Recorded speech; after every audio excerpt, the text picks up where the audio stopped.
Akane Nishino is a 15-year-old schoolgirl who had the trauma of being kidnapped as a child. She used to be a famous actress, kidnapped by fans who have been stalking Nishino for a long time. Nishino was almost raped by her fans, and fortunately, Nishino survived. Since the kidnapping incident, Nishino put her actress career on hold for a while. Nishino's mother told the driver to always pick up and drop her off when Nishino was outside, including going to school. Then Nishino returned to her acting career during high school. Although childhood trauma still haunts her, she had to keep her trauma hidden from others as if wearing a mask to cover her fears. Nishino was also famous at her school because she was an actress, and Nishino always had to maintain a good relationship with them. But there is only one person she is very difficult to approach, Minoru Kageno, the main character in this anime series. Every time they met, Minoru always forgot Nishino's name and changed her name to another name. 見た目はごくごく平凡。おはよう、西村さん。私の名前、西村じゃないんだけど、西野よ。え？私は西野茜。最近寝不足で、うっかりしてたみたいだ。それじゃあ、西村さん。西野じゃ戻ってんじゃねえか！ Nishino hates Minoru because he never responds to Nishino properly and is always busy with his business, never mingled with other people, rarely talked to his classmates, and he just lived a life like a void human full of freedom. Then Nishino's driver was on his way to pick up Nishino from her school, but there is a mysterious car following the Nishino's driver from afar. In the afternoon, Nishino is taking a remedial class to catch up with the subject matter left behind during her career. Minoru still hasn't come home because he is focusing on his activities as usual. Then Nishino's remedial class finished at night, and she immediately called the driver to pick her up. Nishino was confused because the driver had not been standing by in front of the school since this afternoon. On the other hand, it turns out that Nishino's driver has been intercepted and beaten by two kidnappers. They have long targeted Nishino to demand large ransom money from her parents. Because Nishino's call was not answered by the driver, Nishino was forced to go home on foot. Minoru also followed where Nishino went, then suddenly, while Nishino was on her way, she was kidnapped by two people earlier. ようやく聞きやがった。よし、さっさと運べ。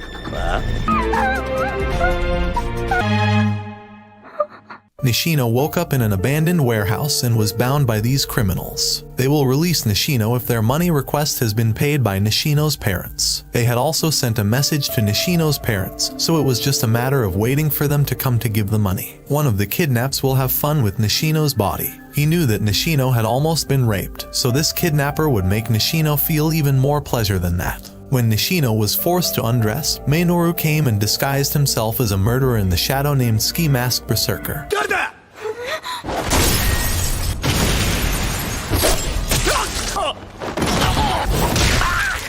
One kidnapper had passed out and was seriously injured from Minoru's attack. There is only one kidnapper left for him to fight. This kidnapper is a former soldier and has a strong physique. The kidnapper also used a knife to fight Minoru and injured him.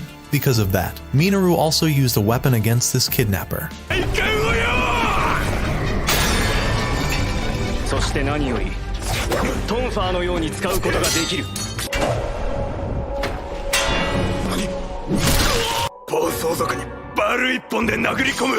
It turns out that the kidnapper just realized that Minoru is the one who always beats up naughty motorcycle gangs alone. Not only that, Minoru has done a lot of fighting crime alone and always acts at night. Then Minoru beats the kidnapper sadistically because kidnapping a girl like Nishino.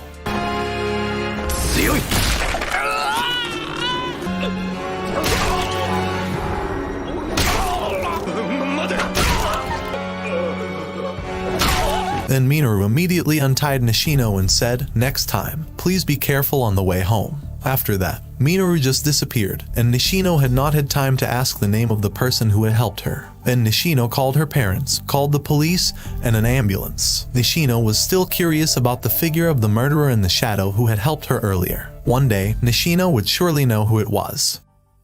The next day, Nishino met Minoru again, and this time he could remember Nishino's name. Nishino was happy that their relationship could improve, and Minoru also regarded Nishino's existence. She felt that Minoru was also living his life wearing a mask to cover things up. Nishino also suspects that it was Minoru who saved her last night. なぜかそんな気がしたけど、今はもう確かめようがない。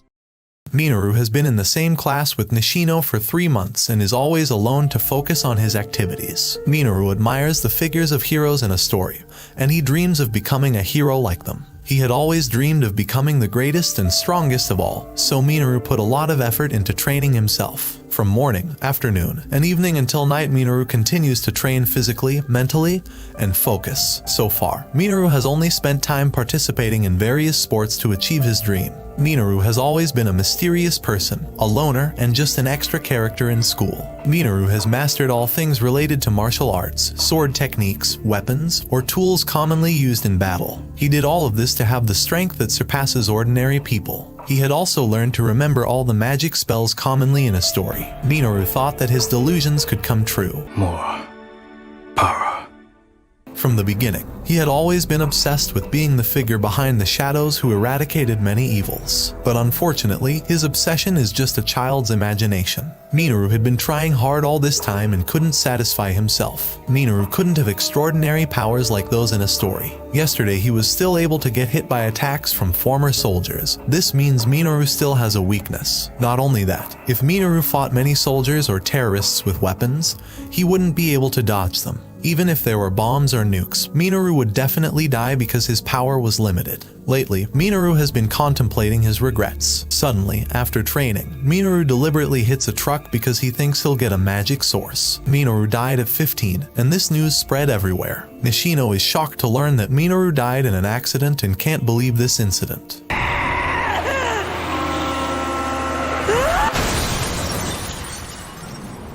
よく見ていなかったと見て、事故の詳しい状況を調べ。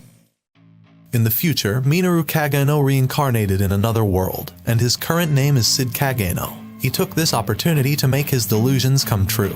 Not as the main character or the final boss, he wants to be the mastermind behind the eradication of evil in the shadow. He will make up his own story and thwart all the plans of the criminals with the power he has in this world.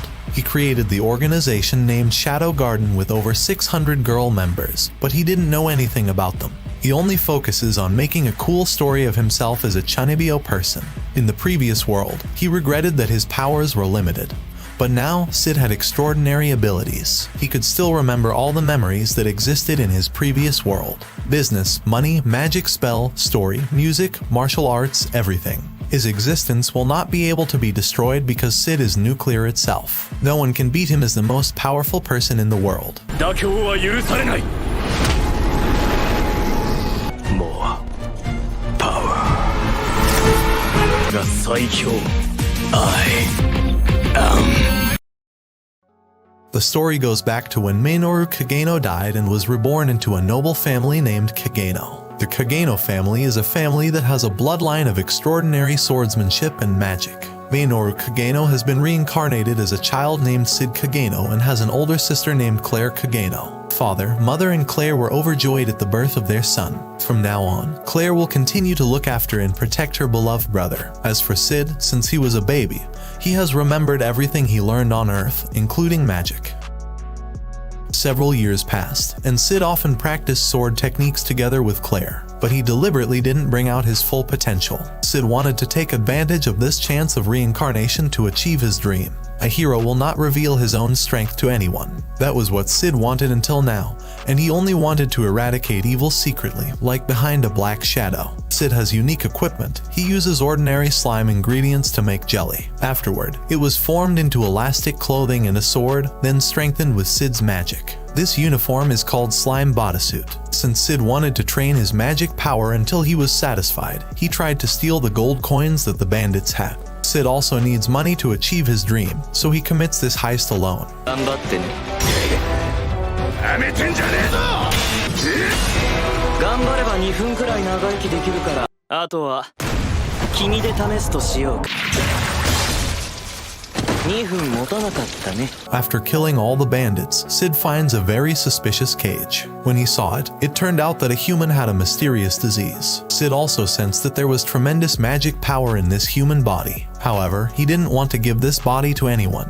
If Sid gave this to the church, they would surely kill it. So, Sid had a clever idea. He immediately took the gold coins belonging to the bandits and brought this creature into his unused warehouse. Sid wanted to do his magic experiment on the human. After a month, Sid did not expect the human he brought to be a beautiful half-elf race. After seeing this, Sid has another idea to make his dream come true. Sid gives her a name, Alpha, and Sid deliberately tells her a fake tale. He made up a story as if Alpha was the victim of a crime committed by the Demon Lord. I'll explain what story Sid made up to lie to Alpha. Sid tells that a long time ago, there was a story of a demon lord named Diabolos who had died because he was killed by 3 legendary heroes. However, unfortunately, Diabolos was still able to spread his evil aura and curse the children of the heroes. Alpha is one of the children of the heroes who was cursed by the demon lord Diabolos. After many years had passed, a group of people wanted to resurrect the demon lord and distort the history of the story of the heroes. That group of people is the Diabolos cult or the Diabolos religion,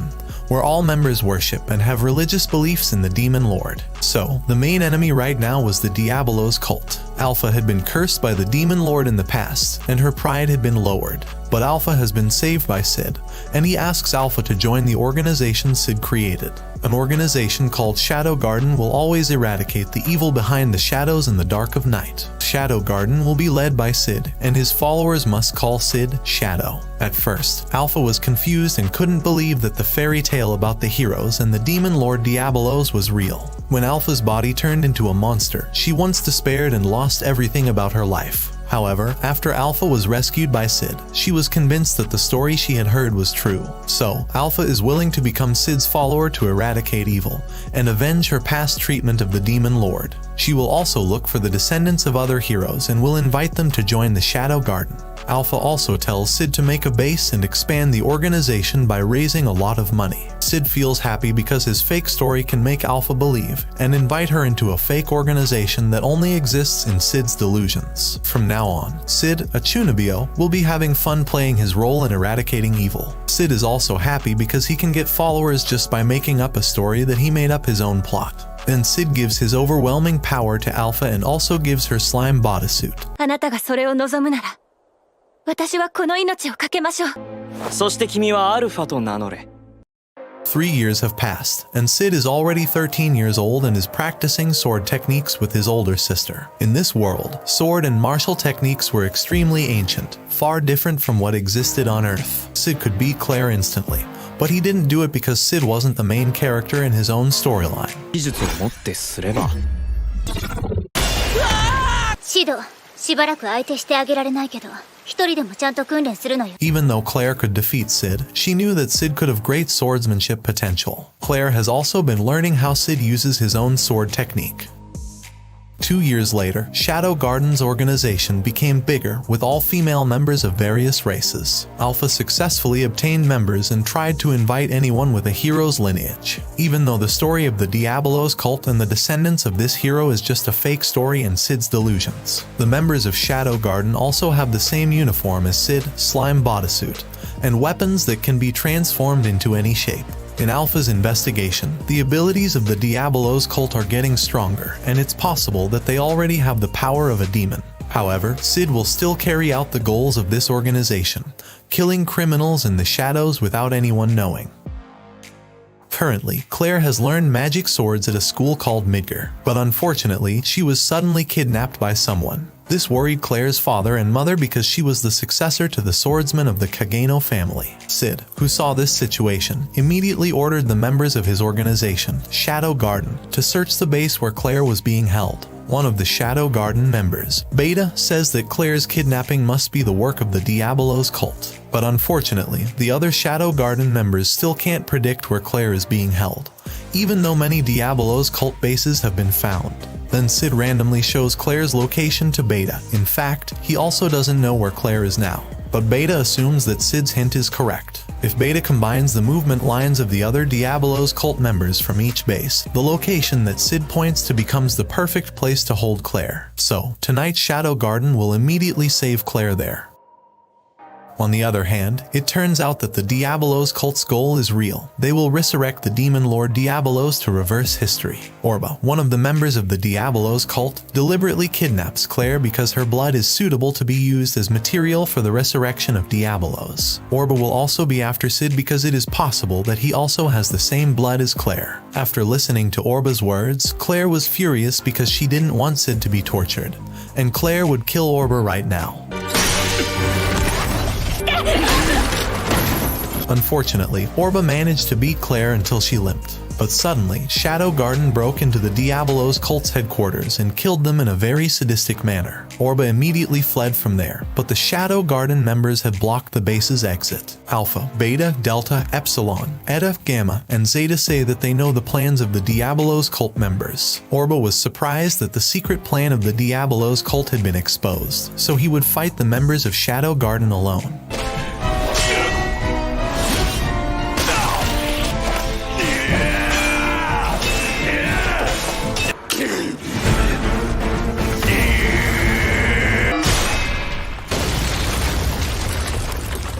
Alpha believes Sid has blocked other exits in this base. Well, actually, Sid was just wandering around and got lost in this Diabolos cult space. It also happened that Sid met Orba, who was about to run away from this base. Orba was furious that the headquarters had been surrounded by the Shadow Garden organization. Then Sid will have fun fighting against Orba like a crazy person. 教えてあげよう。正しい魔力の使い方ってやつをさ。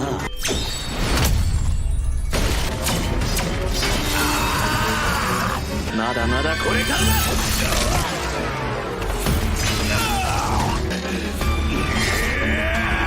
味わえ、己の無力さを。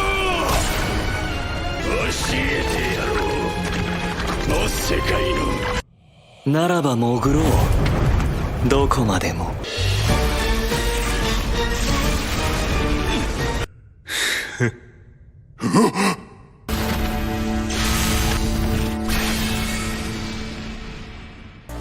After that, Claire's rescue mission has been successfully carried out, but Shadow Garden did not show themselves to Claire. The purpose of this organization was to eradicate the evil behind the shadows without anyone knowing. So Claire angrily returned home and immediately felt relieved after seeing Sid still there. お別れよ。私たちはあなたの元を離れる時が来たわ。Alpha and other friends are forced to part with Sid because they want to learn more about Diabolo's cult. Then Sid allowed it because he thought the members of the Shadow Garden must be bored. They weren't kids anymore, and they should have known that Shadow Garden was created to fulfill Sid's wishes only. After all, they won't be imagining heroes or anything anymore.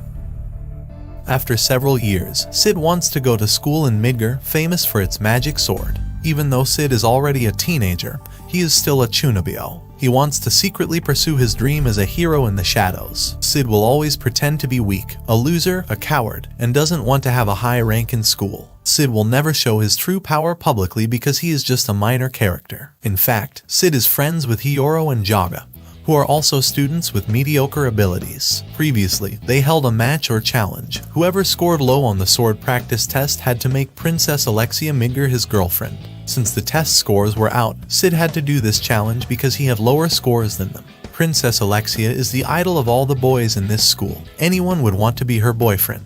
But unfortunately, Alexia has never received love from anyone. Even a noble can't make Alexia's heart melt. Then it's Sid's turn to take on the challenge from Hiyoro and Jaga. Sid has learned how a cowardly boy wants to confess his love to a girl. Nervousness, embarrassment, ugly facial expressions, etc. But when Sid has done all those things, あなたのような方を待っていたの。よろしくね。Sid did not expect that his declaration of love would be accepted by Alexia. It was too strange for Sid because he pretended to be a coward so that Alexia could reject him like others. Either way, Sid should be able to break off his relationship with Alexia, as this is starting to get a lot of attention from the other students. Sid also doesn't want to be in the path of the main character, who will hinder his dream. So Sid starts to be weird, rude, etc. But unfortunately, Alexia still maintains this relationship with her cynical gaze. Even Alexia invites Sid to practice swordsmanship in the highest class, tutored by a man named Xanon. Xanon is a nice guy, elegant, responsible, handsome, rich, and always surrounded by girls at Midgar School. After Sid acquainted with the other students, he started to pair up with Alexia and do warm-up first. Sid knows how Alexia uses the sword, which is very different from the technique used by her older sister, Iris Midgar. Iris Midgar is the greatest knight in the country due to her natural talent, while Alexia has no talent whatsoever, and her sword technique is mediocre.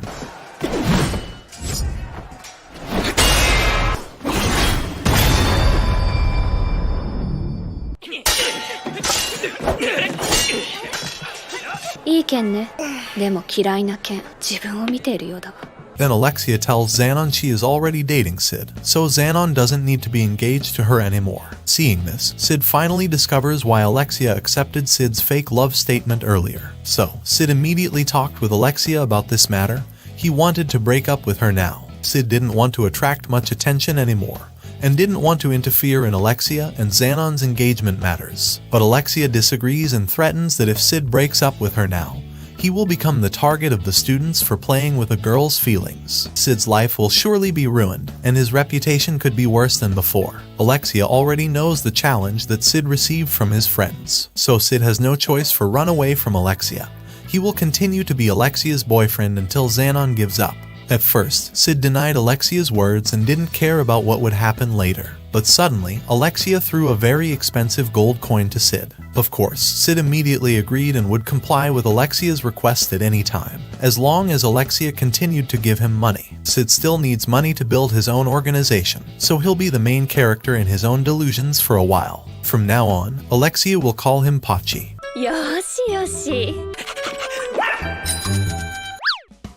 Several days have passed, and Sid is still in a relationship with Alexia, who is good at acting like a good and elegant princess. Then Sid and Alexia start dating to show their romance to the Midgar school students. Sid wonders why Alexia doesn't want Xanon as her future husband. Alexia said that she hated everything inside Xanon. Alexia judges a person not only by appearance but also by people's shortcomings. She also chooses Sid over other men because Sid is easy to guess from his cowardice. Sid has many flaws, so Alexia is interested in agreeing to Sid's fake love confession yesterday. Alexia is also very suspicious of what Xanon will do next. It could be that he has only been acting all this time to be able to marry Alexia. After all, Xanon was too kind for a girl, and these things made Alexia even more suspicious.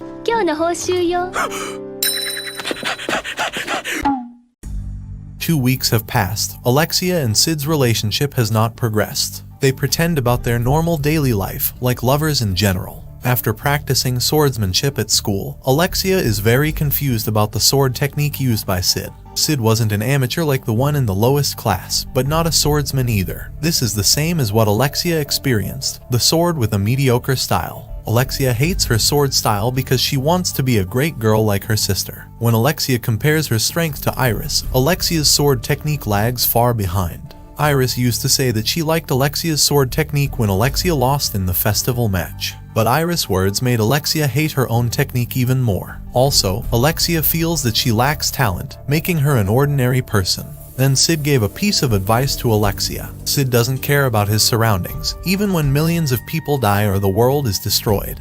He still continues to live his life goals. Also, if someone kidnaps Alexia right now, Sid wouldn't care. Sid realized that his goal was a silly thing for other people, but he wanted to say a sentence that could have a different meaning for Alexia.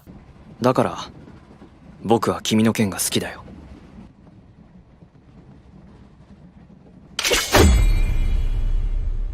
その言葉に何の意味があるの? If Alexia thought that Sid's sword technique was the same as hers, the sentence that Sid said earlier would not cause any misunderstanding in Alexia's mind. Sid also says that he can get angry when his likes are denied in this way. Afterward, Alexia broke up with Sid, and Alexia went home alone on the road she used to take.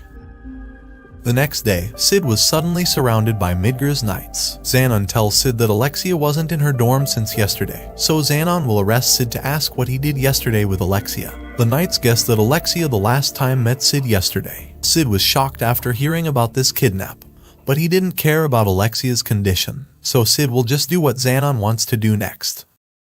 On the other hand, Alexia woke up from her stupor, and now she was being held captive by one of the members of the Diabolos cult. There was also a child who was being the subject of their experiment. Alexia also had time to think about Sid's situation. Alexia was sure Sid was tortured because he was accused of kidnapping Princess Alexia. Not long after, a professor came there, and I will name him Terry because there is no name for this character in the anime, manga, or novel. Terry had been doing this experiment for a long time to resurrect the demon lord Diabolos, and he needed the blood of a noble or descendants of heroes. Alexia's blood was perfect for resurrecting a demon lord, so Terry would take as much of Alexia's blood as possible. Even for days, Alexia's blood continued to be drawn, and Terry forced Alexia to eat unfit food. Alexia also often defends the child there and tells the professor to focus on taking Alexia's blood only. Even though Alexia can use magic, she can't untie the chain now because it has a strong magic seal. Alexia doesn't know what really happened. She doesn't know what a demon is in the resurrection of the demon lord.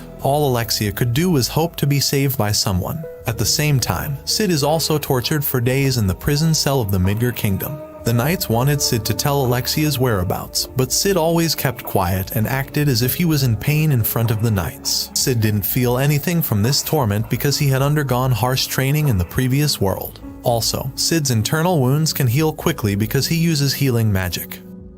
The next day, Xanon reports to Iris that Sid hasn't said anything about Alexia for days. Iris also doesn't want to suspect Alexia's friend, so Iris releases Sid from the prison cell. She asks Xanon and a few knights to keep an eye on Sid wherever he goes. Iris couldn't order many knights to find out where Alexia was. These things make greatly irritated Iris. Xanon says it's for Iris' good because if the knights don't keep a close eye on Iris, Iris could be kidnapped too. So the royal knights will protect Iris more. After that, Iris asks Xanon to win over the other student fighting here, Claire. Claire always wanted to meet Iris because she knew that Sid was innocent. Claire thought that a man as weak as Sid was impossible to kidnap Alexia, who had strong abilities. Then Claire began to be calmed by a student named Rose Oriana. Iris understood Claire's feelings because she worried about Alexia's current condition. Iris used to often have fun learning sword techniques with Alexia.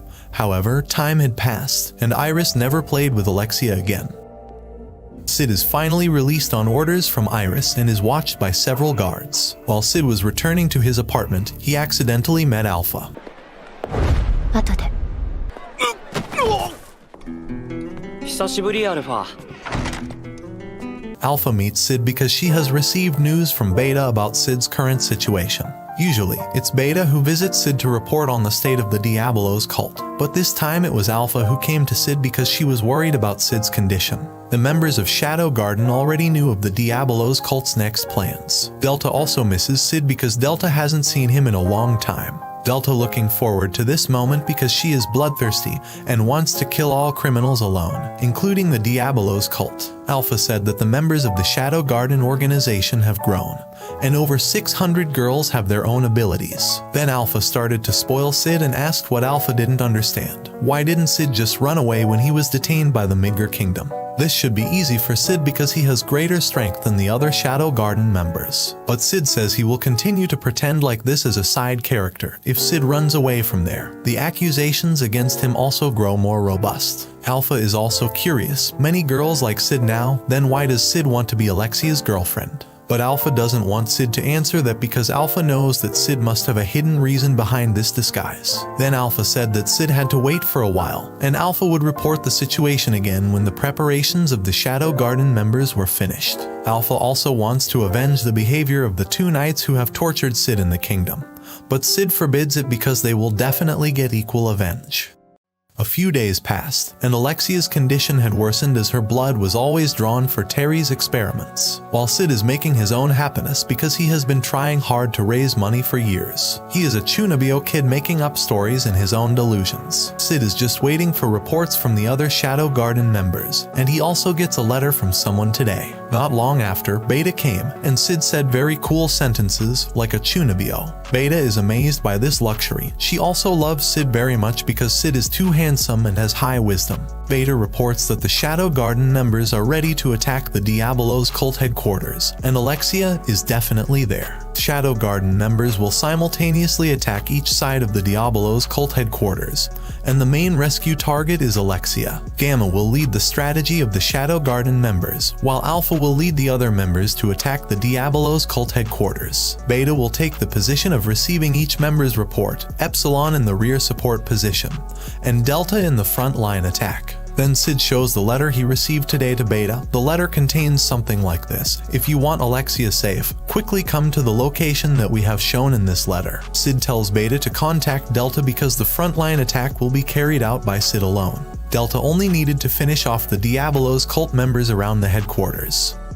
On the other hand, it turns out that the knight who tortured Sid earlier was a member of the Diabolos cult. They couldn't contact the supervisor from the kingdom. If it continued like this, the Diabolos cult's plan would fail again. Suddenly, Sid came there according to the contents of the letter he had received earlier, but he was framed again by the knight who suddenly threw Alexia's shoes. These shoes were already in his hand, so tonight, Sid was executed because he was proven to have kidnapped Alexia. Then Sid will treat their behavior with equal avenge. こいつら見張りの兄たち、高貴なるお声で語るや否や鮮烈な一撃。開ければ全て終わっているのだから。デルタか。The attack on the Shadow Garden members has begun, and all communication lines of the Diabolos cult members have been blocked by the Alpha and Gamma forces. Delta, Epsilon had also been attacking several people secretly around the base behind the scenes. Because of that, Sid immediately went to the Diabolos headquarters alone to save Alexia, and enjoyed tonight's battle. The Midgar Kingdom also saw the attack of the Shadow Garden organization, but Iris and the Knights didn't know the purpose of this attack and who did it. All places were attacked simultaneously without any reason. Then Iris told Xanon and the Knights to focus secure the school. At the Diabolos base, Terry was very panicked because the headquarters was attacked tonight. Everything they were after would surely vanish in an instant. Alexia was confused by this situation. She thought the Knight had found Alexia's whereabouts, but apparently, her guess was wrong. Also, Alexia didn't know who carried out this attack. Then Terry was forced to use Alexia's blood experiment to awaken demonic powers from the child's body.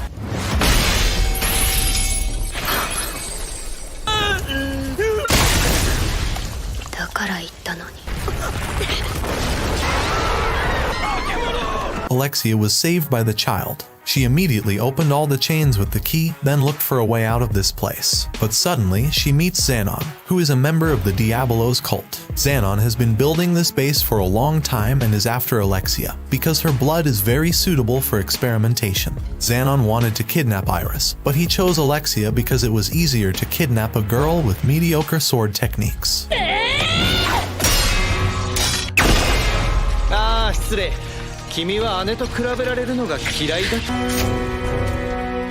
姉君を真似た豪犬か。本当に私が凡人かどうか。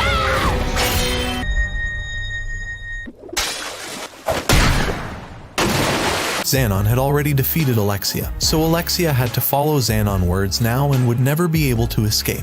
Not long after, our main character, a Chunibyo who disguised himself as the author of the story in this anime, appeared before Xanon and Alexia. 影に潜み、影を狩る者。我が名はシャドウ。 Since Sid is working as a member of Shadow Garden tonight, I'll just call him Shadow. Xanon says that he finally met Shadow, who had been interfering with the movements of the Diabolos cult members. Xanon hates the arrogant Shadow and can only eradicate a few small bases of the Diabolos cult. In the base Shadow has destroyed, there is no founder of the cult base, and Xanon thinks Shadow is just a loser kid who only targets small bases. Then Xanon, the founder of this Diabolos cult headquarters, will kill Shadow tonight.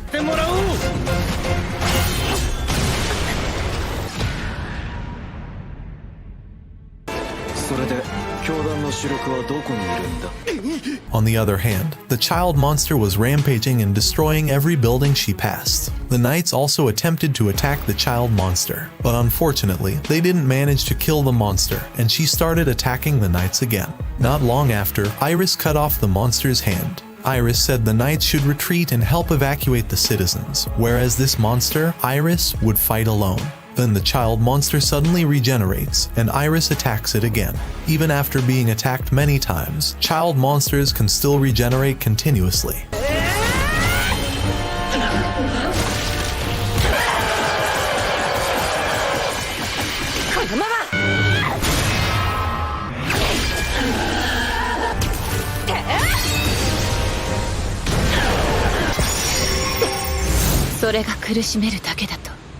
Suddenly, Alpha came to cancel Iris' attack. Alpha said that Iris' attack would make this child monster suffer even more, so Iris and the knights just stood there and watched how Alpha solved this problem. Iris asks about Alpha's identity. If Alpha dares to fight the knights, Iris won't spare her. Then Alpha said that Iris and the knights didn't need to interfere. They just behaved sweetly while sitting and watching Alpha's way of solving this problem. After all, Alpha wasn't willing to attack a weakling like Iris.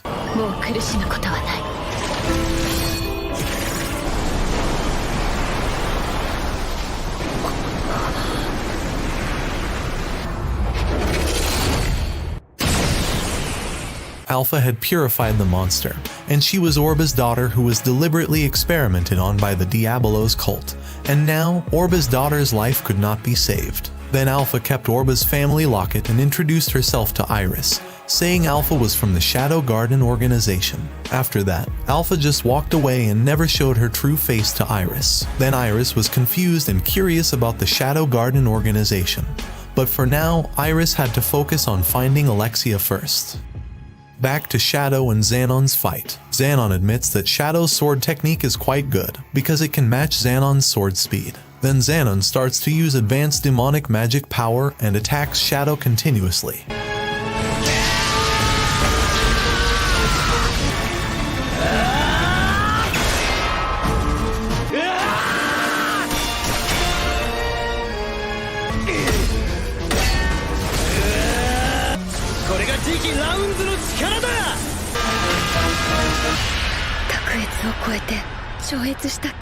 Seeing this battle, Alexia was reminded of her own mediocre sword technique. Shadow's fighting style is similar to Alexia's, even the same as Sid's swordsmanship. Mediocre sword techniques are actually techniques that have freedom in fighting. If one continues to practice this sword technique, one's abilities will also be honed. It can even exceed the power of any other sword technique in this world. Then Alexia realizes that Iris' words are not to mock Alexia. Even though Alexia has no talent, all this time, Alexia has been practicing swordsmanship because she likes it and wants to be like Iris. Iris sincerely encourages Alexia. Even Iris really likes Alexia's sword techniques because Alexia always tries hard to learn them. All this time, Alexia had misunderstood the thoughts she had made herself. This can happen because many people compare Alexia's strength to Iris. Then Xanon was already battered and had absolutely no chance of harming Shadow. Xanon didn't expect Shadow to have this much power, and he also wondered why Shadow hid his true identity. Then Shadow introduces his organization, Shadow Garden. The goal of Shadow Garden is to hunt down and eradicate the evil behind the shadows. Then Xanon still wants to fight Shadow, for getting in the way of the Diabolos cult's plans. Xanon ate some pill, and his body shape changed to that of a half-demon. Xanon will show his extraordinary power, and Shadow will surely die.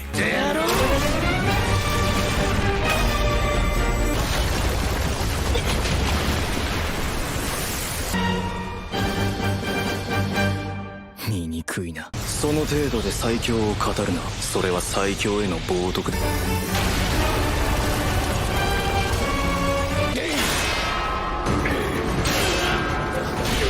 Shadow and Alexia are increasingly disgusted by Xanon's arrogant nature. Shadow is angry that Xanon said that the power he has is extraordinary. He feels insulted by Xanon's words, and will teach him the meaning of genuine extraordinary power. Shadow says that Xanon's strength is only a borrowed power from the experiment's results, and there is no need to boast about such power.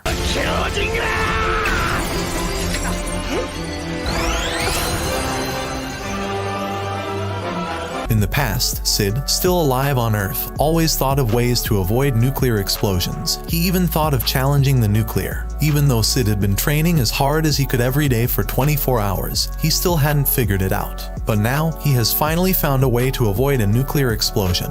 Be the nuke itself. 自分が核になればいい。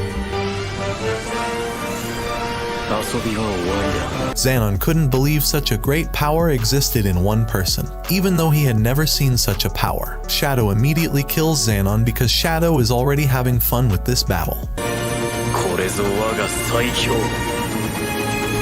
真の最強をその身に刻め。これが魔力なのか。だがこんな I am atomic.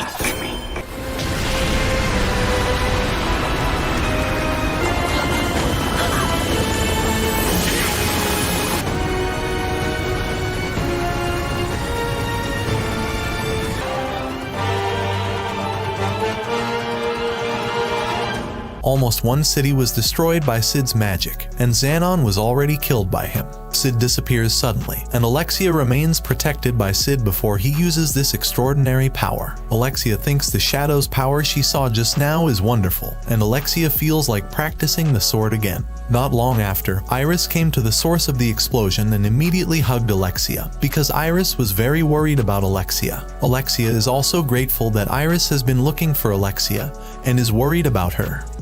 The next day, Alexia goes to Sid to tell him about last night's incident. Sid is also safe from kidnapping charges, and Alexia thanks Sid for liking her sword technique. She realized it wasn't thanks to Sid but because she saw Shadow using the same sword technique as Alexia. Sid also doesn't need to be Alexia's fake boyfriend anymore, but Alexia sincerely asks Sid to be her real boyfriend. Of course, Sid refuses because he doesn't care about Alexia's feelings. Hearing this, Alexia gets angry and beats Sid with her sword technique.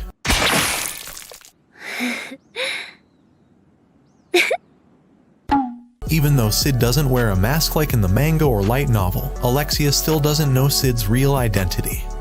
On the other hand, the Shadow Garden members were meeting to discuss serious matters. After they introduced the name of this organization to the public, a group of people used their names as news of murder charges. Then Zeta was surveying and finding a place while Etta was researching. They were also happy that Sid was having fun and was bringing out his incredible powers. All the members of Shadow Garden love Sid very much, but unfortunately, Sid doesn't care and doesn't respond to their love.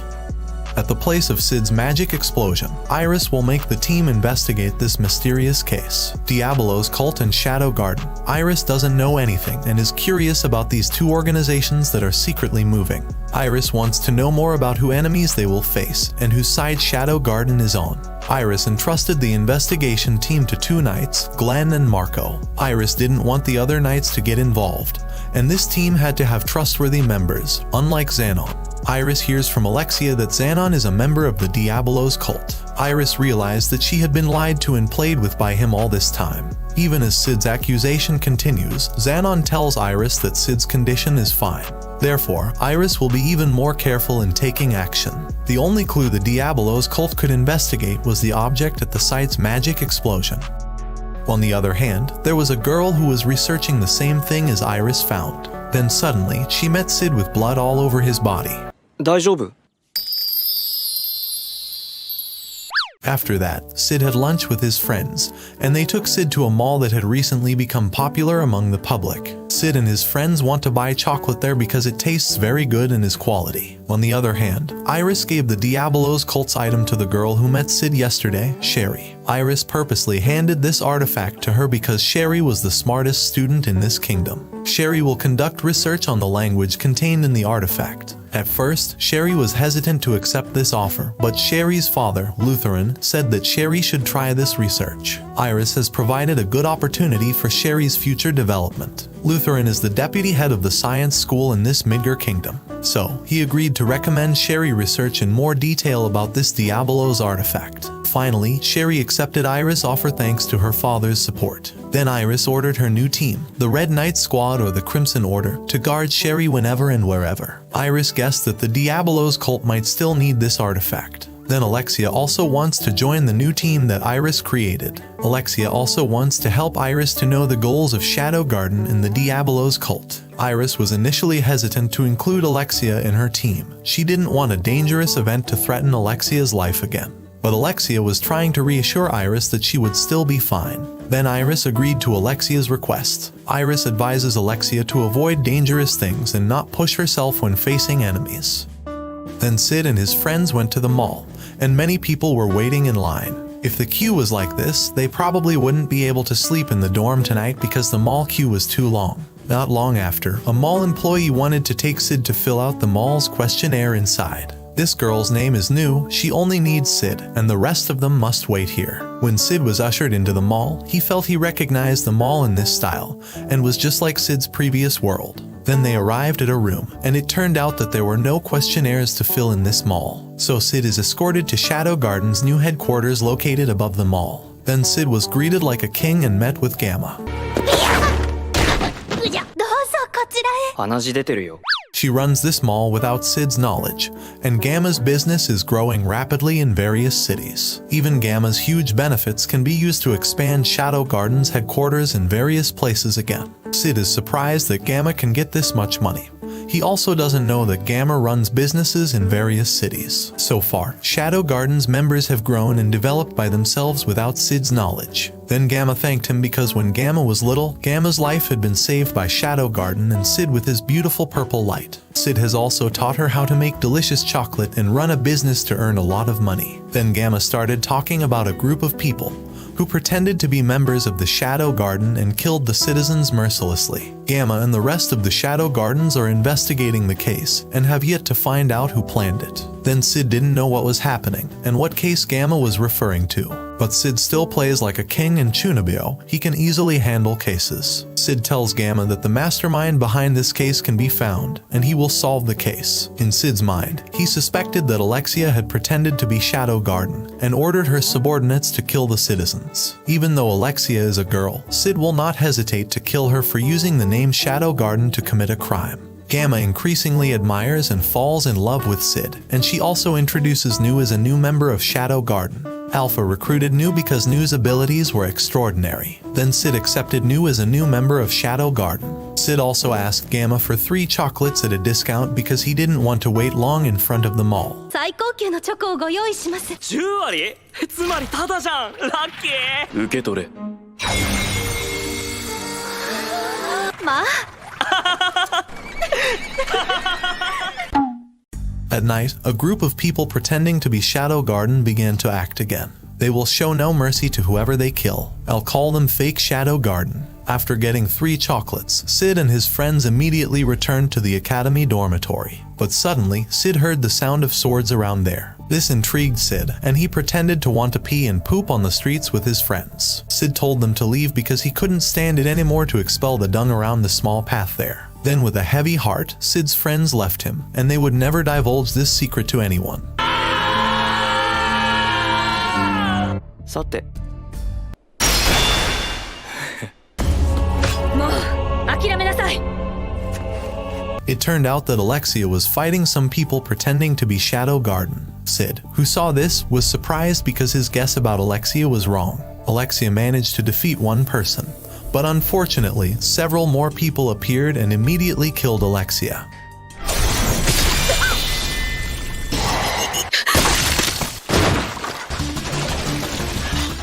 Sid manages to save Princess Alexia, and fake Shadow Garden escapes. Alexia inquires about Shadow Garden's true purpose, but Sid warns Alexia not to interfere. Then Sid chased the members of fake Shadow Garden and managed to kill one person easily. New, who had met Sid there, said she would face the rest of the fake Shadow Garden members. Then Sid left, and New started looking for information from the rest of these fake Shadow Garden members.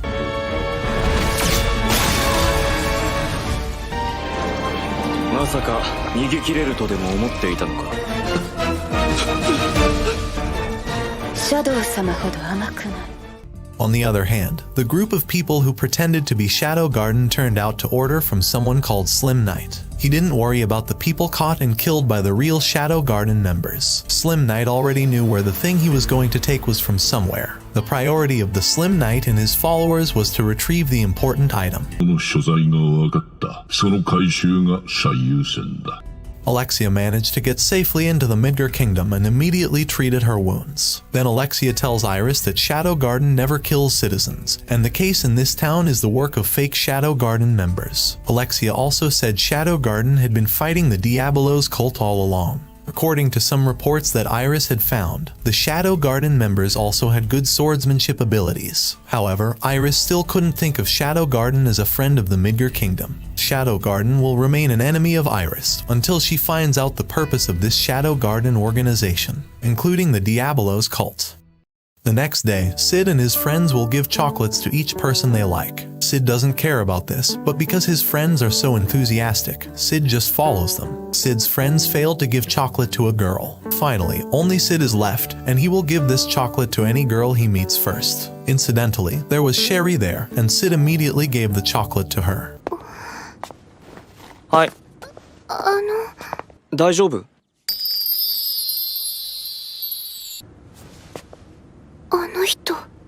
？In the afternoon, Sherry was researching Diabolo's cult artifacts in her room while enjoying the chocolates Sid gave her. Then Lutheran came into Sherry's room and said the very expensive chocolate was popular among teenagers. Lutheran said that a girl who receives chocolate from a man, it is certain that the man loves her. Sherry had to answer the man's feelings of love as soon as possible, and should not let his feelings be uncertain. Then Lutheran was seen coughing badly, and Sherry was going to call the doctor. But Lutheran refused because he wanted Sherry to continue researching this Diabolo's cult artifact. Lutheran believed that Sherry would become the greatest researcher like her mother. 君のお母さんも優秀な研究者だった。 The next day, Sherry was still thinking about the chocolate Sid gave her yesterday. Sherry is guarded by Glenn and Marco from the Crimson Order. In the afternoon, Sid discusses with Nu, disguised as a student at the Midgar Academy. Nu said that she didn't get any information from a member of fake Shadow Garden yesterday. Nu realized their behavior was very strange, as if they had been drugged and obeyed what they were told. Mental and heart are already damaged by the side effects of these drugs. The Diabolos cult takes many poor people who possess magic and drugs them to mentally damage them so they can become members of the fake Shadow Garden. A group of people pretending to be Shadow Garden are named Children of Diabolos. There are 3 levels of children. Orba and Xanon are the second levels, then the first level is called Rex. The Children of Diabolos deliberately use the name Shadow Garden to lure Sid and the other members into showing themselves again. Rex and the fake Shadow Garden members have goals other than destroying the city, but Sid didn't really know what was going on. He was simply following his own delusions and storylines as a shadow. Then the Midgar Academy started the Magic Sword Festival yearly activities. Claire can beat her opponent easily. Meanwhile, Sid will fight Rose, a princess from the country of Oriana, who has the highest ranking swordsmanship in this academy. Sid joined this festival because he was registered by his friends. Even though Sid is lazy to join this festival, he will still appear here with various secret moves or mob fu he has learned from the Earth and another world.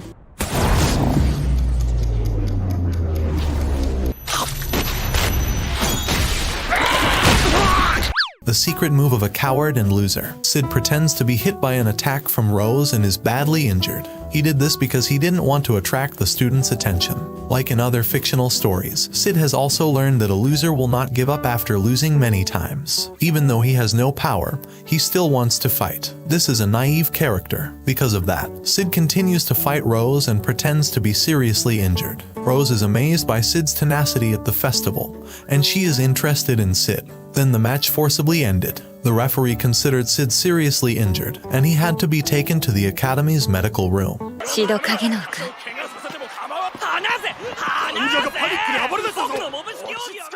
After that, the medics give Sid a lot of bandages, even though he is not injured at all. Not long after, Sherry approached Sid because she was worried about Sid's body condition. Then Sherry invited Sid to have tea together in the Academy cafeteria. Sherry saw Sid's previous match, and Sherry thought that Sid looked cool for not wanting to give up on Rose. Sid is confused because Sherry has weird type. A loser guy like Sid's behavior shouldn't be liked by girls. Then Sherry gave her homemade cake for reply Sid's chocolate. Sherry also wants to be friends with Sid because this is the first step for Sherry to approach a man. Then Sid accepted Sherry's cake and agreed to be her friend. Sherry was very happy and told her father, who was watching Sid and Sherry in the cafeteria. Then Lutheran chatted with Sid as well as Sherry. Lutheran said that he was glad that Sherry could have friends, because every day, Sherry only researched the important artifacts given by the knights. Sid knows Lutheran background. He is a swordsman who won the festival when he was young. Due to that, Sid tries to avoid Lutheran and Sherry as they are the main characters in this academy. Sid will still be a supporting or minor character in his own delusions.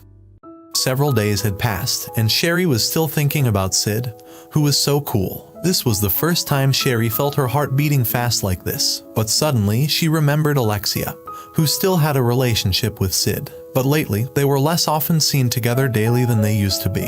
Then Sherry was accompanied by Marco to Alexia's room at night. First, Sherry chatted with Alexia to confirm Alexia and Sid's relationship. Then Alexia said that she had broken up with Sid. Alexia also admitted that previously, she only pretended to be dating Sid because there were reasons and goals for each. After hearing that, Sherry was grateful because she could approach Sid without worrying about Alexia's feelings. Sherry also told Alexia that she had become friends with Sid a few days ago, so Sherry would pay attention to Sid from now on. Sherry really admires Sid because he is so cool and kind too. After hearing this, Alexia was furious because she was jealous of Sherry. Alexia has a crush on Sid, but she doesn't want to be honest with her feelings.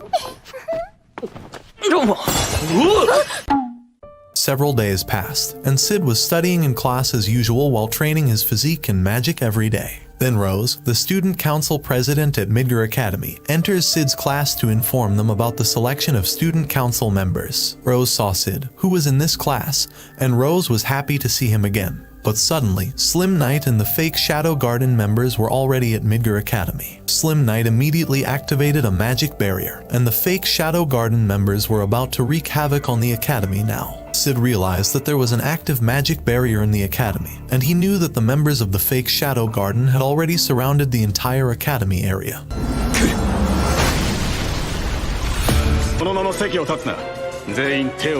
The members of the fake Shadow Garden have a very important purpose in this academy, and all students must obey the orders of the fake Shadow Garden. If several students were going against the fake Shadow Garden, they would be killed. Rose is about to fight fake Shadow Garden, but her magic cannot be activated because of a barrier surrounding the academy area. On the other hand, Sid is very excited because there is an incident like a terrorist attack. He had been waiting for this moment to have fun. Then the fake Shadow Garden members were about to kill Rose because she disobeyed fake Shadow Garden's orders, but something unexpected happened.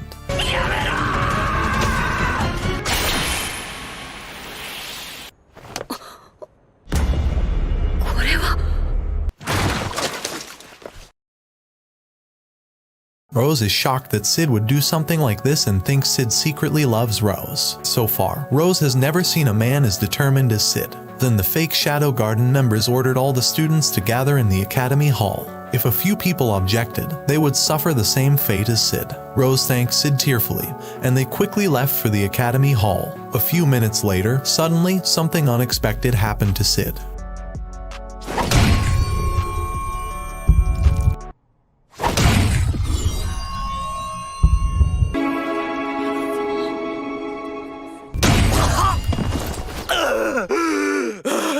Sid is still alive, and he's just pretending to be dead. Even though Sid is dying, he can still live thanks to the blood in his brain. It's still flowing with the help of magic. The magic he created himself protected not only the brain but the blood throughout Sid's body. Previously, he protected Rose because Rose was not a victim who had to die in this fake Shadow Garden attack. Sid does this because he still wants to be weak. After all, the weak character usually had the trait of wanting to save humans in the novel or manga. Sid couldn't use all of his magic power because of the magic barrier set up in this academy. However, Sid could still modify his magic into tiny particle pieces for the magic array. From now on, Sid will have fun killing these members of the fake Shadow Garden one by one. On the other hand, Sherry was still researching Diabolo's artifact, and she could almost decipher what was inside the artifact. But suddenly, Rex came to Sherry's room and wanted to take the artifact. That item was what Slim Knight and the fake Shadow Garden members had been looking for all this time. Then Glenn came to save Sherry and told her to escape to another place in this academy. Marco will also restrain the other Shadow Garden members from getting in Sherry's way. Then Sherry left there with the Diabolo's artifact. Sid was watching the members of the fake Shadow Garden from above the academy building. He was pleased because today's events were very exciting, just like what he wanted in his Chunibyo delusional story. Sid also saw outside the academy that many Midgar Knights had gathered, but they won't be able to enter because of the magic barrier in this academy. Then Sid was also a little annoyed with the fake Shadow Garden members. They wear black robes during the day, which is very stupid. Of course, black robes always stand out when worn during the day. Because of that, Sid would single-handedly kill all these idiots in an instant. スナイパーごっこで時間を稼いで登場シーンは夜までさ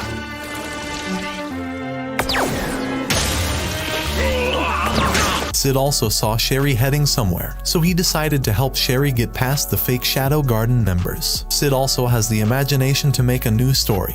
He will be the main character when it gets dark. After the situation in the academy reaches the climax of the story, Shadow Garden reappears to eradicate evil and save the students in the hall. It was a very epic story for Sid, so he would follow the flow of fake Shadow Garden while killing them one by one. Sid also jumps from the top of the building like a fictional superhero, making Sid very cool in his delusions. He also secretly protects Sherry and the many fake Shadow Garden members that Sid has killed instantly. Sid also saved Sherry when she almost fell down the academy ladder. Sid warns Sherry that she is not very aware of her surroundings. Sid was very disturbed by the sound of the sandals Sherry was wearing, so Sid told her to take off the sandals to go where Sherry was going. After arriving at Lutheran's room, Sherry looked for and took an ancient book that Sherry had read with her parents. Then Sherry told Sid about the artifact used by these terrorists, the Pupil of Greed or the Eye of Avarice. This artifact could memorize any magic and absorb magic power that had a large capacity. But the Eye of Avarice's main weakness was that it couldn't memorize and absorb magic power with too small and unlimited capacity. Not only that, there was a possibility that this item could explode if it continuously absorbed magic capacity. The fake Shadow Garden members had deliberately ordered the students to gather in the academy hall because they wanted to kill them with the power of the Eye of Avarice. Sherry said Diabolo's artifact could stop Eye of Avarice's absorption of magic. But Sherry had yet to finish researching this artifact, and Sherry's research equipment was left in her private room. Because of that, Sid would take Sherry's equipment so she could save the students in the academy hall. Sid also feels happy because the story scenarios for the terrorist attacks are getting more epic, so Sid can rage and have fun until satisfied. On the other hand, it turns out that Rex managed to beat Glenn and Marco. He immediately reported this to Slim Knight and was about to retrieve the artifact that Sherry had brought. Rex doesn't believe that Shadow Garden can beat Xanon and Orba, but this time, they can't beat Slim Knight as the second children and Rex as the first children Diabolos. The Slim Knight had been waiting for this moment to use the artifact's power to become a top-tier Diabolos cult knight. Then Rex will look for Sherry. But when Rex and the other fake Shadow Garden members were walking around the halls of the Academy's classrooms, they were suddenly surprised because something strange had happened. 網だ！何をしたかわかるか？そう、網だ！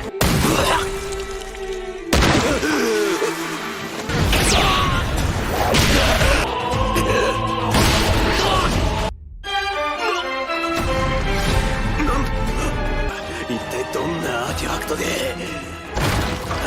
最高だね。Rex had been killed by Sid, who was wholly drowned in personal pleasure. Many corpses of the fake Shadow Garden members that Sid had arranged in each academy's classroom seats were like a psychopath. On the other hand, Nu, who was still disguised as a student at the academy, was looking at the state of Glenn and Marco in Sherry's room. Not long after, Sid arrived to get all of Sherry's equipment. Sid also asked why Nu was in this room. Then Nu replied that Marco was her fiancé before, but they didn't get married because of a problem that hurt Nu. Then Nu reported that all Shadow Garden members had hidden around the academy. They are ready to be ordered by Sid whenever and wherever. But the Shadow Garden members couldn't fully use their power because of this magic barrier. Some even were naked because Shadow Garden's slime bodysuit included magic power. But Sid didn't worry about that, and enlisted Nu's help collecting research equipment. After that, Nu was curious about what Sid would do with this equipment. Then Sid told Nu everything he had heard from Sherry. Nu was surprised that there were people who could research these extremely complicated artifacts. Sid is also amazed by Sherry because her research is so amazing. Then Sid says that this research will last for a few more hours. After hearing that, Nu will tell the other Shadow Garden members to prepare for their respective positions.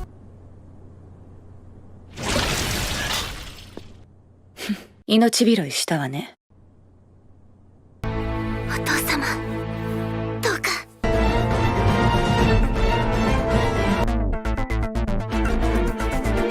Nu had already signaled to Gamma and the other members of Shadow Garden. Now they had to get ready to wait for Sid and Sherry's signal. In Lutheran's room, Sherry is still working on her research to unlock the Eye of Avarice's ability. Meanwhile, outside the Academy building, many Midgar Knights could not enter because all access roads to the Academy were closed. Apart from swords, many fake Shadow Garden members wield guns. If they forced their way into the Academy, they would be killed instantly for fighting without magic.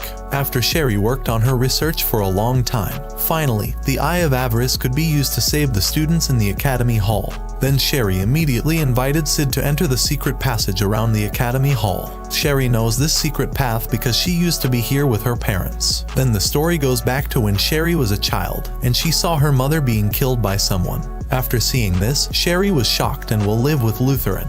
Even though Lutheran was only Sherry's stepfather, Lutheran had helped and supported Sherry's mother in various studies. After the death of Sherry's mother, Lutheran made Sherry his adopted daughter. The story goes back to the present. Sid says he will not join Sherry because he will only hinder Sherry when she arrives around the hall. Sid advised Sherry that all students' safety is in her hands. Then Sherry felt excited after Sid said that, and she immediately went to the Academy Hall.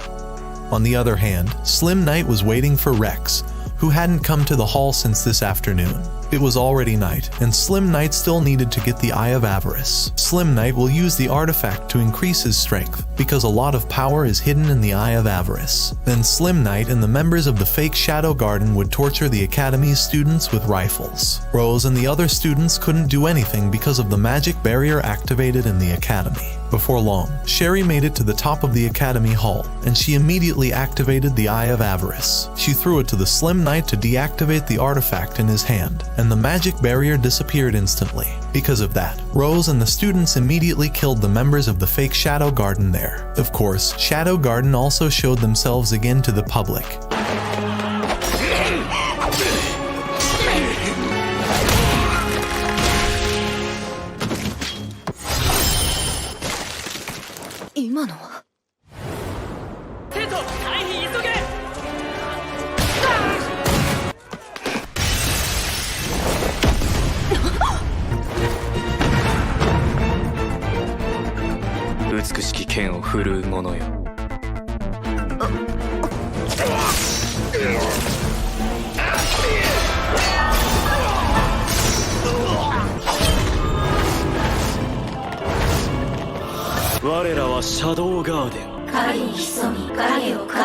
Sherry is looking for her father, who was not seen from the beginning of this terrorist attack. Meanwhile, Sid was suspicious of Slim Knight because he seemed so relaxed. But suddenly, Slim Knight just disappeared from Sid's sight. The entire Academy building and hall burst into flames shortly after. Rose immediately ordered the students to get out of this place, while Sid already knew who was the mastermind behind all the attacks and burning of this academy. That was the Slim Knight. Then he immediately headed somewhere within the academy. On the other hand, the Knights and Iris could enter the academy thanks to the deactivated magic barrier. But they need clarification on this state of affairs, and need to know who is evil and who is good. Iris asked Rose to explain the situation, and Rose also said she didn't understand what was happening.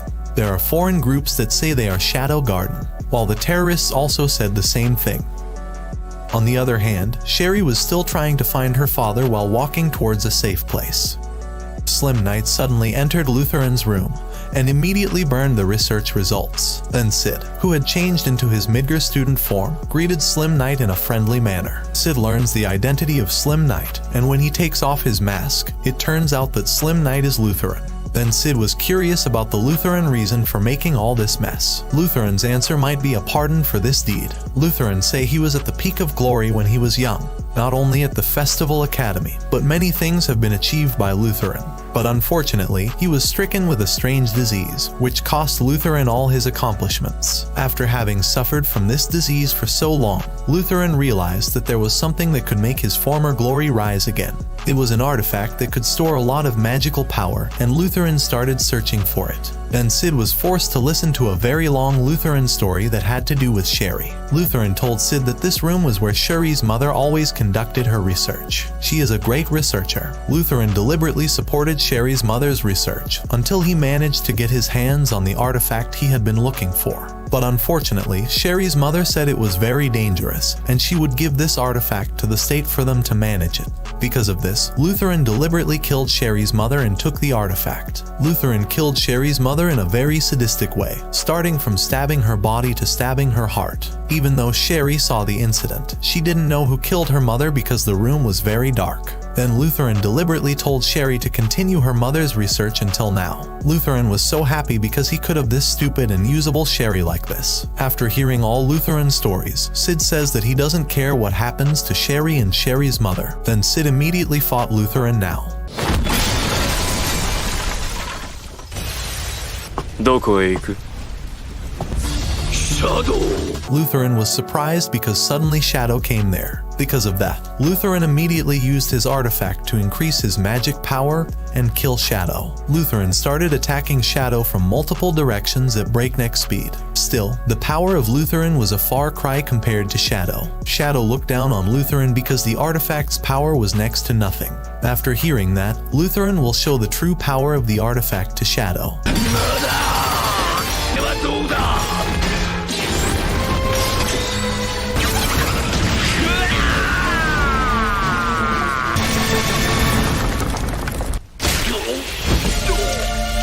Lutheran also said that Shadow Garden will continue to have problems. No matter how much power Shadow has, it will not be able to fight enemies in the future. Lutheran had manipulated this terrorist attack as a mistake made by Shadow Garden. Shadow will not be able to escape from this problem, because the whole world will become the enemy of Shadow Garden.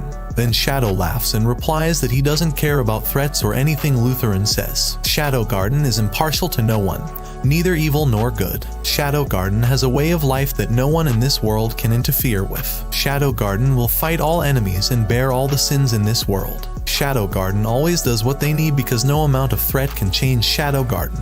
Even though the world has changed, Shadow Garden can do what they want. Upon hearing that, Lutheran was shocked that Shadow could still boast like that.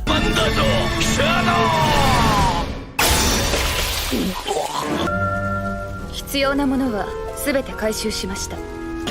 体の先から中心へついていき、最後は心臓だったな。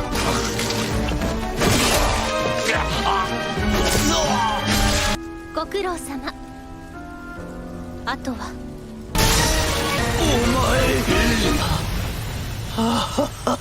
Lutheran just found out that Shadow's identity is Sid Kageno. However, Lutheran has been killed by Shadow's hands in the same way when he killed Sherry's mother. Not long after, Sherry returned to her father's room and was shocked to see Lutheran killed by Shadow. Sherry doesn't know what really happened, but Shadow says that Sherry doesn't need to find out anything about this incident if she doesn't want her heart to be hurt.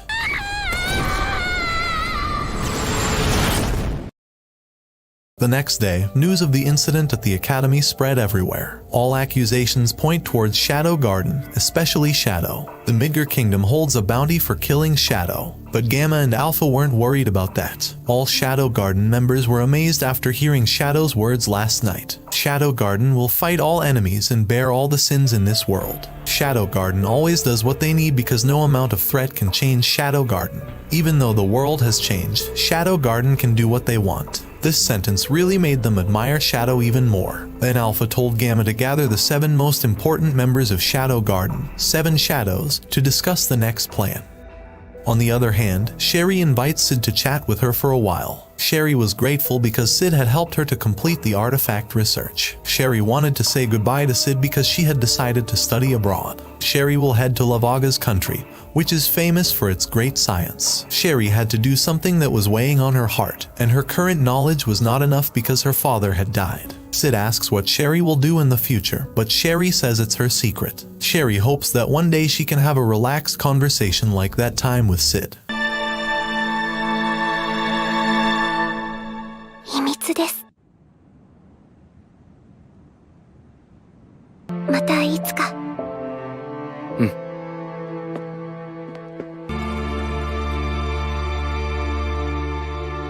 私は必ず。After the incident caused by Lutheran, the Midgar Academy was closed until the building was completely renovated.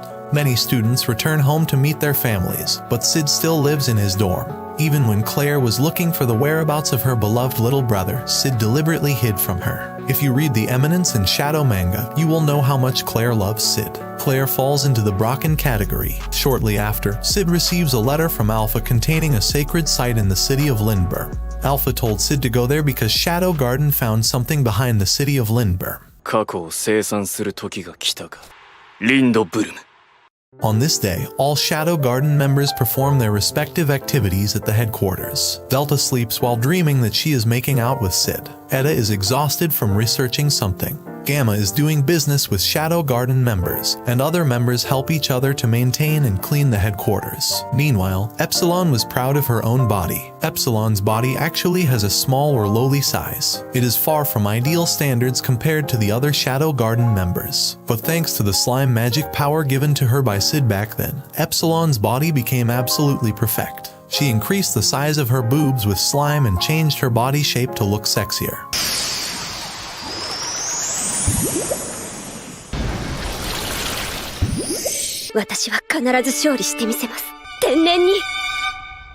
On the other hand, Beta keeps staying up late to write her novel while dressing sexy. She is also a famous writer in this world thanks to the help from Sid long ago. Sid always tells other people's novels that he has read in his world to this other world. Beta is very happy to hear any stories from Sid, starting from the genres of mystery, action, adventure, fantasy, isekai, reincarnation, shounen, seinen, school, ecchi, harem, romance, anime. Then Beta will freshen up her mind outside because she needs more story inspiration. 着替えどこだっけ？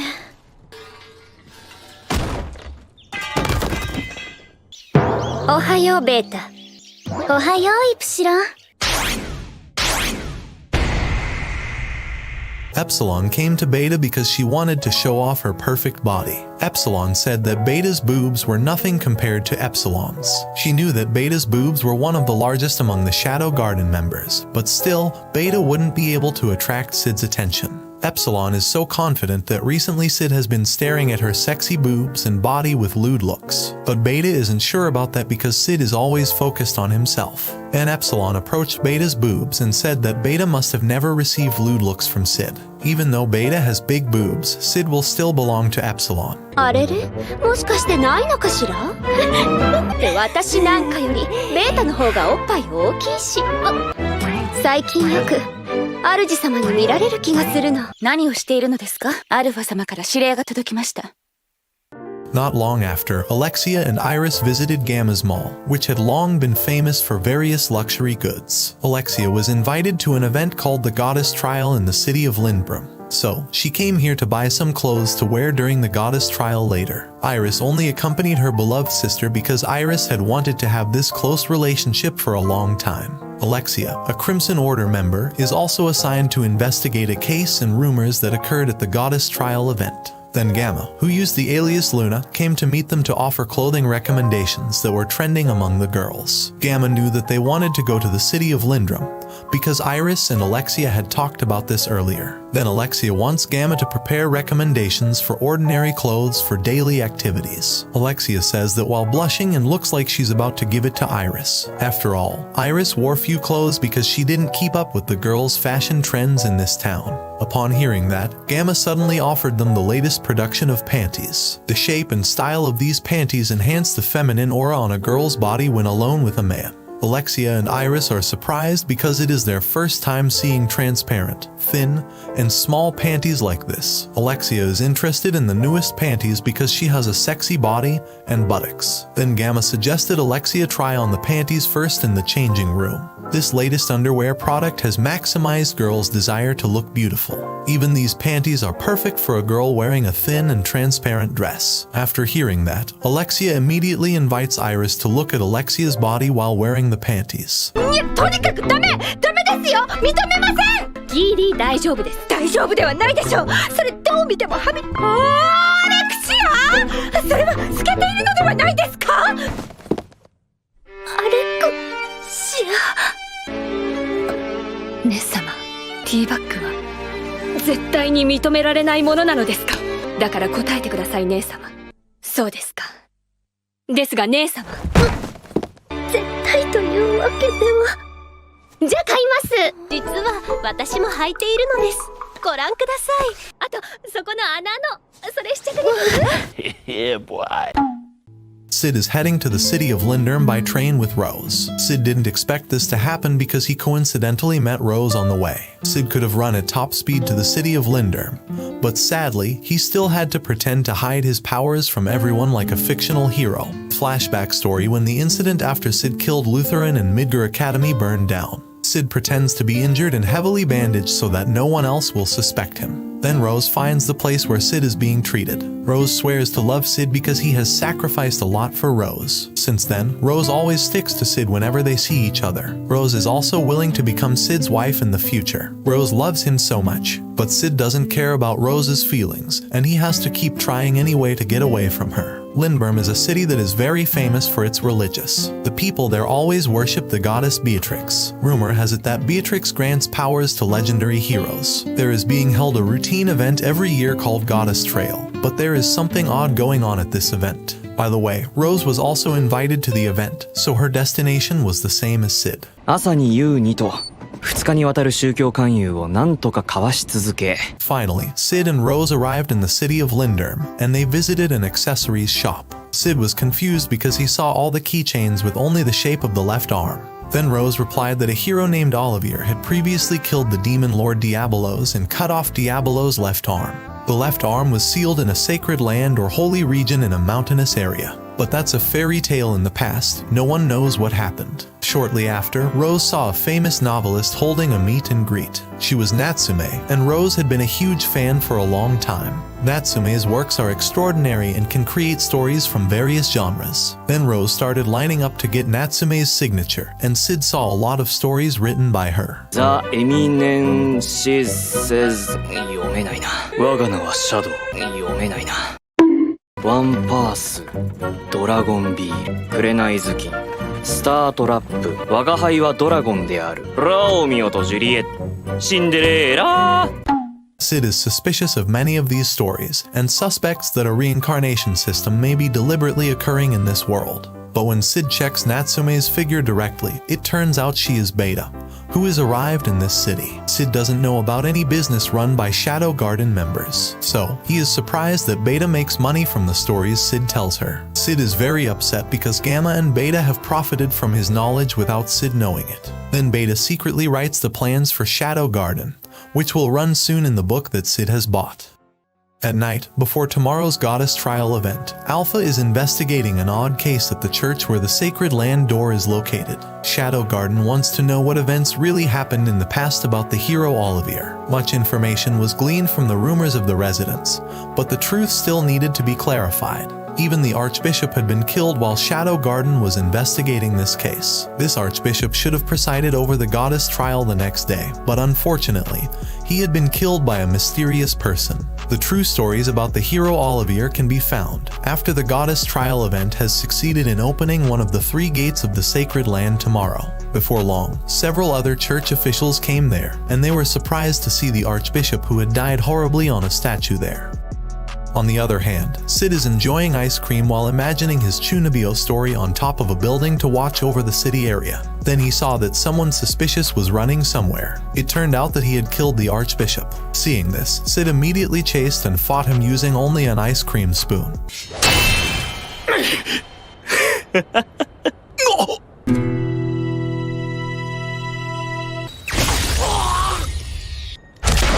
It turns out that Epsilon is also there and is chasing the person.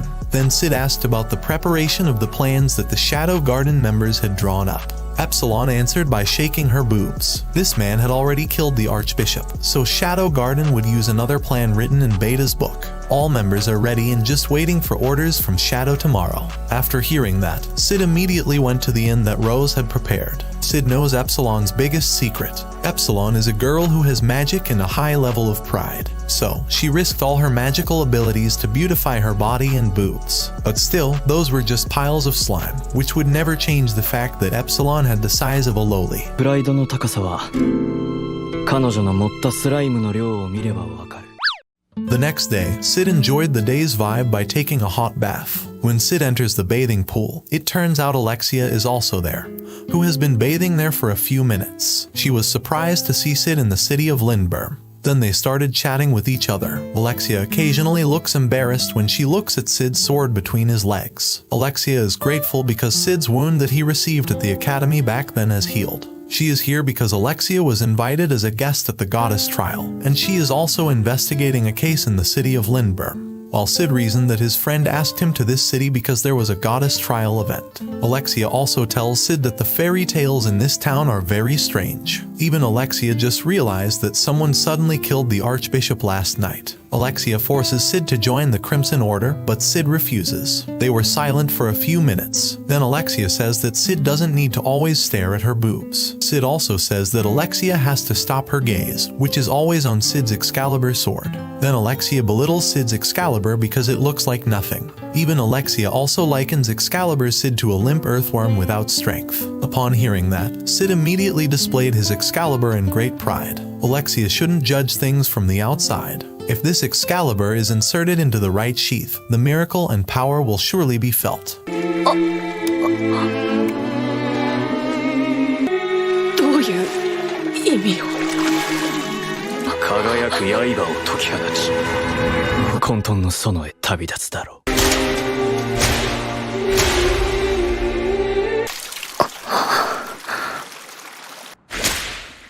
After that, Alexia heads to the church to confirm the situation there. But unfortunately, one of the church officials named Nelson ordered Alexia to stop the Crimson Order's monitoring of this event. In fact, the Kingdom of Midgar has been in contact with the city of Lindbergh for a long time to support the goddess trial event every year. But today, the church would take care of everything independently and didn't need the supervision of the Crimson Order. Nelson had also informed the Kingdom of Midgar about this, so the Crimson Order had to comply with the church's decision. After all, Alexia could also just relax and enjoy this event in the guest seat of the goddess trial event without thinking about any problems. After hearing that, Alexia was irritated that the Crimson Order's investigation hit a weird roadblock. However, she also must not act rashly to maintain the relationship between the Kingdom of Midgar and the city of Lindbergh. After Alexia dressed up so pretty, she immediately attended the goddess trial. So did Sid become an ordinary person, already sitting between the viewers. It turns out that Beta is also disguised as Natsume in a very sexy dress. Rose was also there and was very happy to wait for a moment at this event. In the goddess trial, Alexia doesn't like Beta's existence because she always attracts people's attention with her big boobs. Alexia is jealous because her boobs are not as big as Beta's. On the other hand, Beta also directly gives Alexia a cynical look. Beta is annoyed with her because Alexia always approached Sid when she was at the academy. According to the Beta, Alexia took advantage of Midgar's royal princess status just to get Sid. A cheap girl like Alexia won't be able to make Sid fall in love with her. But suddenly, Alexia steps on Beta's foot with her heels. Alexia feels belittled because she thought Beta was proud of her boobs. Well, it's actually just a misunderstanding.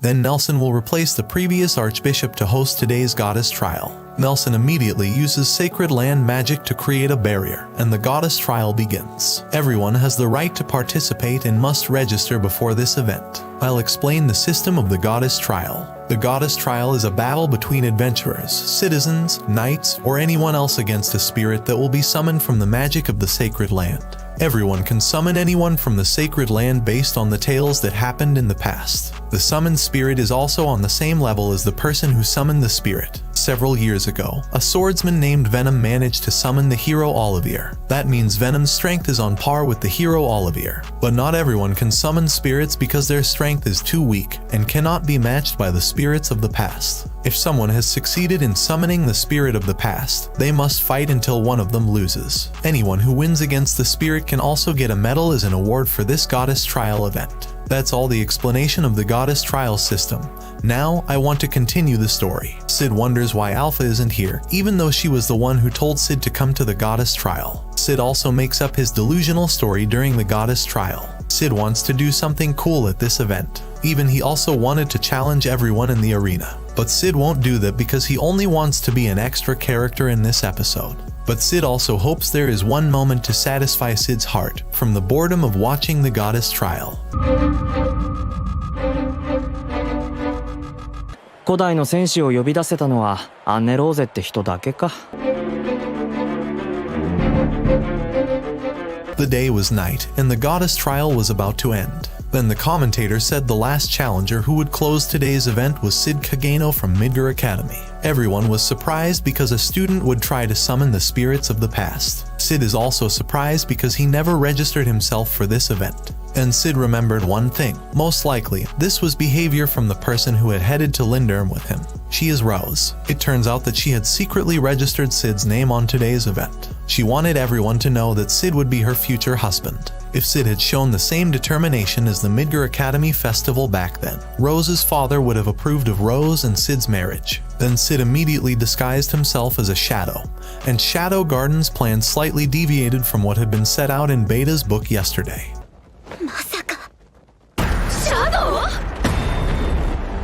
ほほう。一体何のつもりで？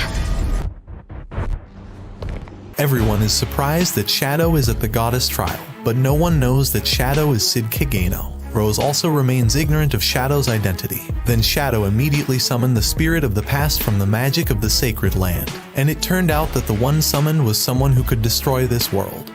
今宵我らが解き放つ聖域に眠りし古代の記憶を俺の力を過信した愚かさをせいぜい悔やむがよい古代の戦士が現れる。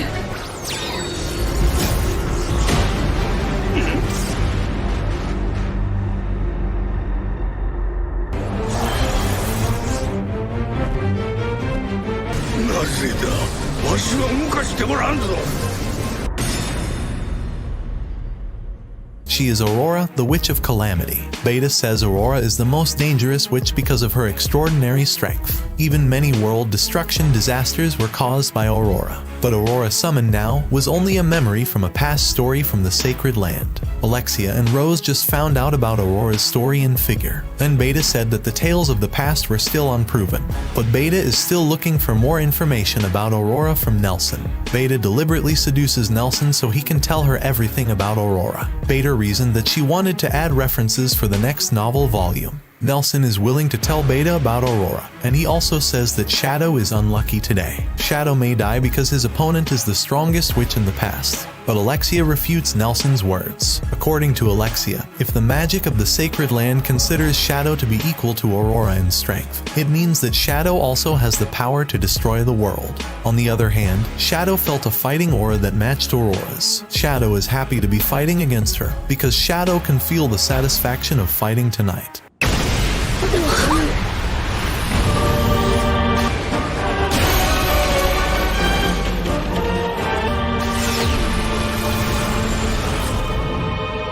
だからバイオレットさん、あなたと話せて嬉しいんだ。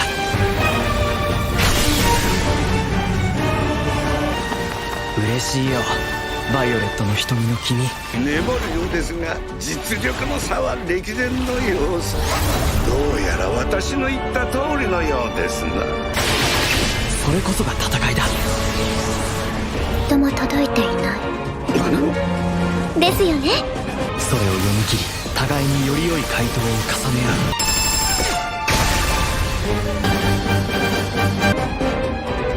う。ええ、そうね。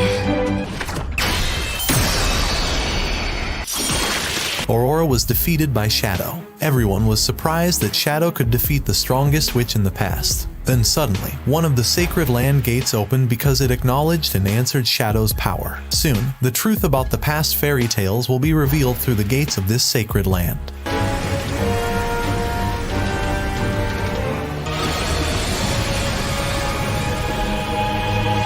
Shadow, あなたはやはり。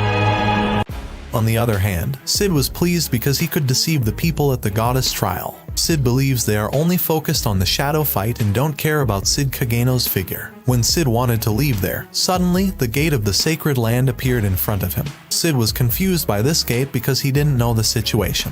Then Cid tries to leave, but the gate of the sacred land keeps following him.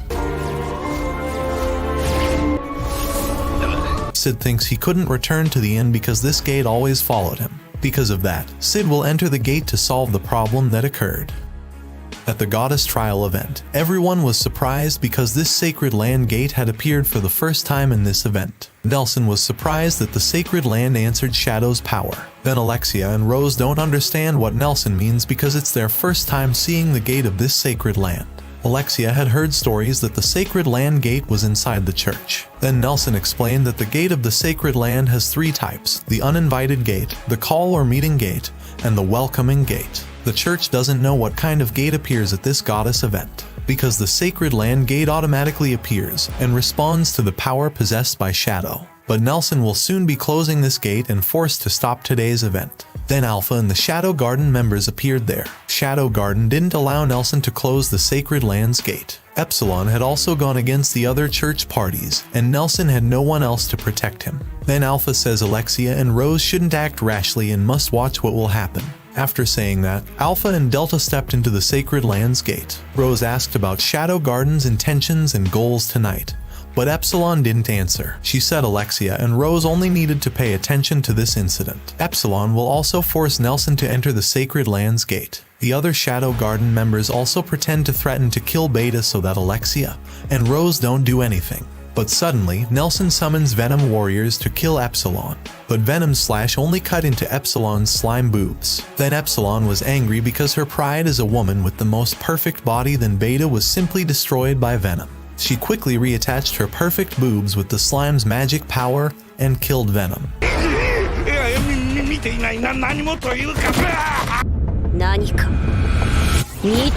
Afterward, Epsilon immediately led Nelson into the sacred land gate. Likewise, the Shadow Garden members pretended to kidnap Beta and bring her to the gate of the sacred land. Seeing this, Rose also stepped there. Likewise, as a Crimson Order member, Alexia immediately entered the gate of the sacred land. She wanted to know what was happening in Shadow Garden's true purpose.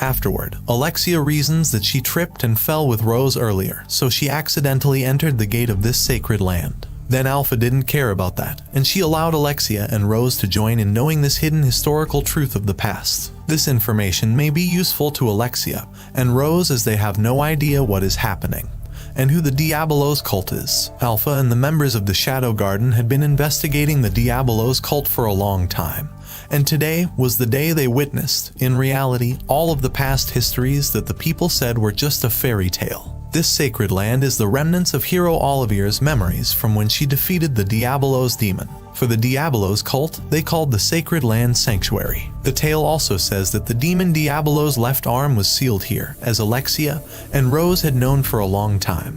The statue of the hero Oliveir in the city of Lindberm is fake because it is a man.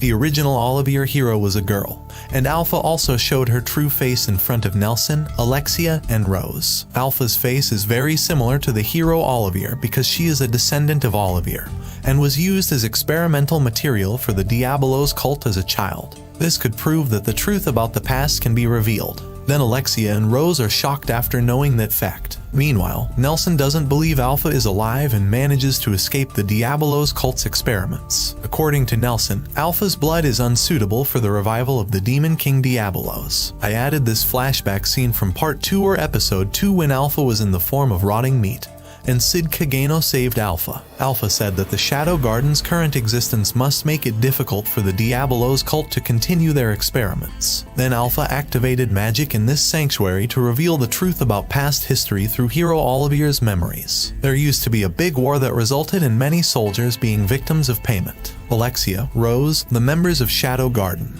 and the audience of this anime will find out the truth behind the tale of the past. おとぎ話の世界に旅立ちましょう。オリビー！ここは古の記憶と魔人の怨念が眠る墓場。行き場をなくした記憶が封じ込められた。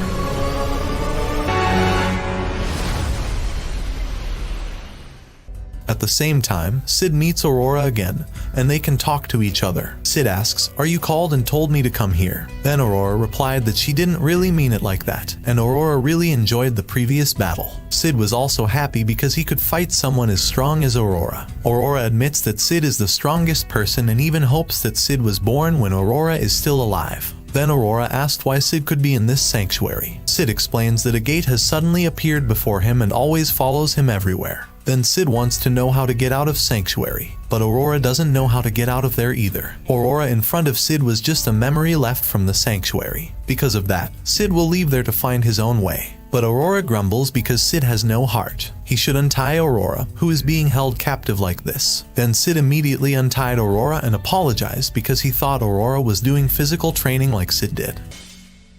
斬新ね。さて、私たちの目的は一致しているわ。ざっと1000年ぶりの自由ね。Then Aurora invites Sid to find a way out of this sanctuary together. Sid can return to his world, and Aurora can escape the sanctuary's memory seal. Aurora gives Sid a hint: if they can destroy the sanctuary's magic core, they can be free from here, and sanctuary will also be destroyed. Aurora wouldn't mind if this sanctuary were destroyed. After all, her form here was a memory from a past battle. But this place seals anyone's magic power. When someone uses magic, Sanctuary will absorb the magical power. Then Sid didn't mind that because he could destroy anything if he wanted to. Aurora is happy because Sid is a man who can be relied on. In my opinion, Aurora is also a little interested in Sid because she has always teased him. そういえば解放されたらどうするの？消えてなくなるわ。Then they arrived at a laboratory where the Diabolos cult was experimenting and found a child crying alone. It turned out that she was Aurora when she was a child.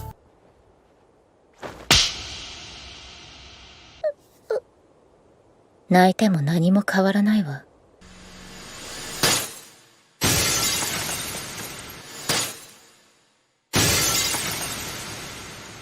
On the other hand, Alpha and the others were also in Oliveir's memories while in the experimental laboratory. In the past, the Diabolos cult gathered orphan children as experimental materials and guinea pigs. Many children died during the experiment because the Diabolos cult gave them demon cells. But some girls were still alive because their blood cells were compatible with it. So some of these girls have powers on par with demons. One of them is Oliveir. The tales of the past were deliberately warped into another story because the Diabolos cult had a goal. After Oliveir attained great strength, the Diabolos cult deliberately gave Oliveir a task to defeat and sever the Demon King Diabolos' left arm. Oliveir carried out the task because the Diabolos cult was toying with her with the word peace. Oliveir believes that when she defeats the Demon Lord Diabolos, the world will become peaceful and comfortable for humans to live in. Then Oliveir's memories of the past battle began to open. After Oliveir managed to cut Demon Lord Diabolos' left arm, it could still attack the researchers from the Diabolos cult. Then several other researchers quickly used an ancient artifact and sealed the Demon Lord Diabolos' left arm. The truth of the Diabolos cult's goal is to get even more powerful demon cells from that left arm. After they researched the left arm of the Demon Lord Diabolos, they concocted medicine to significantly increase their strength and be on par with the demons. This medicine was the same as what Orba and Xanon used, but the medicine had too strong a side effect, and the Diabolos cult didn't want that. Then another of Oliveir's memories came flooding back. In the end, the Diabolos cult created medicine with pure power from the blood cells of the Diabolos demon lord's left arm. The name of the medicine is the Drip of Diabolos. This drip has extraordinary power and can create eternal life for those who consume them. One of the people who took medicine was Nelson. It turns out that Nelson was also in on the experiment, and he is part of the Diabolos cult. But they still couldn't refine the drug. They needed blood cells from the hero's descendant, or someone else's that matched Diabolos' blood cells. Therefore, the Diabolos cult's experiment's still continuing now. I added this flashback scene when Claire was kidnapped by Orba and Alexia was kidnapped by Xanon. Diabolos drip will lose its effect if they don't drink it for a long time. This medicine can only be produced 12 times per year. This has something to do with the Diabolos cult, as they have another structured level higher than the children of Diabolos. It's the Knight of Rounds. Nelson was one of them, and he occupied the 11th seat position out of 12 members. Each member consumes a Diabolos drip annually. Alexia and Rose finally find a detailed explanation about the Diabolos cult and the truth about that tale. Whereas Nelson laughed because he didn't expect that Shadow Garden could investigate the Diabolos cult in detail. Nelson immediately summoned his demonic powers, but unfortunately, Delta killed Nelson first. Delta couldn't wait to fight every enemy she saw. Delta doesn't want more stories like this, but Alpha gave Delta a sinister look and was angry at her for being too reckless. Then Delta apologized and begged Alpha not to confiscate Delta's snack ration for today. Shortly after, Nelson revived and activated the defense of the sanctuary. This resulted in Epsilon and several other members being separated from Alpha, Alexia, Beta, Delta, and Rose. Then Nelson said he would make Shadow Garden regret entering the Diabolos cult's territory. Then the battle begins. 何かおかしいです。なるほど。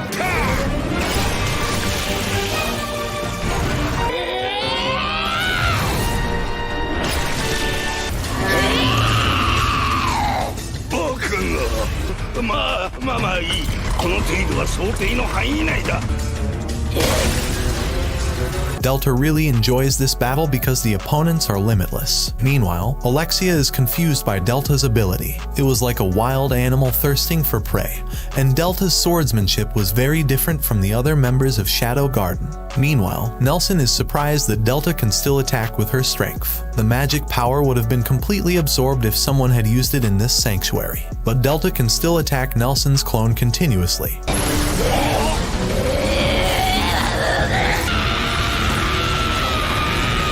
ねえ、あれって本当にシャドウの仲間なのかしら。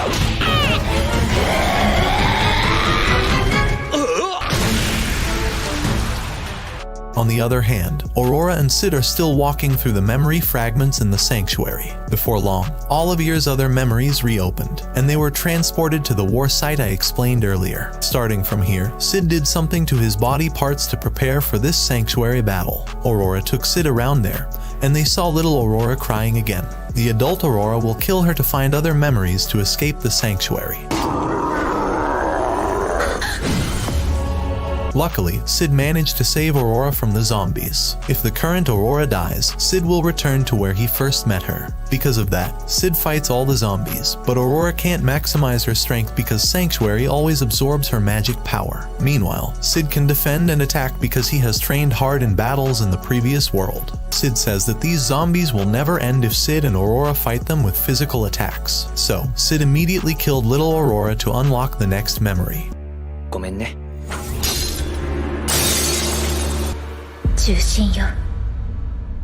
Then they were in a large room with a sealed door and a sword. Aurora said that this was the sanctuary's core room, and behind the sealed door was the magic core of the sanctuary. At first, Sid wanted to cut the chain of this seal, but he didn't do it because his sword was surely broken. Then Aurora said that there was a text sign on the sword here. This sword can cut the door seal chain, but Sid already knows that this sword cannot be released. Sid had read a lot of novels that had stories like this. Only the chosen person can revoke it. But Sid keeps trying to pull out the sword, and another text sign shows that this sword can be pulled out by someone with the blood descendant of a hero. Then Aurora and Sid were silent in this room because there was nothing else they could do. They even play games to pass the time here. On the other hand, Epsilon and the other Shadow Garden members were in a factory hall. Then they meet a zombie who will attack them. When the Shadow Garden members wanted to kill the zombie, Epsilon stopped them suddenly. She could tackle this zombie alone without killing it. Epsilon explained this while searching for all the information on the sanctuary. Sanctuary is the memory of Oliver's past. However, in her memories, there were also various things about the members of Shadow Garden. Epsilon and many members of Shadow Garden were the results of the Diabolos cult's failed experiments. Oliver's memory is a memory for them too. Sid and Seven Shadows always save Shadow Garden members who share the same fate. If Sid hadn't saved them when they were kids, they would never have survived the Diabolos cult's demon cell experiments. Maybe they are also still possessed by the demon until now. Then they immediately used the camera created by Etta with the information she got from Sid. Some Shadow Garden members also started to lose their magic power due to being absorbed by the sanctuary, including Epsilon's boobs. 何かあったかしら。何も。 At the same time, Delta was still going on a rampage to kill Nelson's clones many times. Before long, the sanctuary's defenses disappear as Nelson's true form is found. They return to the starting place where the statue of the hero Oliver was. Nelson couldn't believe that his real body could be found among the 100 clones he had previously created. When Alpha wanted to kill Nelson, he suddenly summoned the hero Olivier to fight Shadow Garden.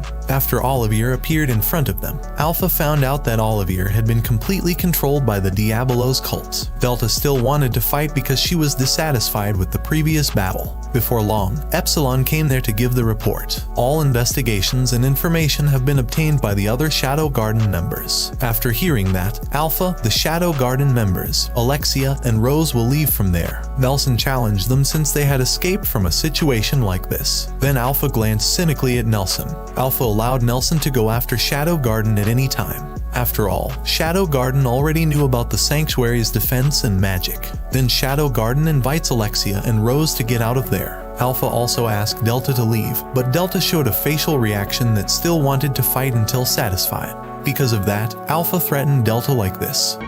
Delta.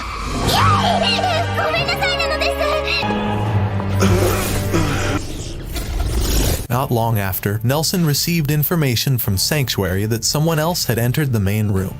Because of that, Nelson took Olivier there immediately to kill them. On the other hand, Aurora and Sid were still chatting. Sid is curious about Aurora's condition when the Sanctuary is destroyed. Then Aurora said she would be released from this memory, so Sid didn't need to worry. After hearing this, Sid told Aurora had to wait for the right moment. 待つ もう少し待ってればなんとかなるからね。 Sid is very confident in overcoming this problem. According to the stories in the novels that Sid had read, when someone was in this situation, the main villain would appear to kill anyone who bothered him or her. Sid's guess was correct. Nelson and Olivier had arrived there. Sid is confused because Olivier's face is so similar to Alpha's, but he doesn't mind that and will fight Olivier now. Aurora warns Sid that Olivier has extraordinary powers, but Sid calms Aurora down because he won't be defeated easily.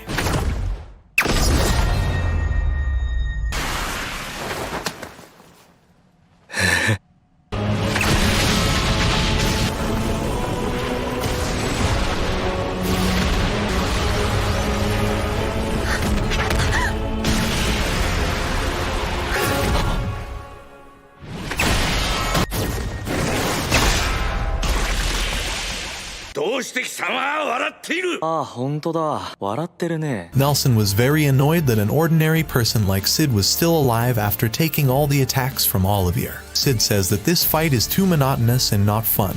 Olivier is heartless because she died long ago. Then Aurora asked Nelson to stop the fight. Aurora didn't want to hurt Sid because he was caught in this situation. Aurora's current form is just a memory, and she will do something so that Sid can escape the Sanctuary. Nelson says Aurora should work together to make the Diabolos cult easier. If Aurora is willing, Nelson will release Sid from this Sanctuary. Aurora doesn't understand Nelson's words, but she will carry out his orders so Sid can get out of there. Then Sid is annoyed because this conversation is too boring, and Sid doesn't want to be considered inferior to the power of a dead girl. He also told Aurora not to follow stupid orders from Nelson. Nelson was enraged that a weak person like Sid dared to say such a thing. Then he immediately ordered Olivier to kill Sid now. Olivier immediately stabs Sid, and this makes Aurora very surprised. But suddenly,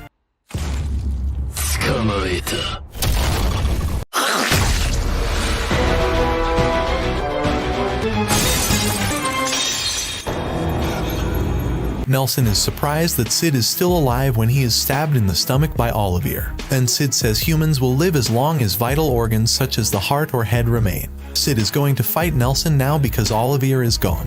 But Nelson still had other copies of Olivier, and Sid would surely be dead by now fighting against this many attacks. 時間切れだ。アーティファクト。いや、まさかそれはスライム。遊びは終わりか。さっきより動きが単調だ。これじゃあただのかかし。Finally, Sid opened his right eye, which surprised Nelson because Sid could use magic in this sanctuary. He suspected that Sid was wearing an artifact that could store magic power. Then Sid explained that Sanctuary was indeed a place to absorb magic. Due to that, Sid amplified the magic in his own body so that the Sanctuary could not absorb it. It is a very easy mindset to solve this problem. Now the game time is up, and it's Sid's turn to attack Nelson. Even if Nelson attacks Sid with all of Olivier's copies, it won't be able to defeat him since Sid can destroy anything. これが人に許された力なの。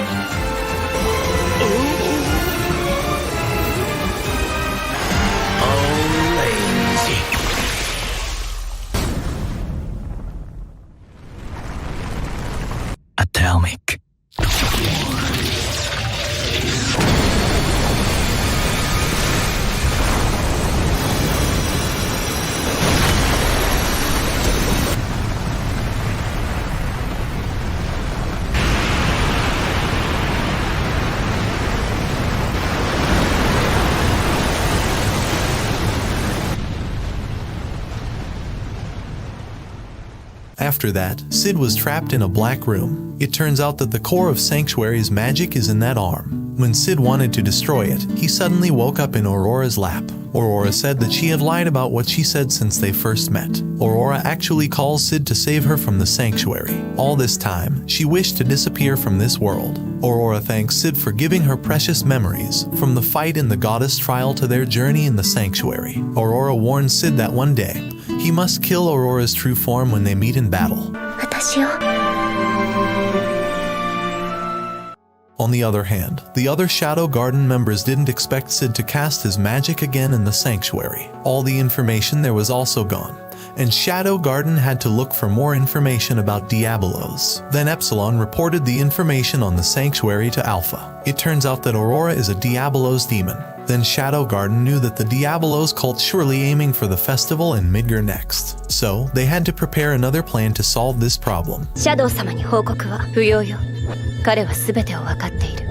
On the other hand, Alexia, Beta, and Rose are exploring the forest because the whole town is already filled with water. Alexia says she's annoyed that she can't figure out what's happening. Rose also feels the same way as Alexia. Since the events in the city and academy of Midgar, the Diabolos cult and Shadow Garden organizations have been fighting without their knowledge. Because of that, Alexia decides to form a group. Alexia could use her position as princess of the Midgar kingdom to obtain information. Rose can also do the same because she is the princess of the Oriana kingdom. Meanwhile, Beta is a writer who can take advantage of her profession.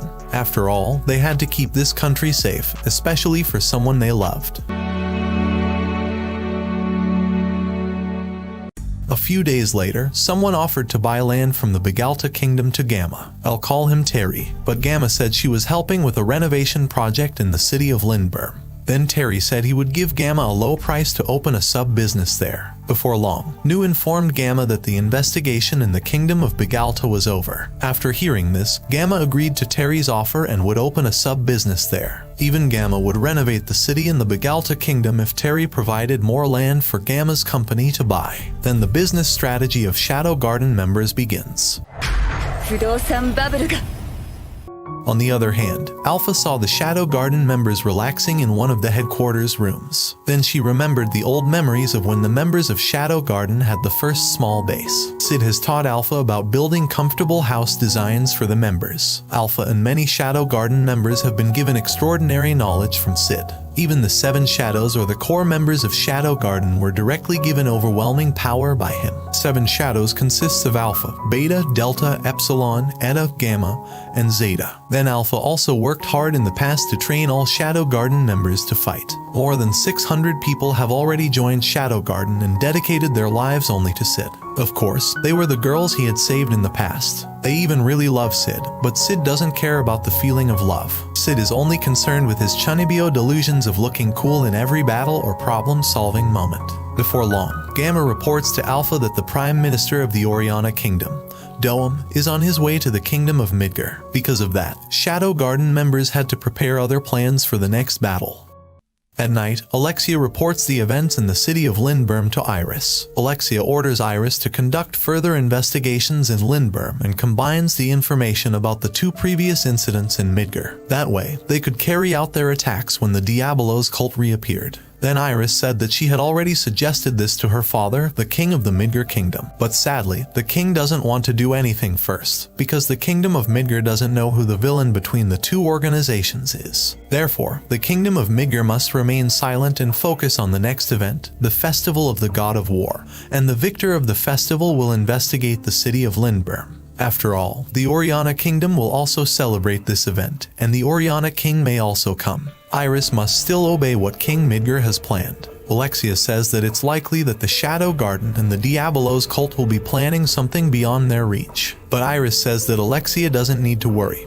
Anyone who will mess up the festival Iris can handle because she is one of the strongest swordsmen in the world. According to Iris, the power shared by the 2 organizations must have been obtained through ancient artifacts. An example is the power that Shadow and Alpha showed at that time. On the other hand, Rose was practicing her sword as usual to strengthen herself. She became a swordsman like this thanks to someone who had saved her when she was a child. Rose remembered the way he fought and the beauty of his sword swings. When Shadow appeared at the Midgar Academy incident, Rose felt she recognized him from how he swung his sword. Rose must have even greater strength to solve the problems in the Oriana Kingdom. While Rose was still continuing her sword practice, something suddenly happened. Finally, the God of War festival was about to be held, and many adventurers and citizens were excited about this festival. They will show their power because this festival is attended by great people from all cities. Cid, watching the crowds in the city of Midgar, also wanted to join this festival of the God of War. So he, a Chunibyo, imagines when he enters the festival while hiding his true power. Cid will be a side character by pretending to be weak until his opponent belittles him. After that, Cid beats the opponent so quickly that the audience is shocked while thinking, "Who is that person? Why can weak people fight like that?" This is suitable entertainment for Cid because he can have as much fun as his imagination allows. Then Cid immediately went to the Shadow Garden headquarters to meet with Gamma. Cid asks her to help hide Cid's identity because he will participate in the God of War festival. Gamma is curious why Cid wants to take part in this festival, but Cid couldn't answer Gamma's question and asked her not to ask anything about this. In Gamma's mind, she was sure that Cid must have already known what the Diabolos cult was planning to do. So Gamma complied with Cid's wishes and prepared all sorts of things to change his appearance. Edda has also prepared advanced technology to change the appearance using slime enchanted with magic. Of course, this advanced technology comes from the knowledge possessed by Cid. Then Nu gave a list of men who could later be used as references for Cid's facial appearance. Cid says that he wants to be a weak and cowardly man. Then Nu and Gamma suggested a man named Jimina Senin, who had been abandoned by his family long ago. Jimina is very weak because he can't be a swordsman. No one knows Jimina's identity until now because he has died. Then Cid agreed to Nu and Gamma's suggestion because Jimina had a cowardly face with weak characteristics.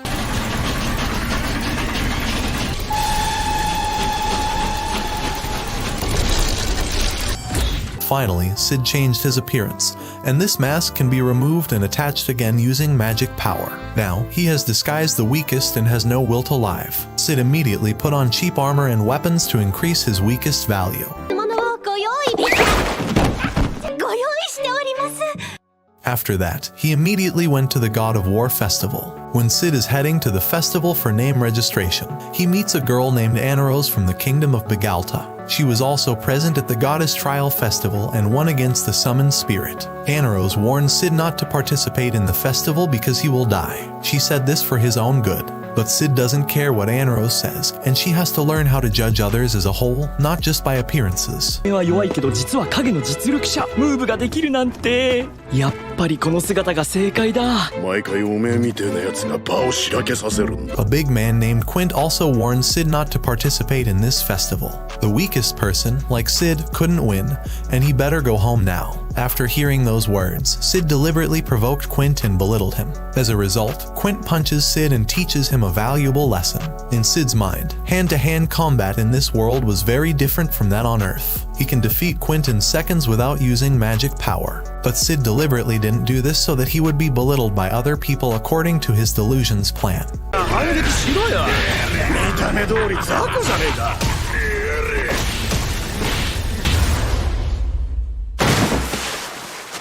それはやめておきなさい。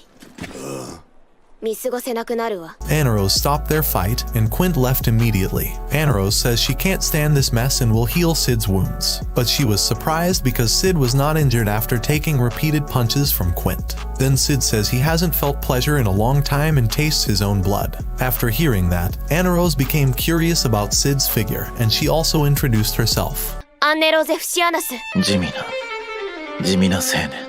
After Jimina's name registration at the festival, Cid changes his appearance again and buys a burger at McDonald's. When he was on his way home, Cid met Rose, who was looking everywhere for Cid. Then they chatted for a while by the city fountain. Lately, Rose also often buys food at McDonald's with Beta and Alexia. Even though they often fight, their relationship becomes closer. Then Rose told him about her engagement with Doem, which will be held soon. Rose became a swordsman of her own free will. But swordsmanship in the Oriana Kingdom was greatly looked down upon because they highly valued the arts. However, Rose still goes through with her wish and wants to be stronger because there used to be a cool person who saved her. She also hopes that, no matter what happens in the future, Sid must still trust Rose. After hearing Rose's will to be strong and her hopes, Sid can trust Rose no matter what she does in the future. あげるよ。 The preliminary round festival has started, and many people are betting on who will win each match, including Sid's friend Hiyoro. He always collects data on every fighter so he can win bets and get a lot of money. Before long, Goldo Kinmac, a fighter who has never lost in this festival, appears behind Hiyoro. Goldo was very interested in the fighter data collected by him, while Hiyoro has been a big fan of Goldo since long ago. Then Sid permission to defecate first to Hiyoro, but he just wanted to disguise himself as Jimina because his part match had already started. Today he will fight Gonzalez, a strong fighter with a big body. But when the game started, 勝者地味な青年パワー28の地味な青年のこの上昇金利、その対戦相手にかけること。明日の第4試合。 everyone was surprised that a weakling like Jimina could beat Gonzalez so quickly without doing anything. They do not accept the results of this match because they do not earn money from gambling results. On the other hand, it turns out that Anna Rose saw Sid's match today. She noticed the movement Sid made. He only fights Gonzalez using his bare hands without a sword so quickly that no one knows his movements. But Anna Rose also doubted Sid's move. She didn't know if Sid hit Gonzalez once or twice. Before long, Sid changed his usual appearance and felt immense pleasure. He heard people's annoyed responses and wondered who was Jimina. 空前じゃないかもって顔をしている。だから軍資金をいい反応だ。 After that, Sid has lunch with Hiyoro at McDonald's. Hiyoro said that Sid also had to participate in the fighter gambling because he got so much money. He had collected a lot of fighter data, and his predictions were almost all correct. In fact, he also wants Sid to add to his gambling money so he can win many times over. Of course, Sid refuses because he always wanted a lot of money to satisfy his chunibyo. Then Sid asks Hiyoro, who is the main candidate to become the biggest money bet with a high chance of winning. Hiyoro answered that Iris and Rose are the main candidate for anyone who plays gambling at this festival. Iris has very good magic sword power. She had never lost in this the God of War festival. Rose also has extraordinary abilities and is the only girl who studied swordsmanship in the Oriana Kingdom. There is one more girl with extraordinary strength. She is a beautiful elf race, and everyone must fall in love with her. Then Sid left to think of his delusional plan to surprise everyone even more. This is also a good thing for the future of Shadow Garden and his role as Shadow, the crime fighter. The next day, suddenly Hiyoro comes to Sid's apartment room to tell him important news. Hiyoro is shocked because Rose suddenly stabbed her fiancé, Doam, yesterday. Now, the Oriana Kingdom's knights are looking for Rose's whereabouts, who disappeared after that incident. なんで？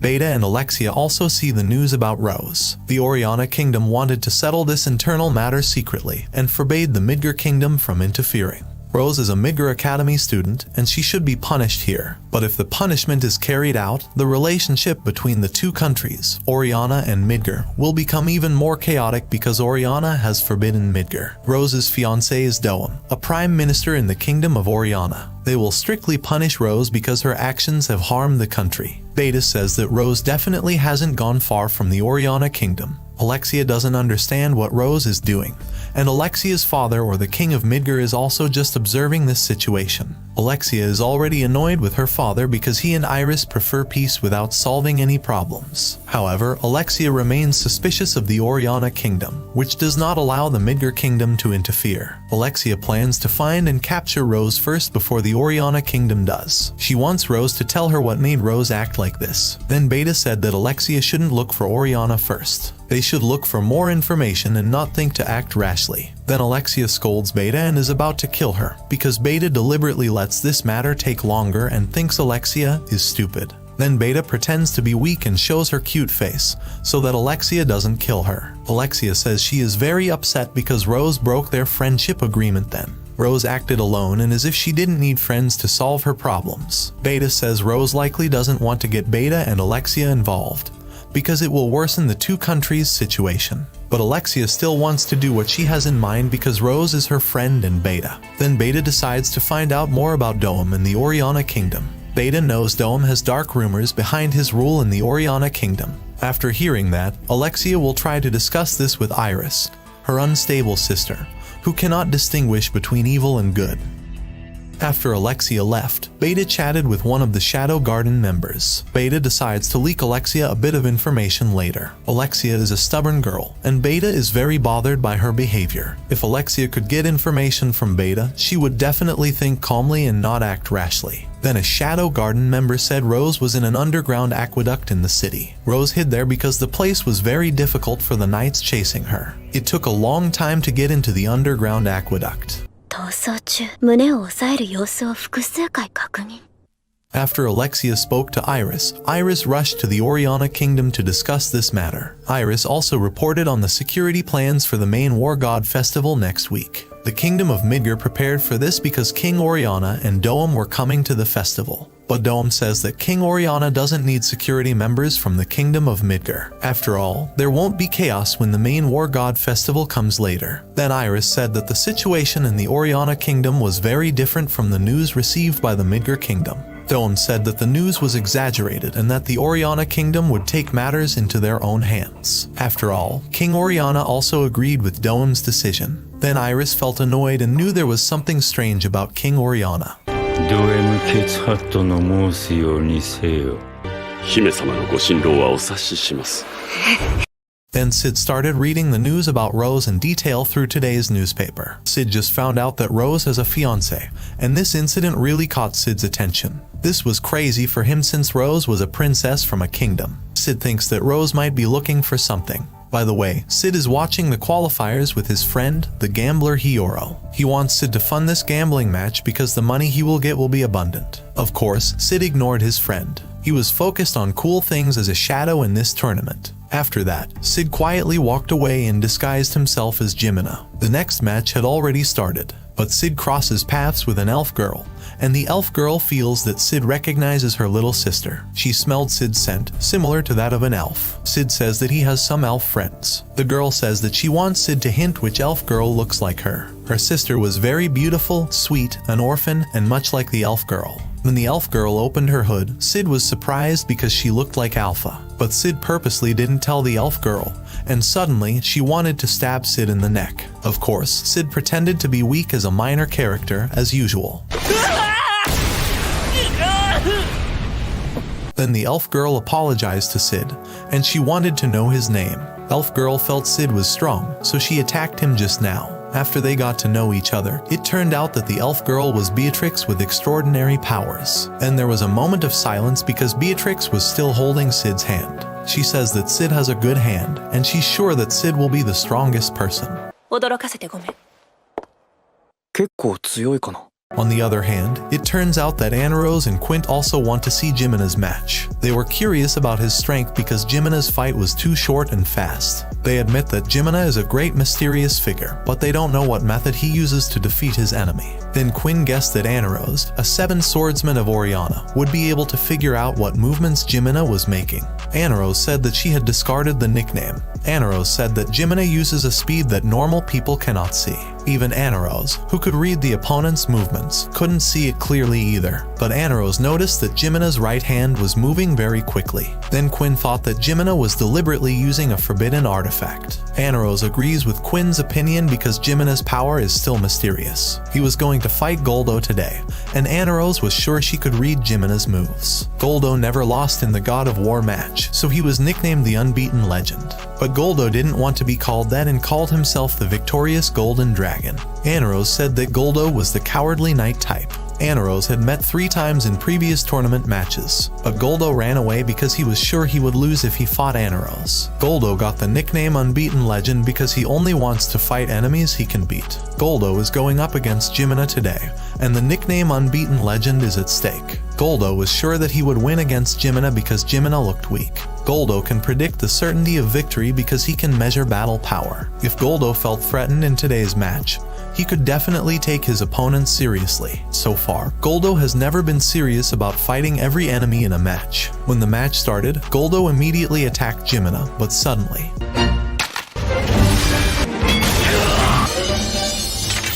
Jimina's movement was very slow, but Goldo felt an attack hit him. Goldo doesn't understand Jimina's strength, and Jimina should be able to beat Goldo with such a chance. Goldo felt belittled by Jimina because Jimina's movements were too simple in fighting. Goldo was angry and started to bring out his true power on Jimina. Of course, the audience was shocked because it was the first time Goldo had demonstrated this power. Goldo says that he will give Jimina good memories, but when Goldo attacks Jimina again, everyone was surprised to see Jimina's very strange way of fighting. Anaro said that Jimina's only movement was cracking his neck and sneezing. Quinn was shocked because there was no way such a fighting style could win this match. But Anaro says that it was Jimina who did that, and this is reality. She saw that Jimina had accidentally cracked his neck and suddenly dodged Goldo's attack, whereas the last Goldo's extraordinary attack was defeated by sneezing. Quinn doesn't believe in Anaro's analysis. Dragon magic power can be defeated by just sneezing.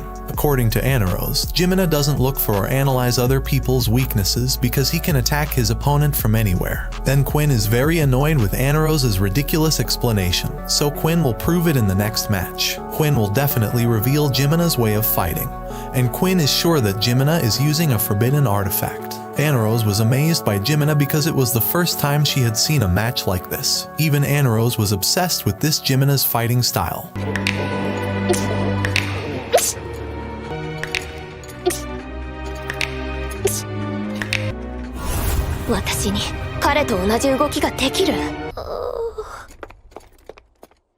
After Quinn's match against Jimina, of course, Jimina wins ridiculously. The audiences were surprised because Jimina's power was mysterious and strange. If he could defeat multiple enemies like this, it meant that how he fought wasn't just a fluke. Jimina was able to enter the main fight of this god of war, and some audiences also didn't accept Jimina's way of fighting. Some audiences who gamble are also confused about making a choice. In the main match, Iris, Beatrix, and Anaros will be the gamblers' idols, but they also have to consider Jimina's odds as a gambling win later. By the way, Hiyoro is almost bankrupt because his gambling money is almost gone. He has never won and asks Jaga to help fund his gambling. Of course, Jaga, who was in his hometown, refused Hiyoro's request. Then Anaros met Jimina directly. She didn't expect that Jimina would be able to step into the main battle of the God War. Anaros marveled at Jimina's rare ability, but she wasn't going to let Jimina pull off another ridiculous fighting style later. Anaros will win the match against Jimina. After hearing that, Jimina just smiled and left from there. Of course, Anaros stopped Jimina because he didn't respond to Anaros' words. Then Jimina was very happy with Anaros' response, and Jimina said while doing something that made Anaros nervous against him. 遊びは終わりだ。この重りは俺を封じる鎖。 But Anaros remains convinced that she will win and Jimina won't be able to use his previous fighting style. そうか。あの人、何がしたかったんだろう。 On the other hand, it turns out that the Oriana Knights managed to get into the underground aqueduct. They were still chasing after Rose and fighting with her. Rose was forced to injure one of the knights, and she told the knight to heal the wound as soon as possible. Rose also deliberately didn't attack his vital parts, and Rose immediately left the Oriana Knights' pursuit.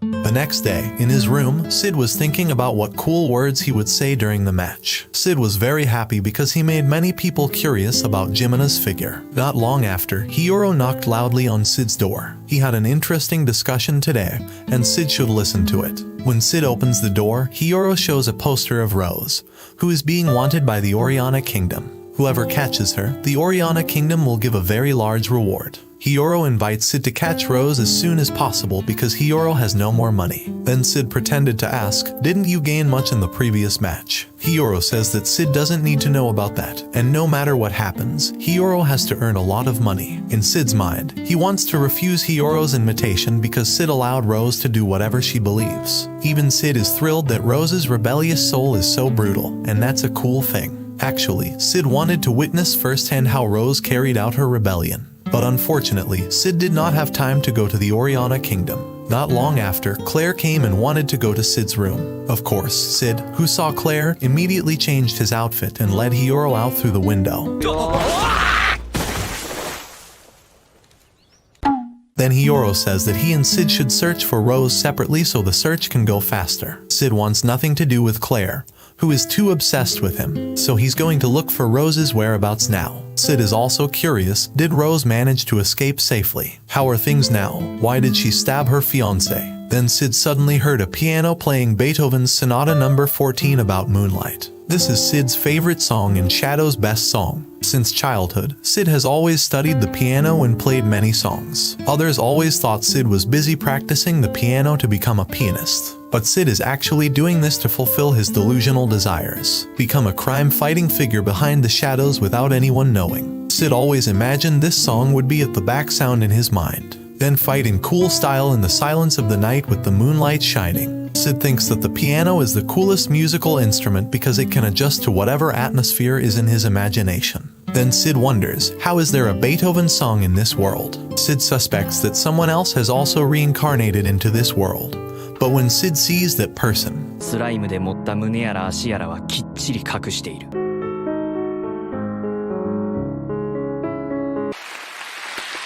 ガンマとベータに続きこいつもか。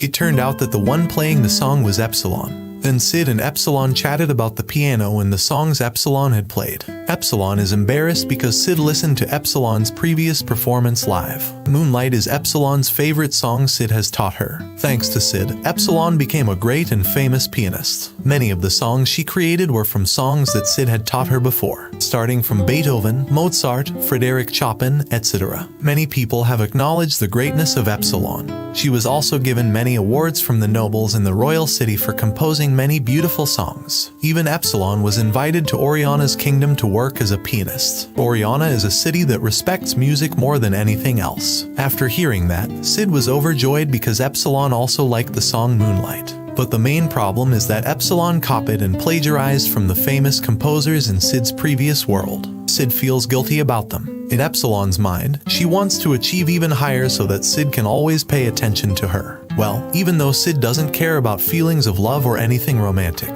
Then Sid asks Epsilon about Rose escaping from the Oriana kingdom. He wanted to know where Rose had gone. Epsilon replied that the Rose issue was being handled by Beta, so Epsilon had nothing to do with it. But Epsilon heard that Rose escaped into the royal city's underground aqueduct. At first, Epsilon wanted to call Beta here, but Sid forbade her because he had already been given enough information from Epsilon. Then suddenly, Sid said this to her. 綺麗なスタイルだね。Actually, the praise was just to appreciate Epsilon for playing Moonlight so well. Sid remained disinterested in Epsilon, even though her big boobs were filled with slime. When Sid looked at the piano that Epsilon had just played, he suddenly smiled because he had a cool idea for Shadow's role. On the other hand, Alexia and Beta are exploring the royal city's underground aqueduct. Alexia tells Beta that Iris is grateful for the information Beta provided. Alexia also conveys Iris' curiosity to Beta about why the king of Oriana looks empty and strange. He seemed lifeless, his body condition was very pale, and there was a strange smell around him. Then Alexia thought of Dome as someone related to the cult, and Rose was trying to solve the problem alone. Beta says that she and Alexia might be too late since the Diabolos cult is moving ahead of them. Initially, Alexia's father or the king of Midgar forbade Alexia to interfere, but Alexia remains stubborn and wants to help Rose to solve her problem. If Alexia does as her father says, the city of Midgar will surely become the target of the Diabolos cult again. Then Beta asks Alexia, why did you invite me to this place? Alexia says that Rose probably escaped through this place. This place used to be an underground labyrinth that was always used to escape to other places. Many royal families fled through this labyrinth because it could connect to other cities. Then Beta asks Alexia again, how to get out of here. This is a very large giant labyrinth. Alexia replies casually that she will follow the path she walked before. If Beta is scared, it's better to just go home now. After hearing that, Beta tries to be patient because Alexia is stubborn and involves too many other people in her ideas. At the very least, Beta should be able to take care of Alexia, because this is her job as a Shadow Garden member. On the other hand, Rose's body condition was getting worse due to the mark on her chest. The mark has started to spread, and Rose's power is getting weaker. Rose's mind is unstable. Is her action right this time? Or is she just digging her own death pit? But Rose was sure that the problems in the Oriana Kingdom had something to do with the Diabolos cult. She saw her very strange father, and his body condition was pale. Rose also sees Dome's face, which is proved he doing something to her father. Not only Dome, but all officials in the Oriana Kingdom. Because of that, Rose wanted to kill Dome and immediately stabbed him.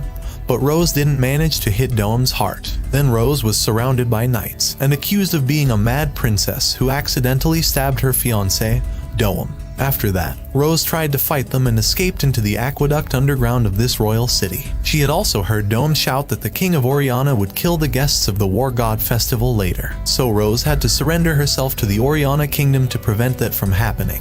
Then she realized that the Diabolos cult had secretly infiltrated her kingdom and influenced the king of Oriana. Rose actually wanted to take the situation calmly, but she couldn't do it because her emotions were running high, and King Oriana was the most precious person in her life. Rose didn't know what path she should take next. The war between countries also can't be cancelled if Rose doesn't surrender to the Oriana Kingdom. Then Rose saw the McDonald's burger wrapper that Sid had given her at the time. She was sure that Sid already knew everything that would happen later. Because of that, Sid trusts Rose to do whatever she wants and believes. Then Rose found out that she was currently experiencing demonic possession, as Alpha had shown at that time. So there was nothing she could do anymore, and she wouldn't be able to save her father from the influence of the Diabolos cult.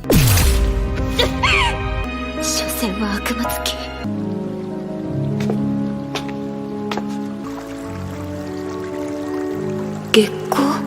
Suddenly, Rose heard a piano playing Beethoven's Moonlight. Rose followed the sound of the piano, and when she arrived at a place of ruins,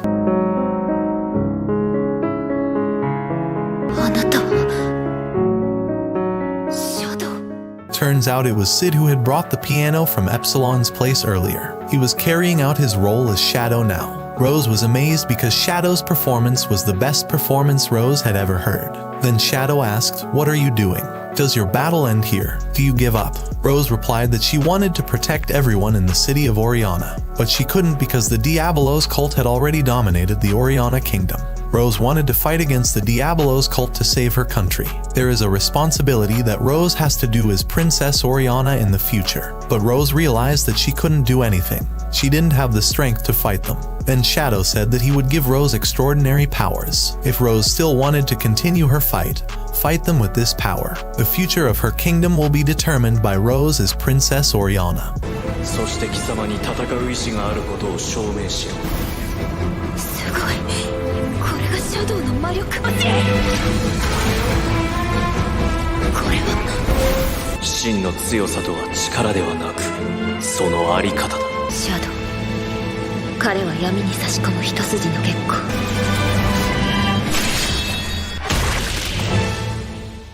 On the other hand, Alexia feels an extraordinary magical power, and when she approaches the power, she sees Rose, who wants to get out of there. Then Alexia asks about all the things Rose did in the Oriana Kingdom. But Rose doesn't want to tell Alexia because she doesn't want Alexia to get involved in this. Then Alexia is furious at Rose for treating her like a spectator to the Diabolos cult and Shadow Garden's war. Rose had promised at that time to protect the most precious person together, but Rose broke that promise and wants to solve this problem alone. Rose doesn't respond to Alexia's words. Rose says that she has lost everything and will not involve Alexia in solving cases in the Oriana Kingdom. Then Alexia suddenly attacks Rose because she wants to know the real situation in the Oriana Kingdom.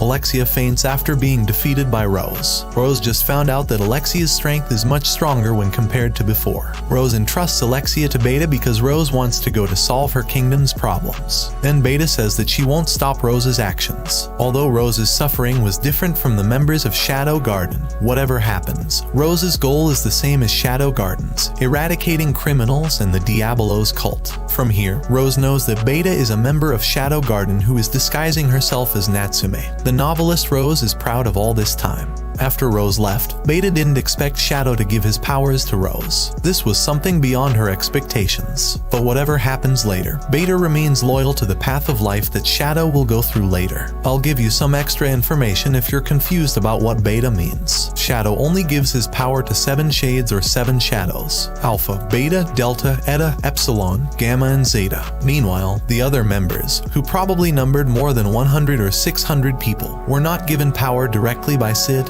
like 7 shadows. Due to this, Beta is surprised to learn that Sid gave his powers to someone other than 7 shadows. That's enough for the additional information. I'm not going to give out any more information, because this video could be over 20 or maybe 30 minutes if I go into detail about Rose and the 7 shadows from the light novel.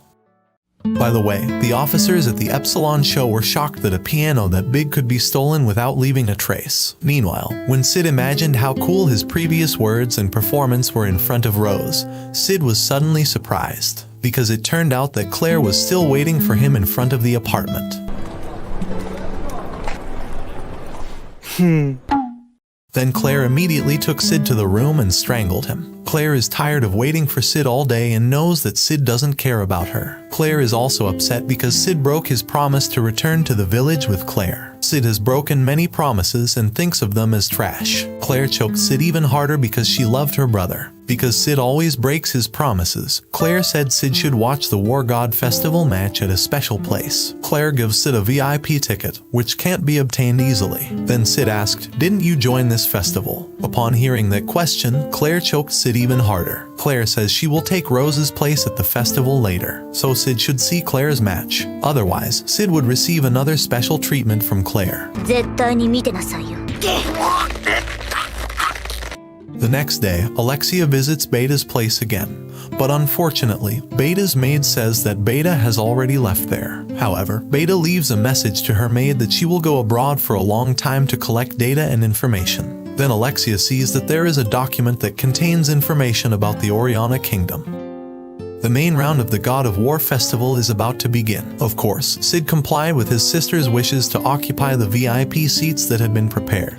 When Sid was escorted by the waiter to Claire's VIP seat number, Sid met Iris. Of course, Sid immediately introduces himself to Iris and wants to get out of there because he's misplaced. But Iris called Sid again because she knew that Claire had booked VIP tickets for her brother. Iris recognized Claire very well, and they trained together several times in the Midgar Kingdom. Even Iris plans to include Claire in the Midgar Knight Army after graduating from the academy later. Then Sid immediately sat in the VIP chair next to Iris and chatted with her. Iris apologized and thanked Sid about Zenon and for what happened at that time. Iris is very happy because Sid has become Alexia's boyfriend. Even Iris often saw that their relationship was very good at the academy. By the way, Iris also apologized while bowing her head to Sid. Of course, Sid is very upset because the main character in this story bows his head to Sid, a weak, cowardly, and stupid minor character. Sid explains that his relationship with Alexia is not what Iris had imagined. Sid and Alexia's activities are just like playing games. After all, Alexia frequently approached him every day back then. Iris says that Alexia can't come today, so Iris is worried that Sid will feel lonely without his girlfriend.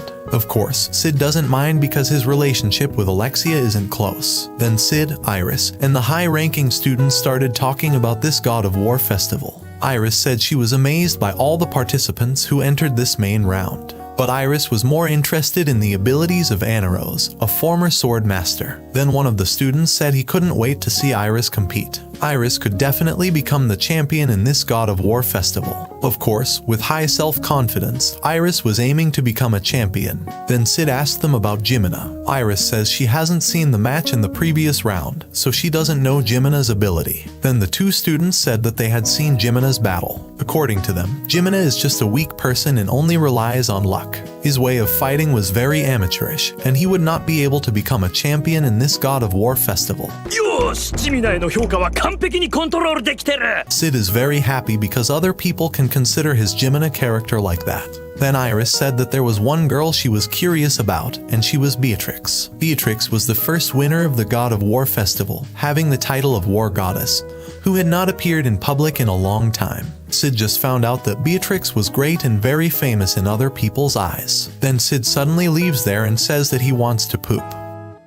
When Sid wanted to disguise himself as Jimina, he heard Beatrix's footsteps and powerful aura. But Sid didn't care about that and kept walking away. Then Beatrix called Sid because she thought Sid had ignored her. Sid pretends to have just noticed Beatrix and says he didn't mean it that way. 本当に本当だよ。そうか。そうだよ。してない？してないよ。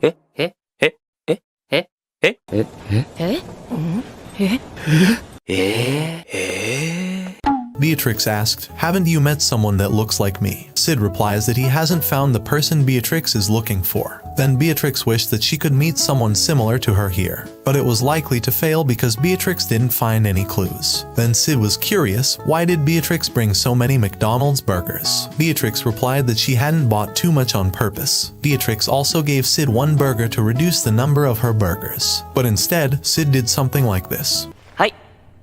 これあげる。ありがとう。 Back to Iris. Suddenly Doem came and sat beside her. Iris said that the chair belonged to someone else, but Doem ignored what Iris said. After all, the conversation between the representatives of the Midgar and Oriana kingdoms would be instructive to the students watching through these VIP seats. Then Iris asked, "Did you come here alone? How about your fiancé?" Doem said that the king of Oriana could not come today because his health was not good, so he would witness the main act of the God of War festival tomorrow with Doem.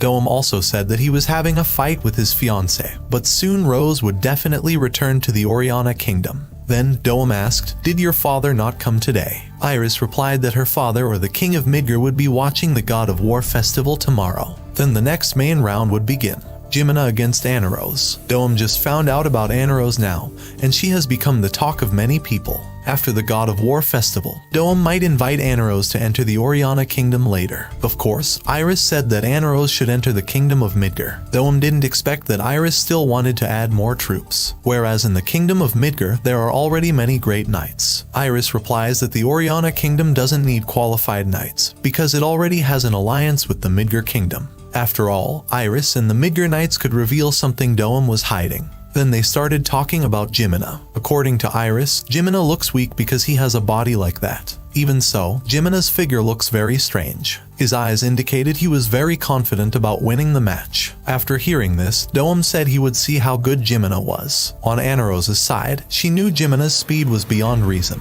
Even Jimina showed Anarose that he had weights on his hands. That means Jimina hasn't used his full potential yet. Because of that, Anarose had to attack Jimina faster so he wouldn't have a chance to attack. Then the match starts.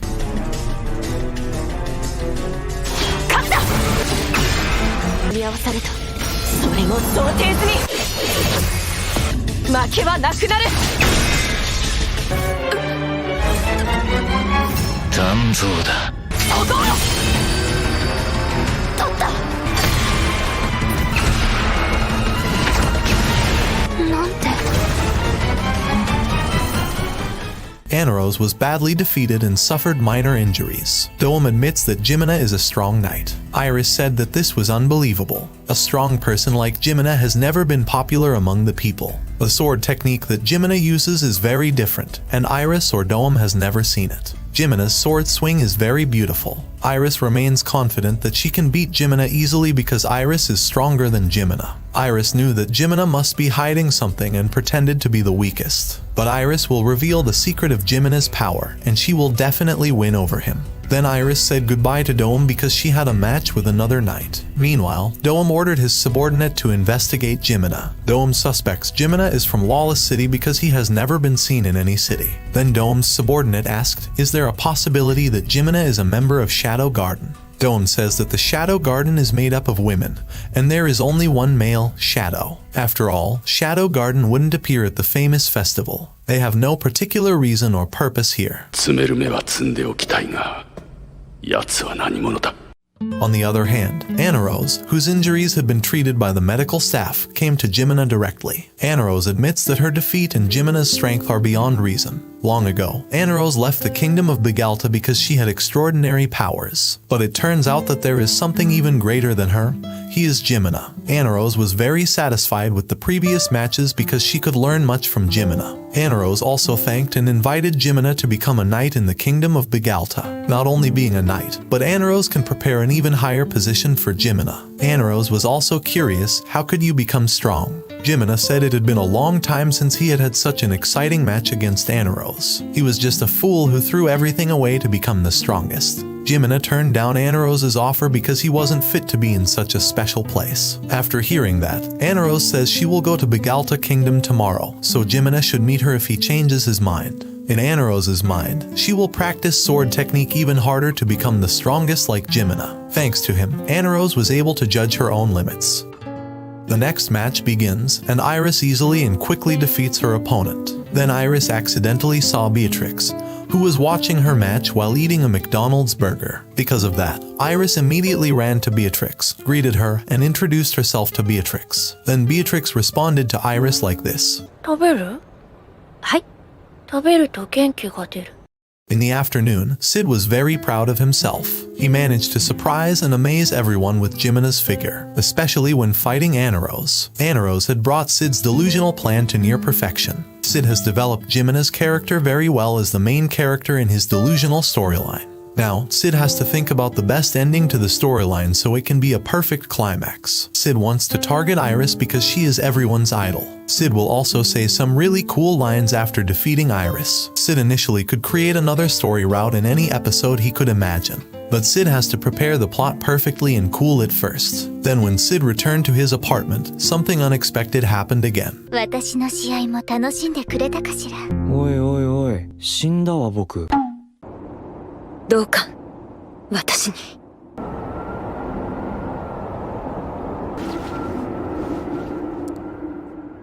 The story goes back to before the God of War festival started. Iris was training as usual around the Midgar Kingdom. Then flashback to when Iris was a child with the talent to be the strongest knight in the city of Midgar. Iris was everyone's pride because she possessed incredible magic power and swordsmanship. When Iris was a teenager, she was already a role model for everyone. They believe that the land of Midgar is always safe if there is the power of Iris. Iris also has a great responsibility as the first princess in the kingdom of Midgar. Back to the present, Iris was also annoyed with Alpha because she underestimated Iris's power. Even when the Midgar Academy was attacked by terrorists, Iris and her army couldn't enter or do anything. Iris had tried to talk about the Shadow Garden and the Diabolos cult to her father, but Iris' father didn't want to do anything and didn't take anyone's side. If Iris disobeyed her father's decision, it would mean that Iris was endangering this country, when the quarrel with the church and the sacred land is the same.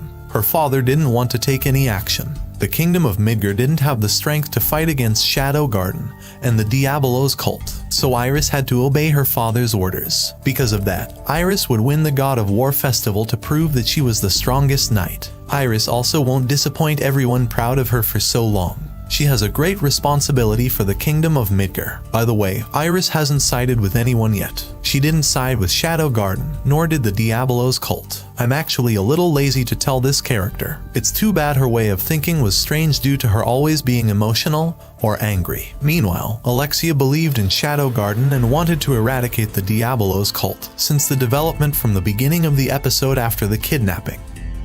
The final round of the God of War festival would begin with Claire's match against another knight. Sid was neatly dressed and handsome, while drinking coffee from Gamma's company. I'll mention Gamma's company name now, because this has something to do with the storyline when the second season airs later. Gamma's company is Mitsugoshi, and all employees are Shadow Garden members. Meanwhile, Gamma disguised herself as Luna. Back to the story. Not long after, Iris came and sat next to Sid. Of course, Sid was annoyed because a character like Iris stood out too much with a minor character like Sid. Iris also started talking to Sid like a friend. She said she liked the smell of coffee from Mitsugoshi, but Iris didn't like this bitter coffee. Then Sid suggested adding sugar or milk to the coffee. The taste would be different, and Iris could like the taste. When Iris tries Sid's suggestion,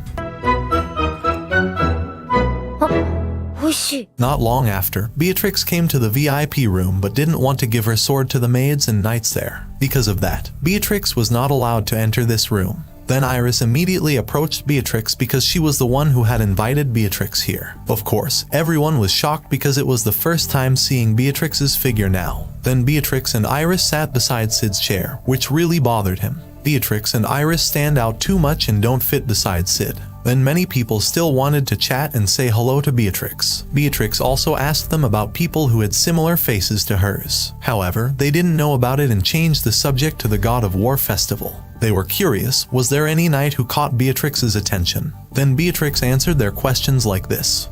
シド、きっと強くなる。いや、なりませんから。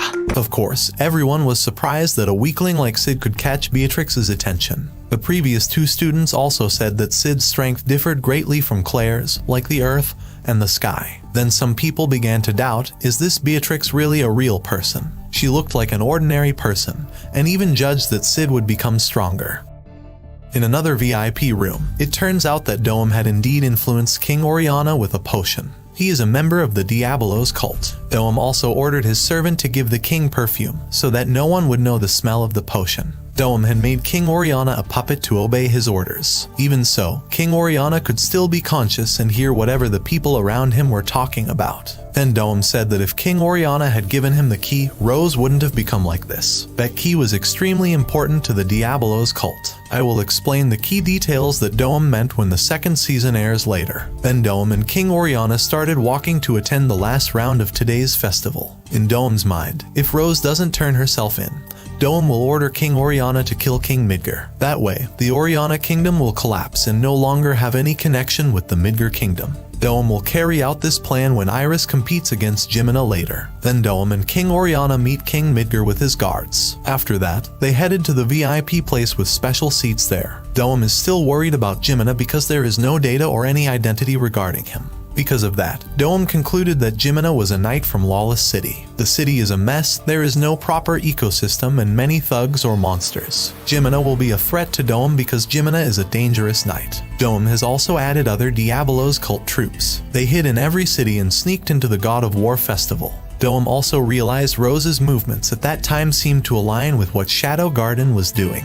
When Doem and King Oriana passed Beatrix's chair, Beatrix suddenly said there was a strong smell there. Of course, Doem panicked and immediately ordered the knights to restrain Beatrix now. But Iris calmed Doem down and introduced Beatrix to him. Doem is surprised that Beatrix is an elf born or raised from the blood of the hero Olivier. Then Beatrix apologized to Doem, and so did Doem.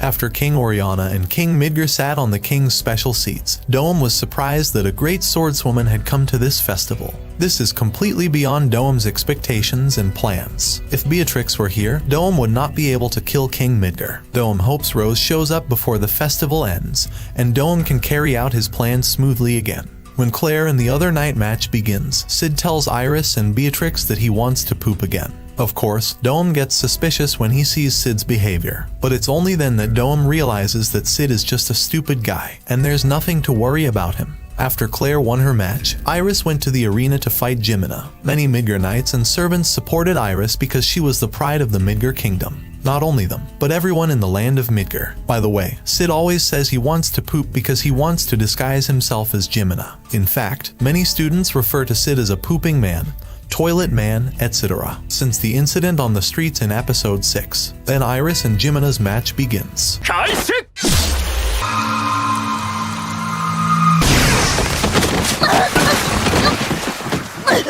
来ないのか。今確かに切られた。まさか錯覚。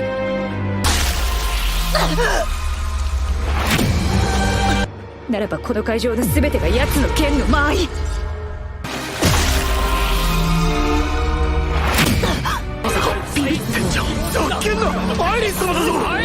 さっきからアイリス様は何やってんだ。一人でフラフラフラフラ。そんなことができるのは世界最強のな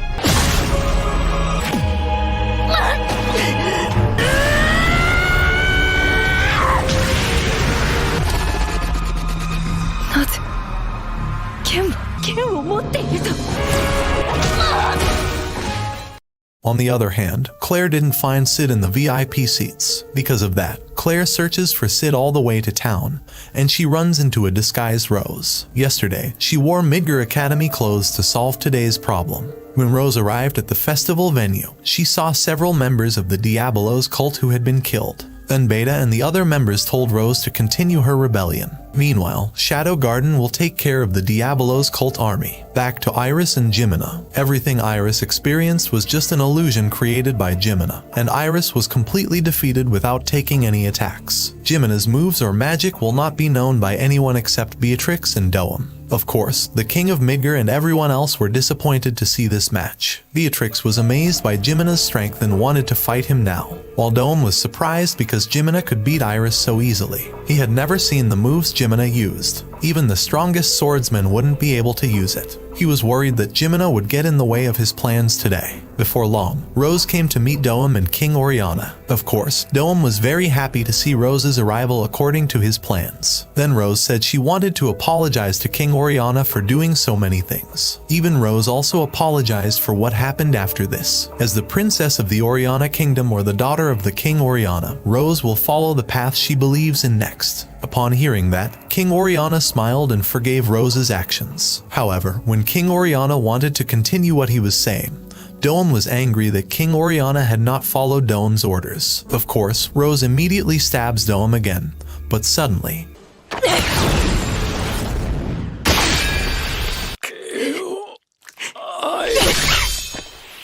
Dome deliberately uses King Oriana to protect himself. Dome even accused Rose of deliberately killing King Oriana for Rose's selfishness in ruling the Oriana Kingdom. When Dome looked at Rose, it turned out that Rose intended to kill herself, but suddenly, それが貴様の選択か。あなたはまさか。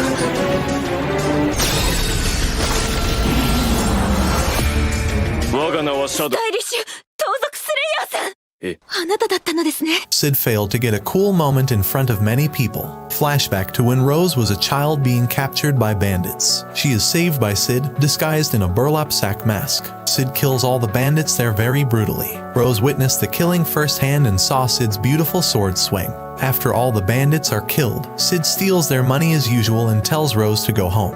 Rose asked Sid, "Who are you?" Then Sid replied that Rose could call him Stylish Bandit Slayer. Back to the present. Rose didn't expect Shadow to be the Stylish Bandit Slayer. Rose admires Shadow for continuing to fight criminals despite his loneliness. Meanwhile, Rose wants to choose a shortcut through suicide to solve the problem. Rose was in a lot of pain and fear because this all happened so suddenly. Actually, Rose can still fight, but this life is very painful. Because of that, Rose chose to die rather than have to live like this. Shadow explains that Stylish Bandit Slayer was just a ghost kid who happened to be passing through the forest. Then Shadow used his cool words again. He ordered Rose to run from there and keep fighting because her life path did not end yet. After hearing that, Rose obeyed Shadow's orders, then ran away from the festival venue and warned the people there to leave here immediately. Dome immediately ordered the Diabolos cult army to go after Rose, but sadly, all of the Diabolos cult had already been killed by the members of Shadow Garden. Then Beatrix deliberately did Dome's orders because she wanted to fight Shadow. Of course, even though Shadow knows that Beatrix is not a criminal, Shadow still smiles because he can have fun today.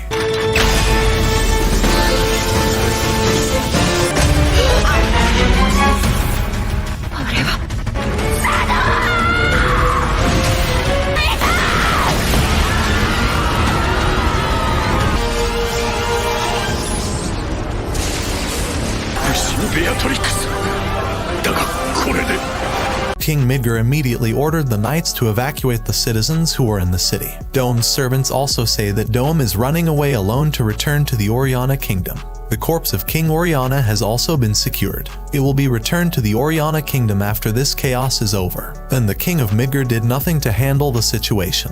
He would oversee and prepare an even larger army to fight the Shadow Garden and the Diabolos cult. Meanwhile, on the other hand, Claire is still looking for Sid's whereabouts because she is worried about Sid's current condition. Then Rose managed to escape safely to a narrow street in the city. Of course, Rose was confused about how to solve the Oriana Kingdom's problems. But suddenly, Alpha appeared in front of Rose and gave her two choices. First, Rose fought the Diabolos cult alone with the power she now had. Second, joined Shadow Garden to fight them together. Alpha says that Shadow Garden is not focused on saving the Oriana Kingdom. The fate of the kingdom remains in Rose's hands alone. But if Rose could demonstrate her worth as a member of the Shadow Garden, they could help her kill the Diabolos cult troops there. Shadow Garden wouldn't act if Rose was still in her current state. Upon hearing this, Rose joined Shadow Garden and apologized to her father, who was already in heaven. This is the only way to save the Oriana Kingdom.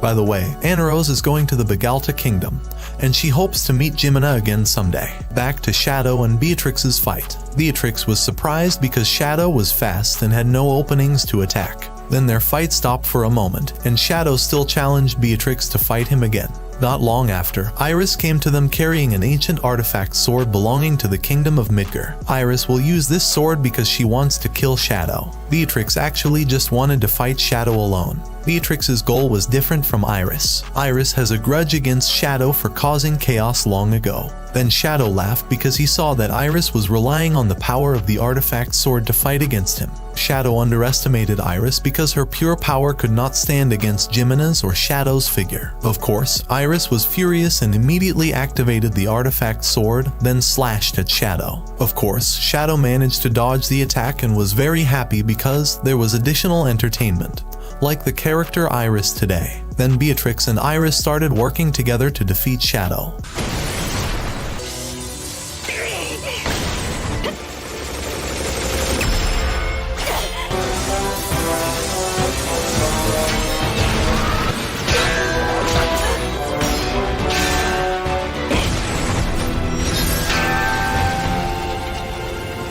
Shadow changed his weapons to dual crowbars like in his previous world. He is proud of this tool because it can be used as an all-purpose weapon. Their fight continues, and Iris is confused about who Shadow really is. Shadow says that he is nobody. His name was only Shadow, and if anyone else had taken this name, they would have to be a fake. Then Beatrix introduced herself to Shadow. She felt that she had met Shadow before, but Shadow says that they never met. After all, Shadow would definitely remember someone else if that person was very strong.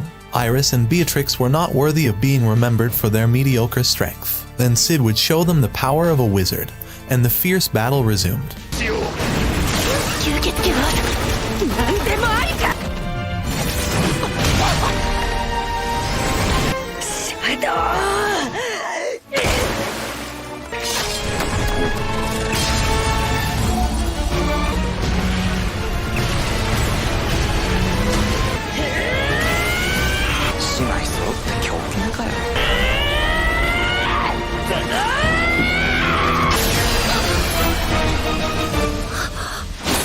Shadow says that fake or borrowed power will not be able to beat him, but he admitted that Beatrix's sword's technique was very close to Shadow Garden.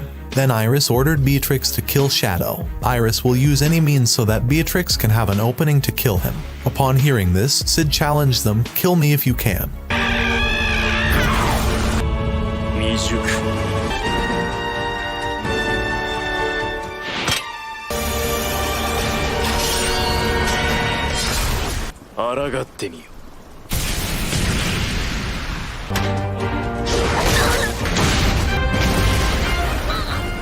Shadow manages to defeat Iris and Beatrix, but Iris still wants to fight Shadow because he has caused so much chaos, and Iris will never forgive him. The knights are heading there to capture Shadow, and Shadow will not be able to escape from here. The kingdom of Midgar will become Shadow's enemy, because he is the villain behind the chaos of the Diabolos cult. After hearing that, Shadow responded to Iris' words like this.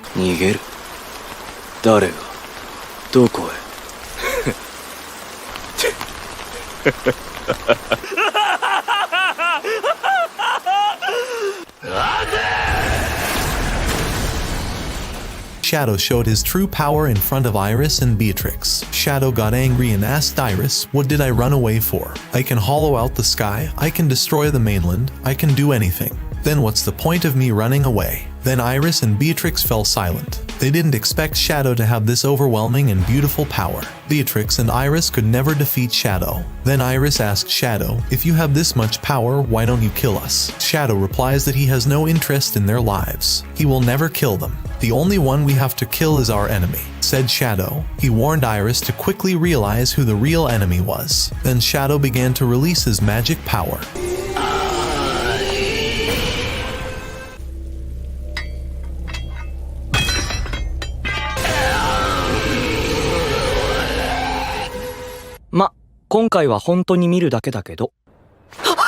Shadow does nothing and cancels his magic. Iris was crying and upset because she didn't know what to do. Who is the real enemy, and what is their goal? A few weeks later, Beatrix wanders again to find her sister's whereabouts. Iris also accompanied Beatrix's departure at the station. Beatrix said that Iris didn't need to be burdened by all this, but Iris said she would still do it according to her pride as the princess of the Midgar Kingdom. When Beatrix's train left for another city, Beatrix was happy because she had such a cool battle with Shadow at that time. Beatrix wanted to train harder to fight Shadow again if there was another chance.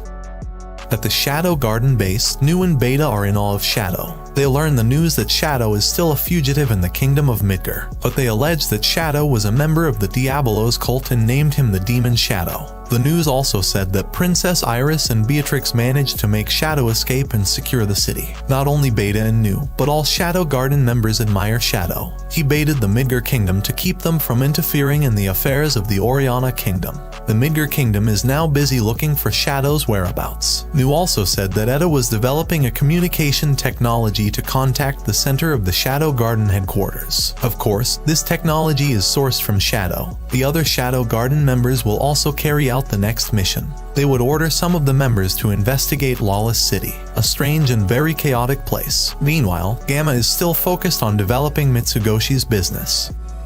On the other hand, Sid and Jaga are going to the Midgar Academy, which has been renovated thanks to Mitsugoshi's funding. Then Sid is curious, where is Hiyoro? He was nowhere to be seen in the apartment. Jaga says that Hiyoro is working somewhere to earn a lot of money. This is the fate of Hiyoro now, and there is Zeta, traveling as usual on a mission. Back to Jaga and Sid. Jaga had the chance to see the power of the Demon Shadow, which was very beautiful in the city at that time.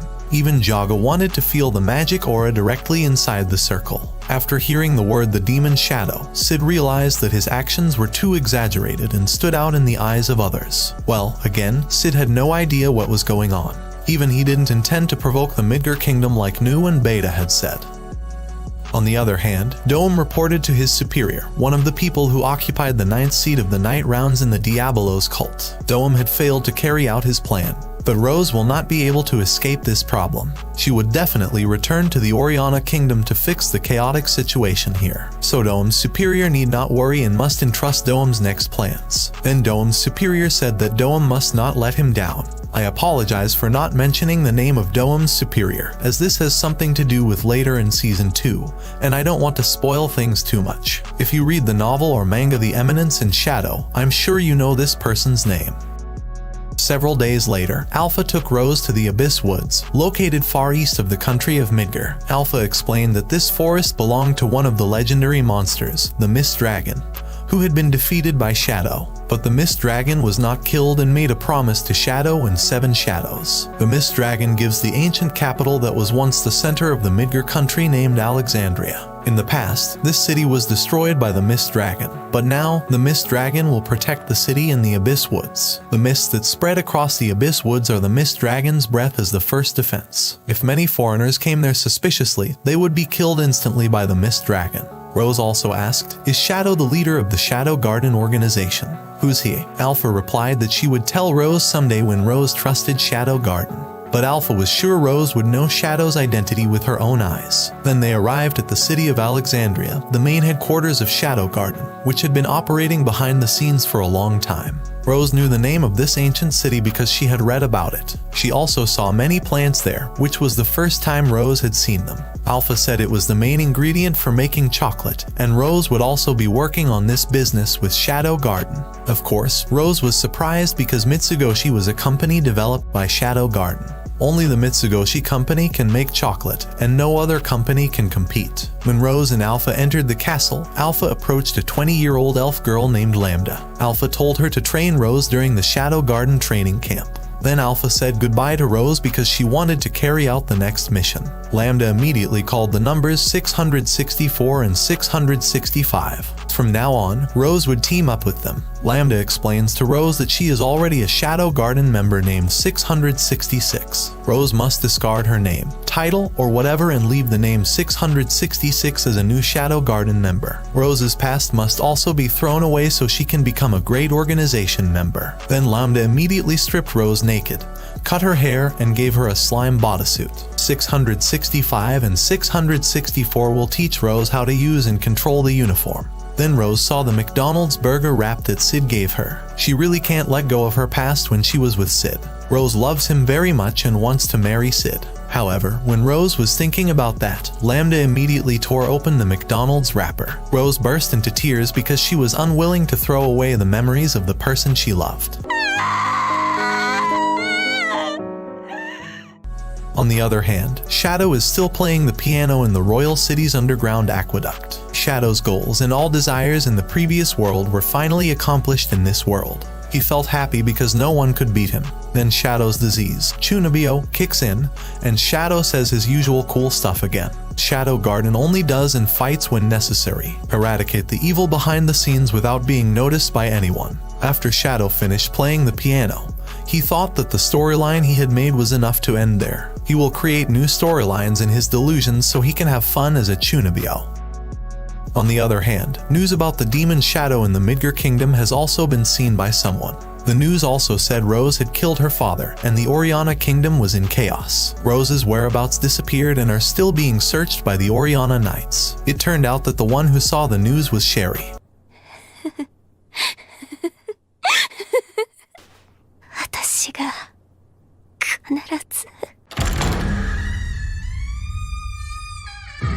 One night, Shadow Garden held an important meeting to report on the situation from various places. Since the God of War festival ended, there has been no movement from the Diabolos cult in the Midgar Kingdom. The groups formed by Diabolos also did not have any movement. Even Fenrir's group, the 5th seat member of the Diabolos cult, is trying to rebuild the group order in the Diabolos cult. The Diabolos cult is in confusion because Shadow Garden always manages to thwart their plans. Shadow Garden's mission is now to focus on the Oriana Kingdom.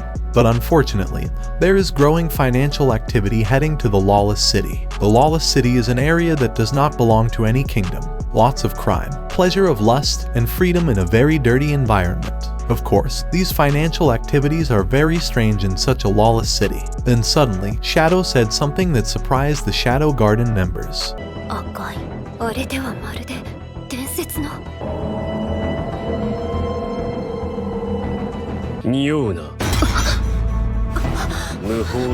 The Red Moon is a phenomenon and tragedy that occurred 1,000 years ago. If this happens again, the entire city will be destroyed.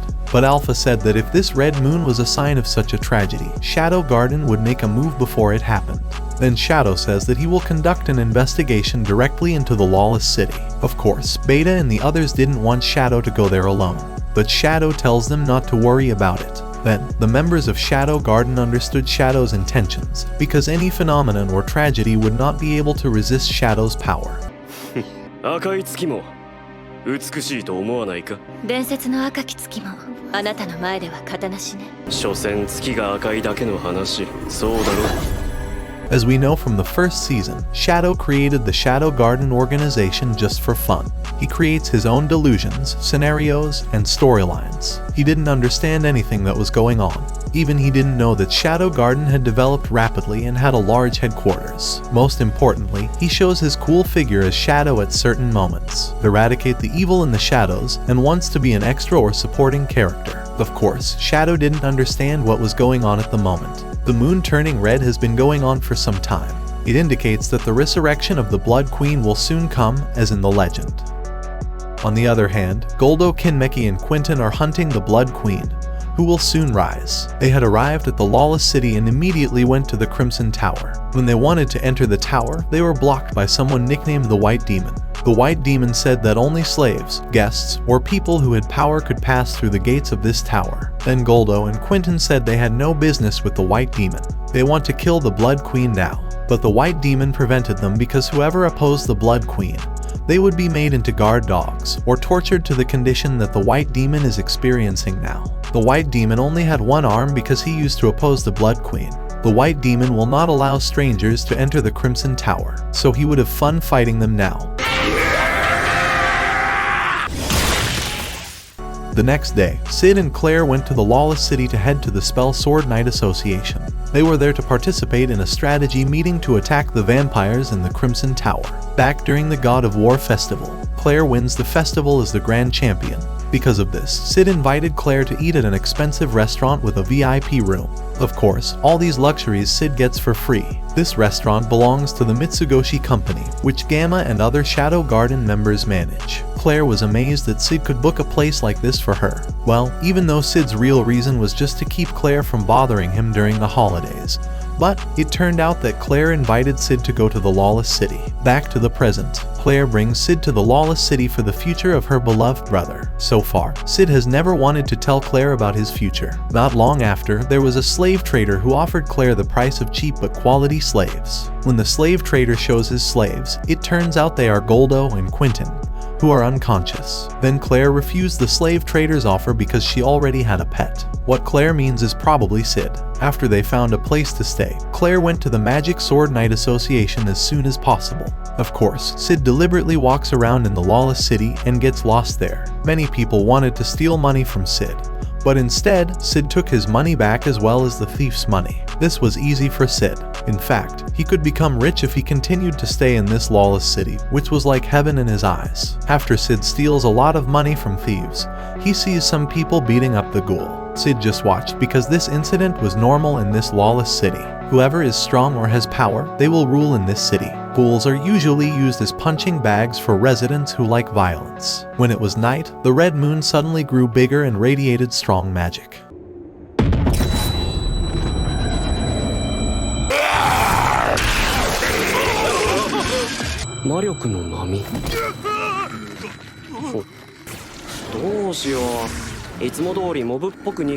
Residents who are bitten by the ghoul will turn into ghouls. This is the magic effect of the red moon. Sid, who saw this, laughed and wanted to create a cool storyline again as usual. He thought about what action would make him cool when eradicating these ghouls. Not long after, a red-haired girl saw Sid dealing with the ghouls. Of course, she immediately rescues Sid, who she thinks is just an ordinary citizen. Sid asks the girl, "Who are you?" Then, the girl introduced herself. She is Mary, the oldest vampire hunter. Mary said super cool words in front of Sid. "Run if you don't want to die. The rampage will begin soon. The moon is turning red, there's no time left." After saying these words, Mary left there to hunt other ghouls. Of course, Sid got goosebumps after hearing Mary's cool words. From here, Sid will have fun in the lawless city.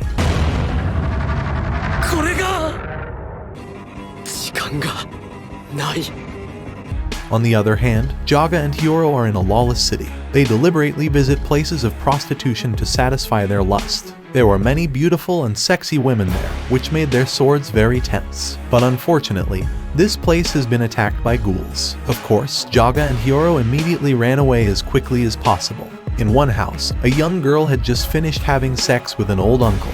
Her name is Marie, and she always receives rude behavior when serving her customers. When she wanted to rest, the old uncle came back as a ghoul.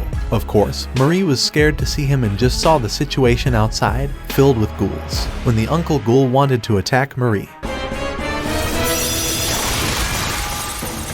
Shadow comes to save her. Then Shadow repeated the same words as Mary before. Marie didn't understand what Shadow meant. After Shadow left, one of her friends approached Marie. Then Marie's friend was surprised because the ghoul had died there. Marie says that it was Shadow who saved her. Of course, Marie's friends are shocked because Shadow is a bad guy who has caused a lot of chaos. According to her, tonight's chaos was also part of Shadow's plan. Then Marie was determined to get out of this crazy city. She didn't want to continue living there. In Marie's mind, she was grateful to Shadow and was sure that Shadow was not evil. On the other hand, Goldo and Quentin finally woke up from their stupor. They immediately fled from the city, which was filled with ghouls. On the other hand, Claire has returned to the inn to take Sid away. Then she was very annoyed and worried about Sid because Sid was not in his guest room. There was also a commotion from the uncle making love with a ghoul girl. After Claire helped the uncle, she looked for Sid in the city by telling the knights about Sid's physical characteristics. When she goes around town, she finds her beloved brother dead. Claire cries and hugs the corpse because she regrets bringing Sid to the lawless city. Not long after, Mary came to Claire because she met two men with black hair and eyes. Mary explains that the corpse Claire holds does not have a black eye. Mary said the first man she saw was laughing out loud at the ghoul.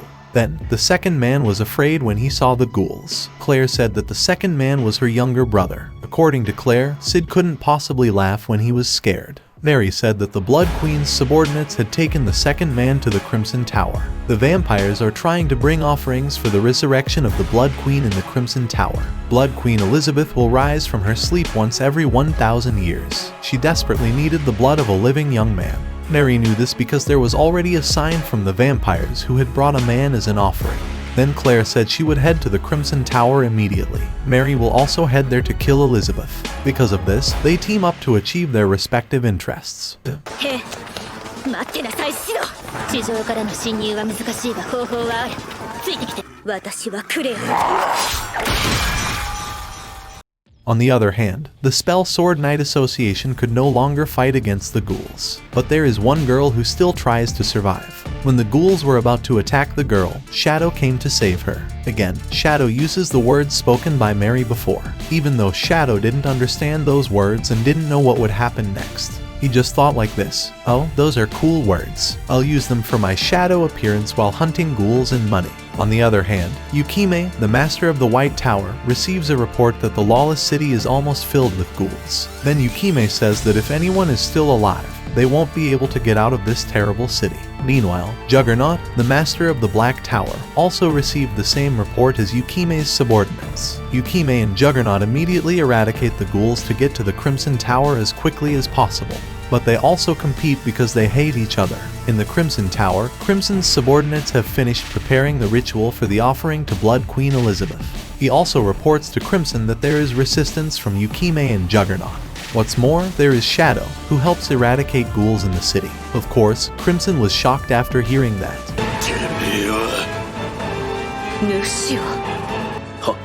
あいえですが、もう一人。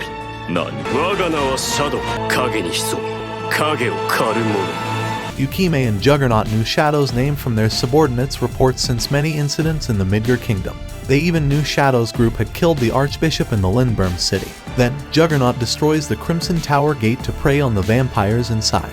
Shadow also repeated the same words as Mary before. Of course, Juggernaut didn't care about these words and legends. The most important thing is that Juggernaut can have fun now. Yukime said that Shadow had saved many people in prostitution areas, so she wanted to establish a good relationship with Shadow now. On the other hand, White Demon was surprised because Yukime and Juggernaut joined in the party killing ghouls tonight. They could even enter the Crimson Tower so easily without caring about the existence of the White Demon. The Crimson Tower gate was made of artifacts, and there was no way anyone could destroy it. The White Demon was very upset because he couldn't match the strength of Yukime and Juggernaut. But when the White Demon saw Shadow, the White Demon did not feel any magic flow from him. Because of that, the White Demon laughed and attacked Shadow. White Demon thinks that Shadow is a weak person.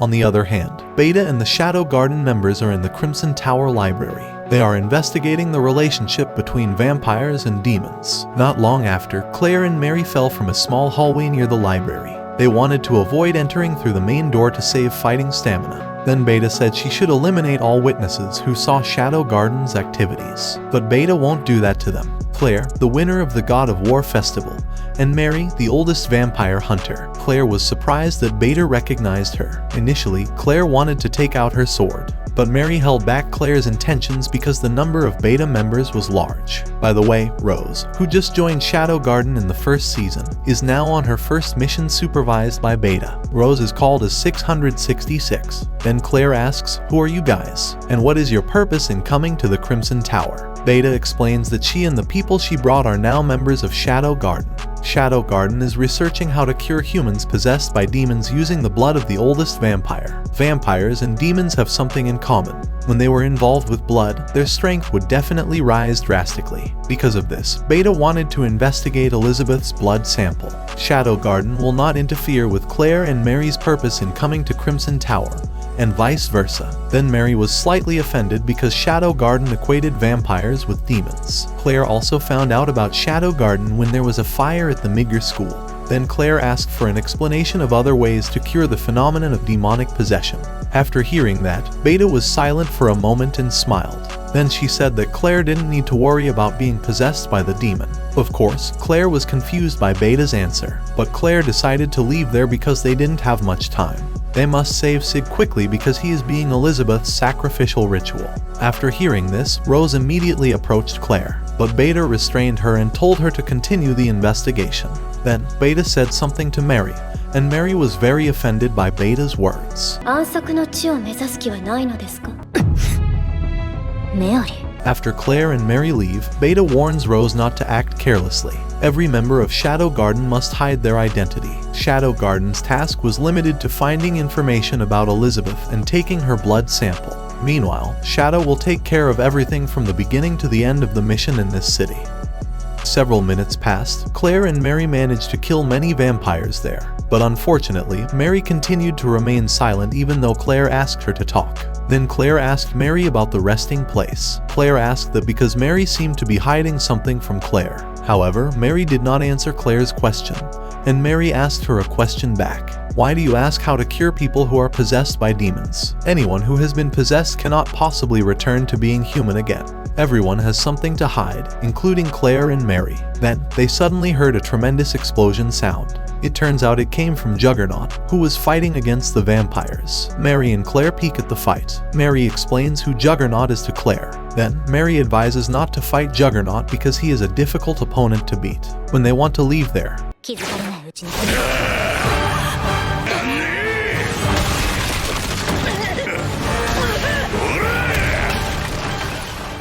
Juggernaut suddenly attacks them. Then Claire stood up and immediately approached Mary, who was seriously injured. Of course, Claire immediately uses her magic to try to heal Mary. But Mary resists Claire's magic and does something Claire didn't expect. Mary deliberately kissed Claire to drink the blood in Claire's mouth. This made Claire blush because Mary suddenly did this. Not long after, Mary's body returned to normal and immediately fought Juggernaut. But unfortunately, Mary hasn't used this power for a long time and can't use it to its full potential. Then, Juggernaut will attack Claire once again. Claire had no hope of dodging that deadly attack. Because of this, Claire apologized to Sid in her heart for not being able to save Sid in time. But suddenly something happened. Juggernaut is kicked by Shadow out of Crimson Tower. Then Shadow said the same thing as Mary in front of them. When Shadow had left there, Mary remembered that Shadow was a person who was hostile to the Lindberm Church. Then Mary immediately apologized to Claire for drinking her blood like that. Claire didn't mind that, but Claire took issue with how Mary drank the blood. But Claire won't discuss that because she just found out that Mary is a vampire. Then they told each other what they were hiding. Mary said that 1,000 years ago, there was a massive blood party for vampires. That was the heyday for vampires who always hunted and enjoyed human blood. But one day, humans discovered the weakness of the vampires. Because of this, humans fought back against the vampires by exposing them to sunlight. However, not all vampire areas experienced this incident. Elizabeth's territory is a territory that has the principle of coexistence with humans. Then Mary was one of Elizabeth's servants for many years. All vampires in Elizabeth's territory shun and throw away anything related to blood. Because of this, the vampires there can survive in the sun. Their lust for consuming blood has been banished. However, only Elizabeth couldn't get rid of her lust as a vampire. Elizabeth has very powerful vampire powers. Then, Elizabeth wanted to make the resting place with Mary and the others even better. That place is Elizabeth's territory, where humans or vampires can live happily. But unfortunately, the Red Moon phenomenon came and gave enormous power to the vampires. Crimson deliberately put human blood drops in Elizabeth's drink. Of course, this made Elizabeth's lust even crazier, and her power increased drastically. With just that drop of blood, Elizabeth immediately went on a rampage and killed all the residents for 3 days. 3 countries were destroyed, and Mary drank blood from human corpses that night. She still wanted to follow and accompany Elizabeth. One night, Elizabeth committed suicide in front of Mary because she did not want to repeat her mistake. A dead vampire definitely turns to ashes, but Elizabeth couldn't be reduced to ashes that easily because of her tremendous strength. So, Mary will continue to accompany and protect her. However, Crimson managed to defeat Mary, who was still weak, and Elizabeth was taken by him. Since then, Mary has the ambition to prevent Crimson from destroying humans or other species. Because of this, Mary became the oldest vampire hunter thousands of years old, and targeted Blood Queen Elizabeth. Then Claire also said she had been possessed by a demon since childhood. Claire could turn into a monster someday. So, she prepared many things for Sid, her beloved younger brother. Then Claire decides that she will try to defeat Crimson after saving Sid. Claire also wants Mary to save Elizabeth. For Claire, the hope of creating a better resting place still exists.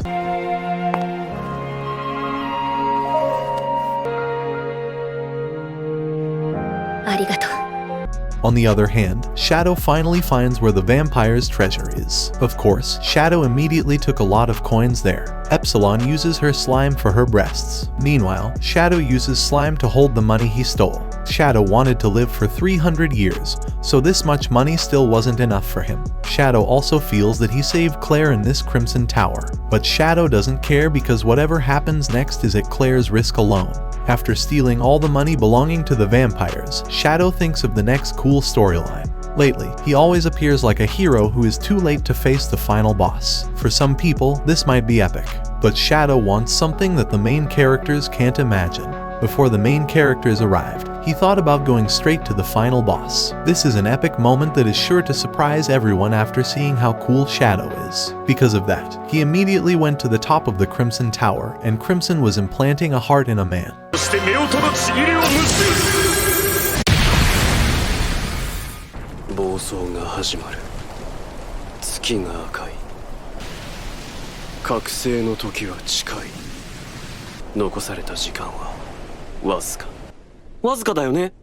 After Shadow released his power, he didn't see any powerful bosses waiting in this area. Then Shadow thinks that the chaos that is happening in this city doesn't have a strong final boss. Because of that, Shadow will recheck the bottom of the tower. If he still didn't find the final boss, Shadow would take all the remaining gold in the tower and go home.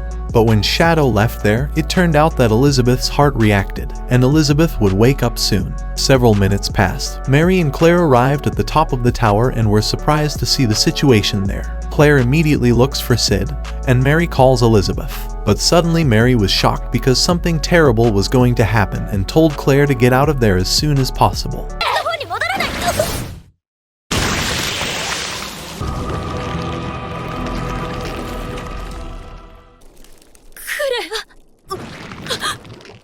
Unfortunately, Claire was attacked by Elizabeth first. Elizabeth had risen, and she immediately drank Claire's blood. Beta, Rose, 665, and 664 immediately rescue and try to heal Claire. Claire couldn't possibly survive if she only used healing magic like this. Then, Beta will try to force herself to fight Elizabeth. Beta asks 664 to continue providing first aid to Claire. Meanwhile, 665 and Rose have to help Beta fight Elizabeth.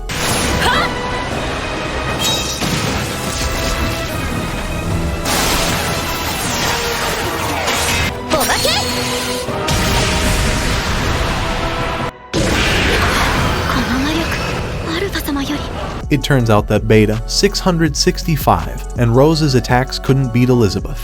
The magic energy released by Elizabeth was too great. Yukime has also arrived at the top of the tower and is careful of Elizabeth's attacks. Not long after, Juggernaut arrived at the top of the tower and immediately attacked Elizabeth. But Juggernaut's strength could not defeat Elizabeth, and in the end, Juggernaut was seriously injured. Then Elizabeth immediately attacked them again with her extraordinary strength.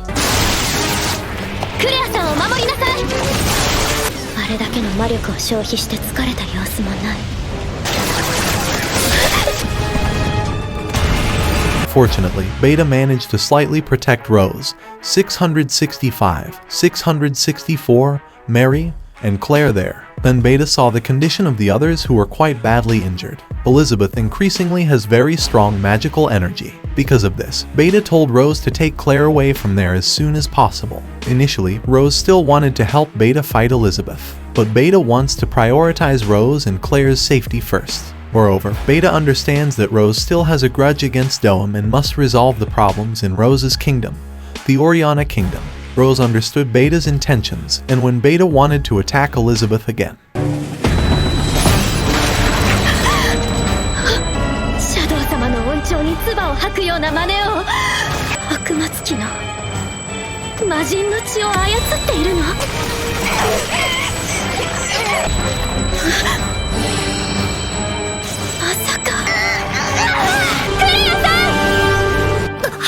suddenly, Claire was in a school medical room and met Aurora there. Of course, Claire was confused by the situation, and she didn't know Aurora. She was previously in a fighting situation with Elizabeth, but she suddenly woke up to a situation like this. Aurora didn't explain anything about the situation Claire was experiencing now. Actually, it was Claire's subconscious. Aurora explains that Claire doesn't need to be confused by this situation. Since childhood, Claire has been possessed by a demon or demon possession, but this has been cured by the power of someone very close to Claire. Aurora won't explain who the person is because Claire should already know. He knows everything about Claire because he has always protected Claire, and will continue to protect Claire forever. Claire has also gained enormous strength from that person since childhood, but unfortunately, Claire couldn't adapt to the immense power she got from that person. Claire's body will rot any minute now. Hearing this, Claire was shocked and kept asking various things that she didn't understand now, including the person who cured her demon possession. But Aurora didn't answer Claire's question. Currently, Claire's demon-possessed blood, which has long been cured, is mixed with Elizabeth's vampire blood magic.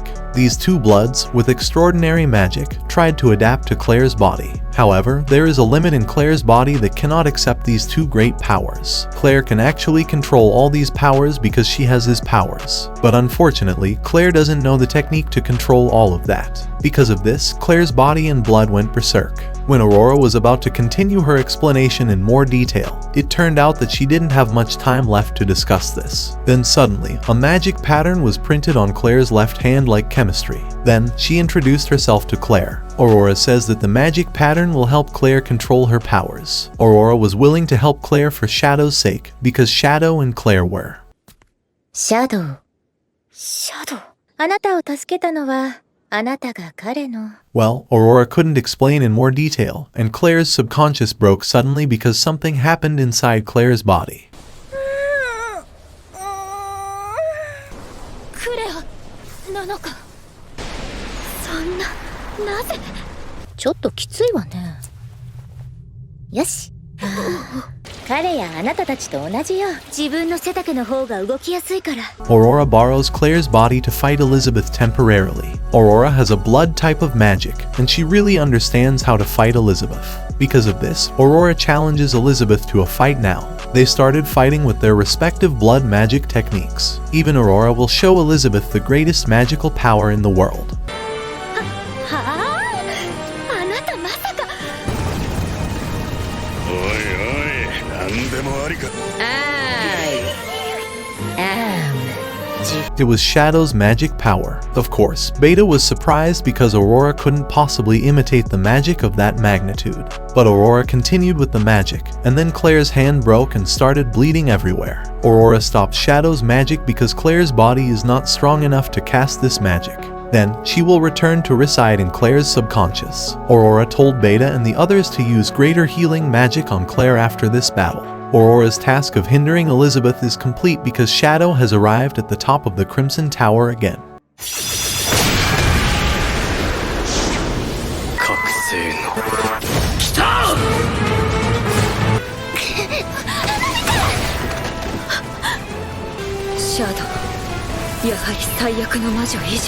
Shadow finally arrives with a lot of money in his slime cloak. Elizabeth continued brutally attacking Shadow, and everyone there saw a very intense fight. But Beta is confused. Why does Shadow use long-range combat like this? Shadow should be able to immediately use close combat and defeat Elizabeth easily. However, Beta finally understood Shadow's intention of using long-range combat. According to Beta, Shadow did that because he wanted to protect everyone behind him. Moreover, Shadow said he didn't want to lose everything. Beta is increasingly convinced that Shadow is protecting them from Elizabeth's attacks. She was moved because Shadow was a noble, elegant, and cool figure. However, in Shadow's perspective, Shadow's true meaning was that he didn't want to lose all the money he had stolen previously. This money is very valuable for his future. I felt sorry for Beta because she was too confident in Shadow's actions. Anyway, Shadow is a little upset because the money he stole is almost gone. Because of this, he immediately fought Elizabeth at close range.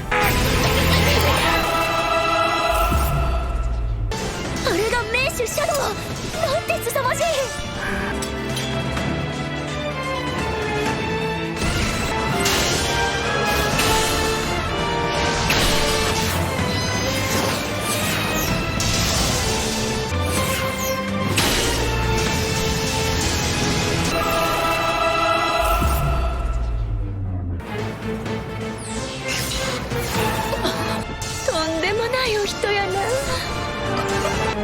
I am リカバリーアトミック。お名前をお聞かせ願えるかしら、紳士様。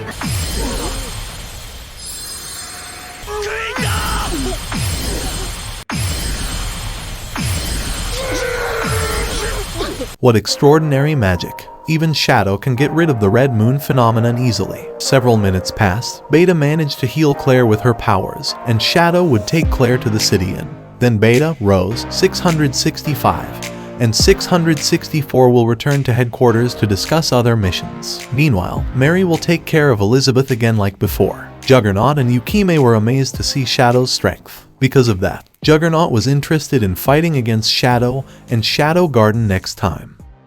The next day, Claire and Mary said goodbye because Claire and Sid were returning to Midgar Kingdom. After that, Claire and Sid will go home by train again. In Sid's mind, ghouls, vampires, and those possessed by demons just have different nicknames. If one couldn't control this power, one wouldn't be able to survive, or the magic energy would possibly go out of control. For Sid, all these phenomena are easy to cure or control with his power. However, there is one disease that Sid cannot possibly cure. The disease is related to a person's behavior. A simple example is Claire's last night in her room. Claire hid the magic pattern on her left hand with a bandage. Then she said to herself, "Oh, my left hand is throbbing. Seems like this is a sign that I have special powers. What fate awaits me in the future?"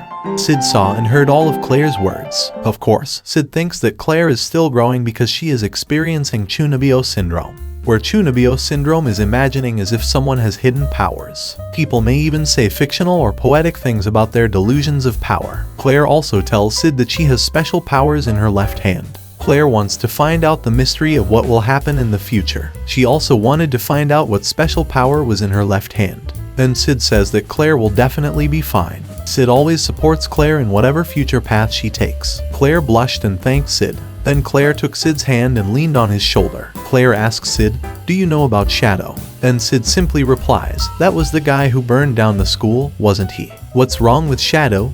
Claire didn't answer anything, and she fell asleep on Sid's shoulder. In Sid's mind, Claire will likely face various difficulties in the future, including doubt and suffering.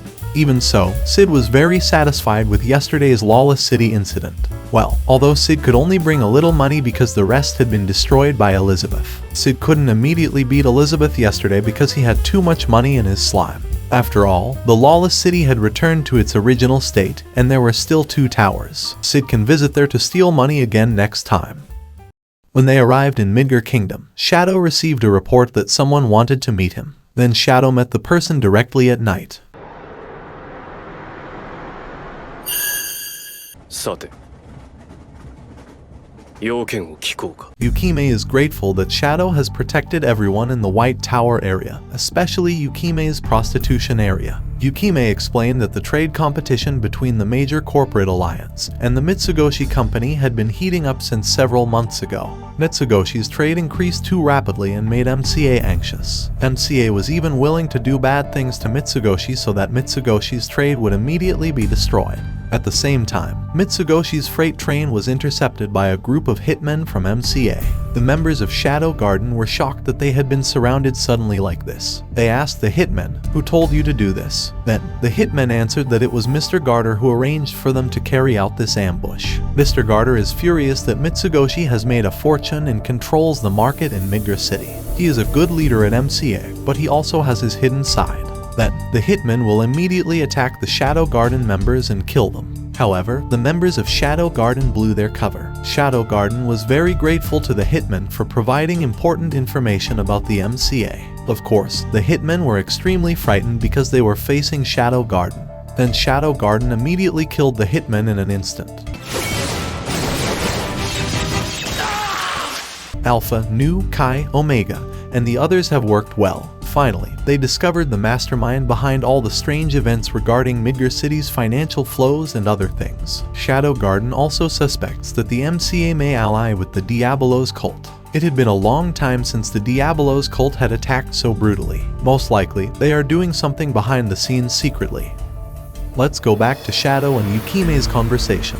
According to Yukime, this competition will create good business opportunities for her company. The Snow Fox Corporate will reap huge profits by planning to seize Mitsugoshi and MCAS market.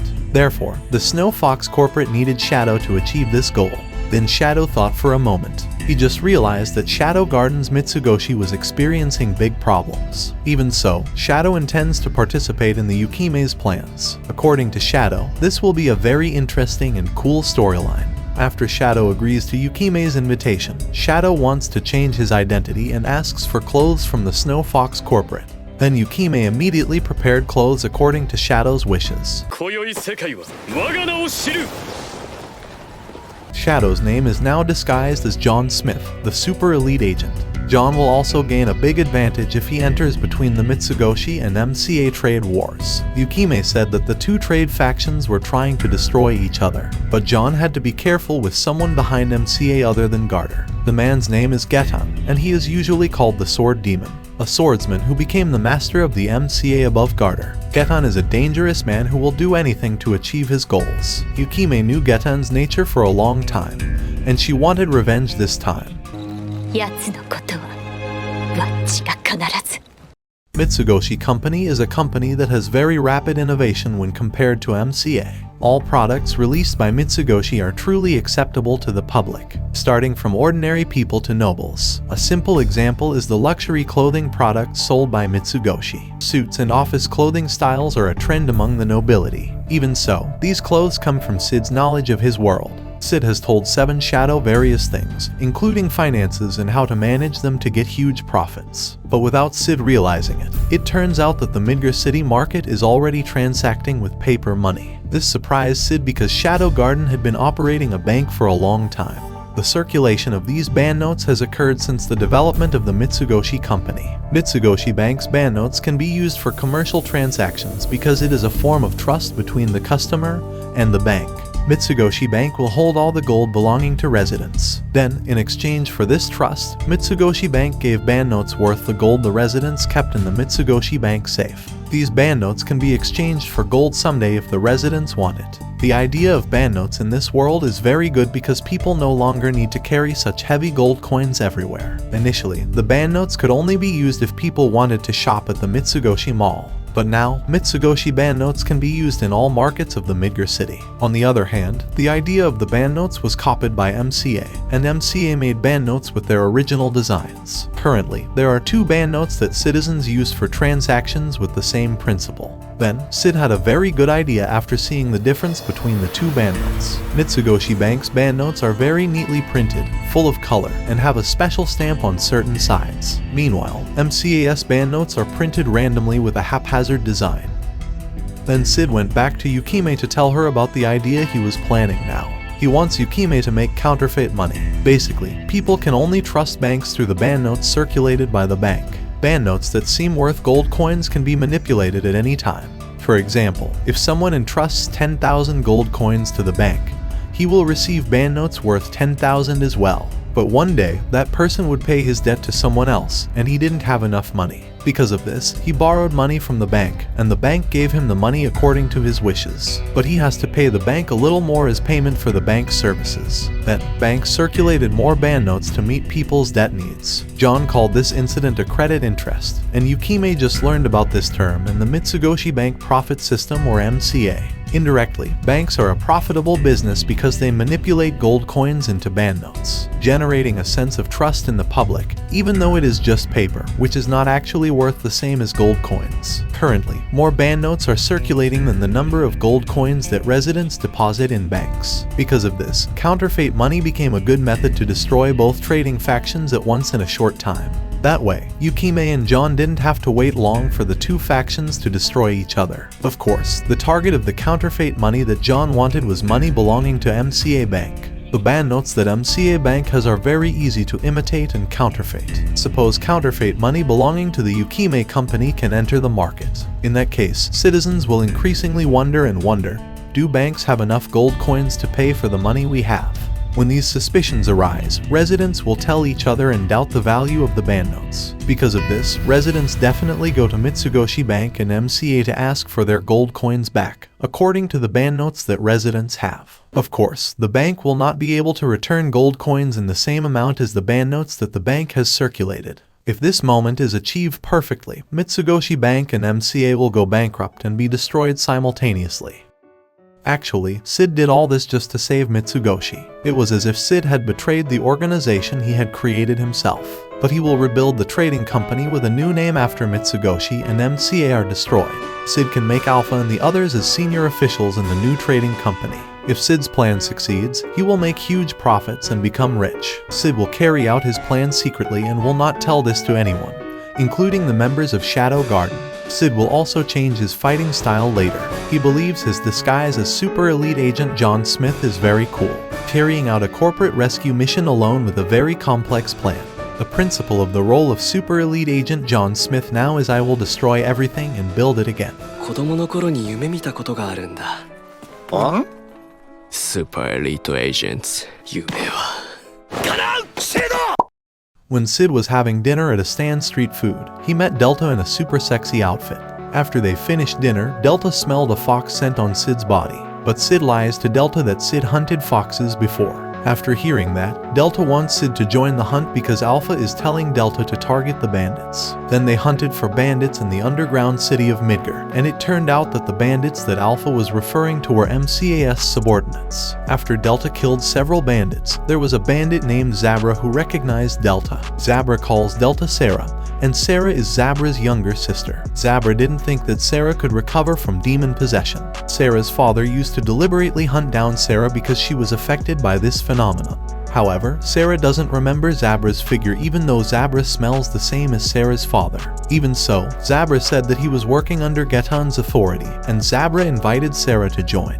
But Sarah didn't care about Zabra's words and invitations, then Sarah immediately killed him. Shadow asks Delta, "Are you sure to do that?" Delta replies that he is a weakling, and a weakling would bring shame to the family. Delta's father was a tribal chief and had many concubines who gave birth to more than 1,000 children. If the weak try to survive, they will die. If there are fewer offspring, all you have to do is recreate as many as possible. That was the rule of the Delta family tribe. Then Delta wants Shadow to become chief of her village by defeating Delta's father. When Shadow became chief of the tribe, Shadow could play with many half-beast women like Delta. Then, they gave birth to many children and became the most powerful race. Even Delta is ready to give birth to more than 100 children if Shadow becomes chief. Well, an offer that is very, very, very beyond reason, and maybe enjoyable. On the other hand, Garter reported to Getan that Zabra, the Leaf 4 from the Clovers, had died. MCAS secret place was destroyed, and there were no people left. Garter is very worried because Mitsugoshi's strength is extraordinary. Then Getan told Garter to use the other Clovers members again. Clovers is a group that Getan created to protect MCA and attack Mitsugoshi. Getan is confident that the other Clovers members can defeat Mitsugoshi's troops. One day, Alpha and the others discuss sending goods from their base to Midgar City. Recently, MCA has rarely attacked Mitsugoshi's freight trains. Even MCA could barely dominate the market even though they had created their own version of banknotes. That way, MCA will definitely destroy itself. Not long after, New reported that some people would sneak into Mitsugoshi and sneak attack. They are Clovers who were ordered by Garter to attack Mitsugoshi. Alpha and the others have also investigated MCA. That control of Garter has been taken over by Getan. Initially, Alpha ordered New to kill the Clovers members, but Gamma suddenly volunteered to do this. Of course, everyone there was shocked because they knew Gamma's fighting style.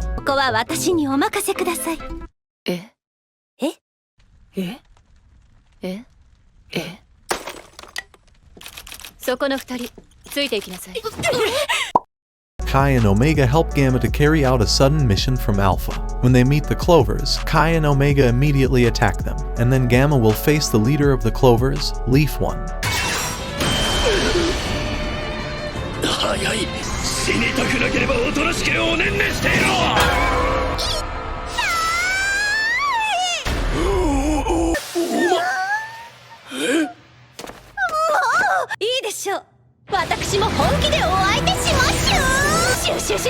こちらの動きを見切っているはず。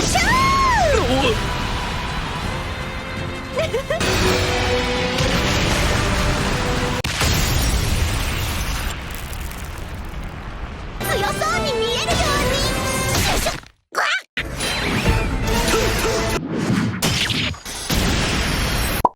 The next day, Garter reported to Geton that the Clovers had failed their mission.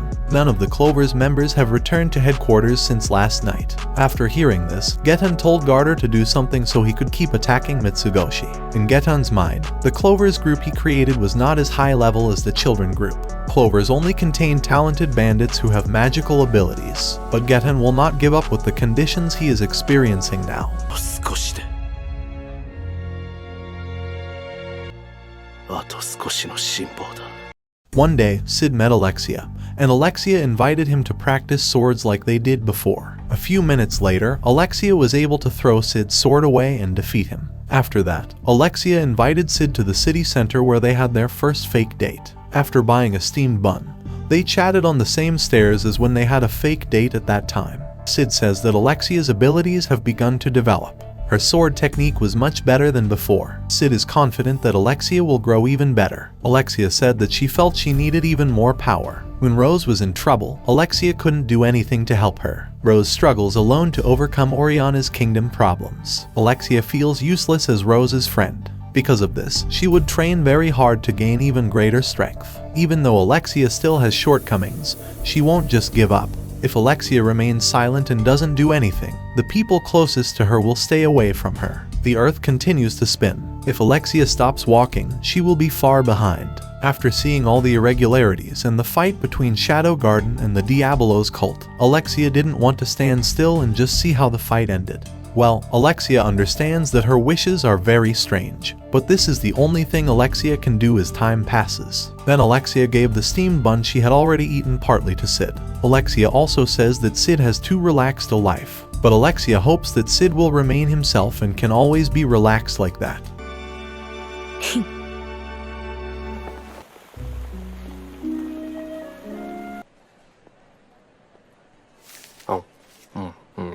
After that, John met with Yukime because fake money was being made en masse. This counterfeit money manufacturing factory is in a secret place abandoned by the Diabolos cult.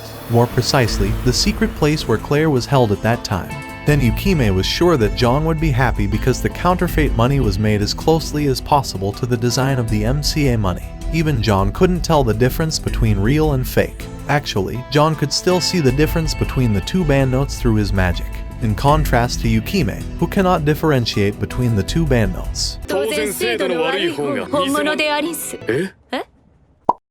John was quite amazed because the counterfeit money made by Yukime was of higher quality than MCA's real money. Even so, John still ordered Yukime to distribute this. Ordinary people will not be able to know it quickly. Only John could detect the differences between the two banknotes in detail. John will also take care of and look after the distribution of counterfeit money. Then Yukime said that if John met a sword demon named Geton, Yukime would ask John to let him go. Yukime wants to kill Geton in her own hands. Geton has taken everything of value from Yukime. After hearing this, John only advised, "Don't let your heart be blinded by your feelings of revenge." John hopes Yukime doesn't get caught in that vicious circle that will destroy her life. After several weeks, Gamma reported to Alpha that fake MCA notes were circulating on the market. The origin of the counterfeit money is also unknown. Residents are still not aware of the existence of this counterfeit money. In fact, MCA continues to issue as many banknotes as possible. Initially, Alpha thought that the threat was only aimed at MCA, but suddenly, Alpha realized something about the meaning of this counterfeit money. If citizens' trust in banknotes declines, MCA and Mitsugoshi will be destroyed instantly, as citizens demand their gold coins be returned.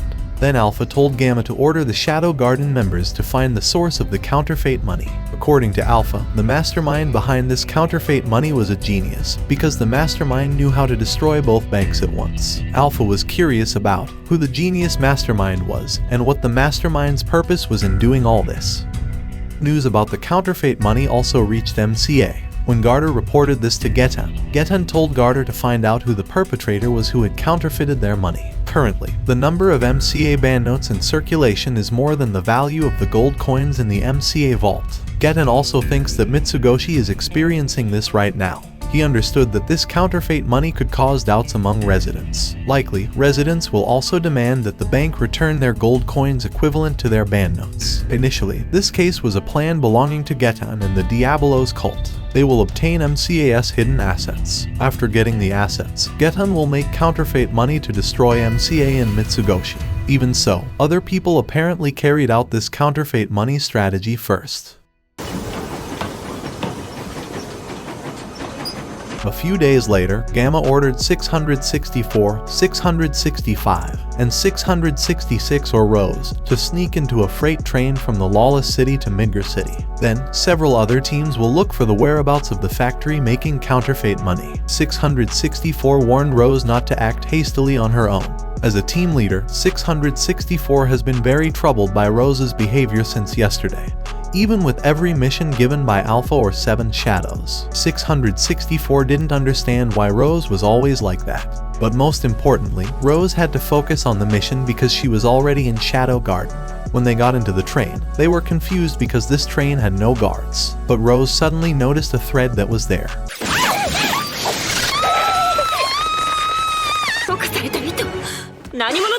John Smith. これちょっと硬い。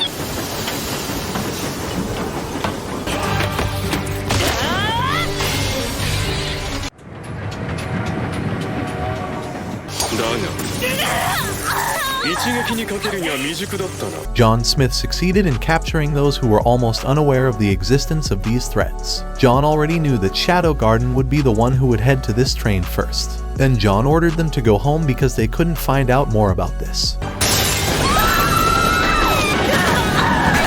Initially, Rose still wanted to catch up on that freight train, but 664 detained Rose because they had failed their mission tonight. 664 will report John Smith's information to Gamma later. In Rose's mind, she was still having a very hard time dealing with the problems she was experiencing. The Oriana Kingdom was chaotic because Rose's father, or the King of Oriana, had died at her hands. Meanwhile, Rose suddenly disappeared after the God of War festival incident, and then joined Shadow Garden. Rose felt she had not found the right solution for Oriana Kingdom problem.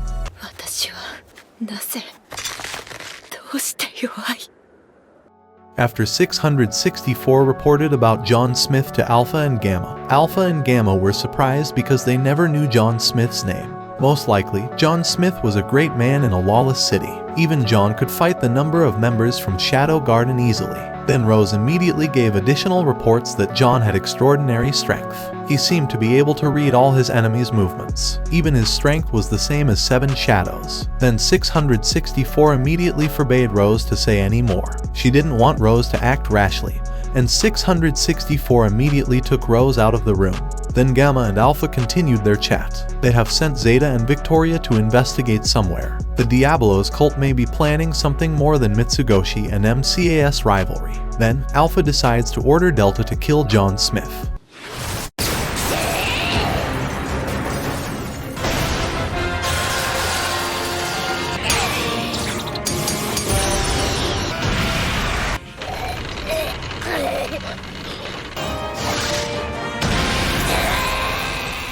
John managed to avoid and fight back against Delta's attacks. But when John wanted to tell Delta to go home, Delta suddenly smelled a scent she knew very well. In fact, she jumped on John because she knew John's identity.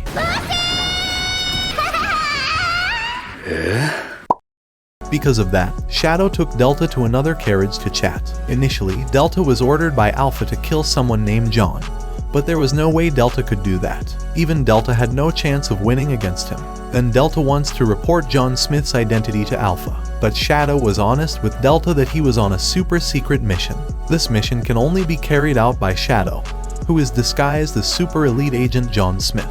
If Delta reports this to Alpha, Shadow's secret mission will fail. Initially, Delta wanted to go with Shadow on the mission, but Shadow didn't allow Delta to come with him. Shadow understands that Delta is carrying out an absolute mission from Alpha. Because of this, Shadow gave Delta a new mission: hunt down a guy named Juggernaut in the Lawless City, or rather, the Black Tower. In Shadow Garden's rules, Shadow's orders must be obeyed more than anyone else. Any currently underway mission must be postponed or cancelled, and Shadow's mission must be prioritized. Shadow also would give Delta whatever reward she wanted if she succeeded in hunting Juggernaut. But this reward has certain limitations. Of course, Delta was very happy after hearing that because she could ask for anything from Shadow. Yes, anything. But anything Delta meant was to make 100 children with Shadow. Then Delta went straight to the Lawless City to carry out Shadow's mission. Well, Shadow understood that Delta must be thinking about asking something strange again like before. The next day, Alpha received news from Gamma that Delta had not returned to base since last night. There were only traces of Delta's hair at yesterday's fierce fight scene. Delta couldn't possibly just abandon the mission from Alpha. Because of this, Gamma and the other Shadow Garden members thought Delta had died at the hands of John Smith. After hearing that, Alpha was shocked and felt very confused. She told Gamma and the other team to look for Delta's body. At the very least, they should find her and give her a proper burial. Alpha is very angry and vengeful towards John Smith now, starting from the counterfeit money plan and Delta's death. According to Alpha, John is not an ordinary person who only aims for big profits, but he also wants to take the Midgar City market so that it can become the focus of his trade. 捜索は続けて。せめて遺体の回収だけでも。じゃあ。On the other hand, MCA is very confused because people are starting to doubt the value of bandnotes now. But Getten said that whatever happened, Garter's subordinates had to find out who produced the counterfeit money. One day, Iris met Alexia, who was carrying stacks of books. Iris was confused. Why did Alexia come to Midgar Palace even though it was a holiday today? Then Alexia said that she wanted to learn from many vocational books. Midgar School hasn't finished renovating, so Alexia decided to study at the palace. Of course, Iris is surprised because she thought Alexia wanted to be a nerd and keep the sword forever. Alexia explains that she still wants to practice swordsmanship as usual. But Alexia has to study various majors too. It would be pointless if Alexia only understood how to use a sword. Actually, Alexia still talks at length about her intention to study, but Iris didn't want to listen to Alexia's words anymore and immediately left there. At night, Beta reported all the incidents regarding counterfeit money and John Smith to Shadow. The Midgar Kingdom will soon intervene to solve the problems in the capital. But Shadow only listened to Beta's words because he was writing an important memo. Then Beta also reported about Delta's expected death when fighting John Smith. Of course, Shadow immediately shakes and says that Delta is just going somewhere far away. Then Beta wants Shadow to fight John directly. John's strength is extraordinary and difficult to defeat. But Shadow refused because he had something else to do. Then Shadow showed a memo containing Arabic numbers and the Japanese language. He feels very cool now because he can make Japanese letters as code in this world. Then Shadow asked Beta to explain the meaning of the sentence he wrote. One night, Yukime's subordinates report that the rail line to enter the capital of Midgar is already blocked. But John continued the delivery and broke the blockade on the rail line. It turns out that two people were ordered by Garter to stop the train from Lawless City, but they failed, and the train continued heading to Midgar City. Not long after, John saw Alpha, and they fought fiercely on the train. はじめまして、ジョン・スミス。そしてさようなら。この動き、この間合い。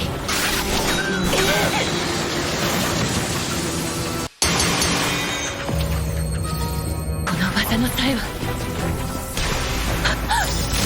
Alpha finally realizes that John Smith is actually Shadow. Of course, Alpha is very angry and sad. Why are you doing all this, Shadow? Where's Delta? Then Shadow replies that he has dropped the name Shadow, and he is now John Smith. John has sent Delta to a faraway place. After hearing this, Alpha misunderstood what John meant, and still thought that John had killed Delta. Then, Alpha released her power to fight John. She didn't know John's purpose in committing a betrayal like this, even though Alpha has always tried to understand John because he was precious to her. あなたにとってもう必要ないの。私を救ってくれたあなたのために、私はあなたを支えたいの。理解したいのよ。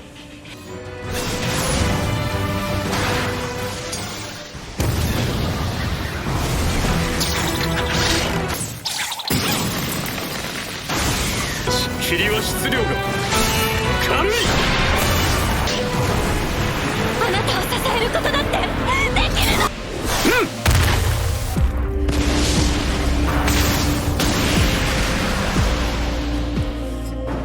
私を置いていくないで。 A few weeks later, residents started exchanging their banknotes for gold coins again. This put MCA and Mitsugoshi banks under great pressure. Even their gold coin assets have almost run out in the safe. MCA also closed several bank branches to minimize the exchange of these banknotes. But this is also what makes citizens increasingly believe that the value of paper money is really not comparable to gold coins. Then Garter reported to Getten that the mastermind who made the counterfeit money was not yet known. But what is certain is that the goods train that entered the Midgar capital came from the Snow Fox Company led by Yukime. Of course, Getten was shocked and angry because it turned out that Yukime was involved in this counterfeit money case. On the other hand, Gamma discussed with the Shadow Garden members about the current situation. Beta has also given Eda an important memo from Shadow, and Eda tried her best to translate it. A few days later, Gamma reported today's situation to Alpha. But unfortunately, Alpha always pondered after finding out that John Smith was actually Shadow. She was very sad because Shadow no longer needed her. Even so, Gamma still believed that Shadow couldn't possibly do something that cruel. But Alpha said that Shadow no longer needed Shadow Garden. The members of Shadow Garden had failed to live up to his expectations. Because of that, Shadow threw them away and chose to go to a place they couldn't reach. Alpha's pessimism also spread to Gamma, who felt very sad due to Shadow's betrayal of his own organization. 失礼します。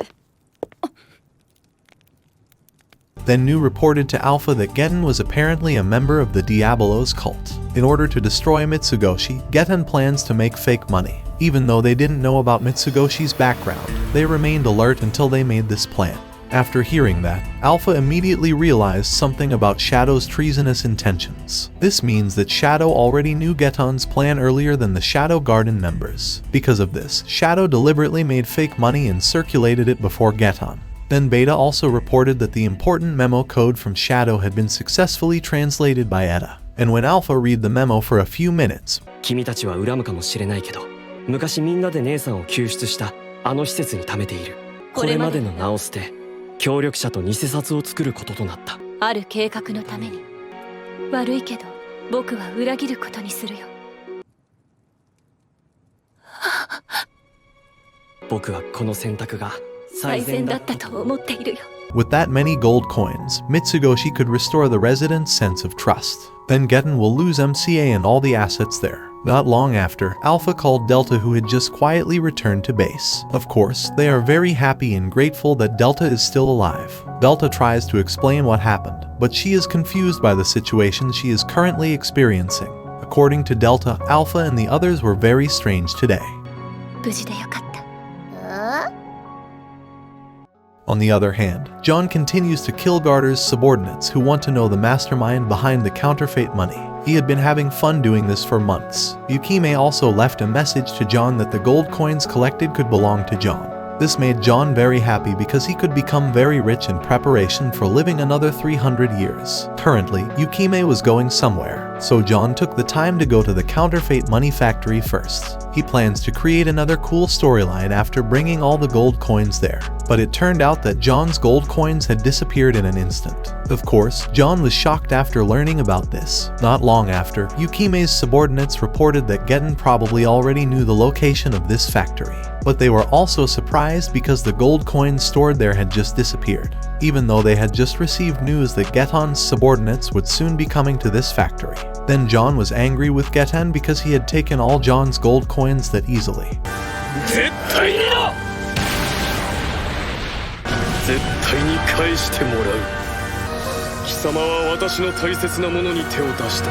At the same time, Getten meets Yukime to solve the problem of counterfeit money in a large snow field. Of course, Yukime immediately took revenge because Getten had killed everyone in Yukime's village first, including her mother. In fact, they have been engaged for a long time and spent many beautiful days together. However, all this changed because Getten was forced by the Diabolos cult to become part of them.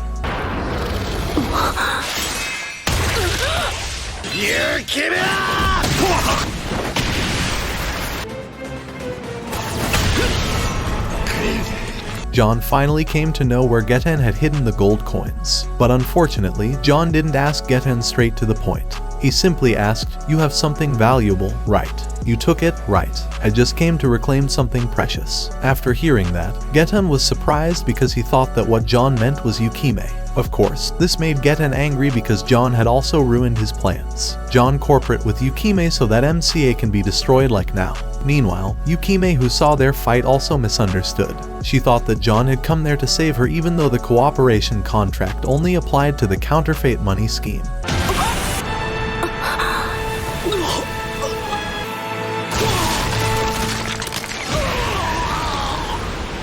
Then John asked Getten to say something he had to say now. John would have continued to beat Getten to death if he hadn't said it. After hearing that, Getten and Yukime misunderstood John's meaning again. John also didn't understand what they meant from the start of this fight because all John wanted was gold coins. Then Getten finally gave up and pointed at Yukime. What Getten meant was that he entrusted Yukime's life to John. Getten actually still loves Yukime and asks John to help look after her. But John didn't think like that. Instead, he thought that Getten had buried the gold coins he had stolen right under Yukime. Moreover, John only heard the faint sound of Getten saying Yuki. In Japanese, Yuki means snow.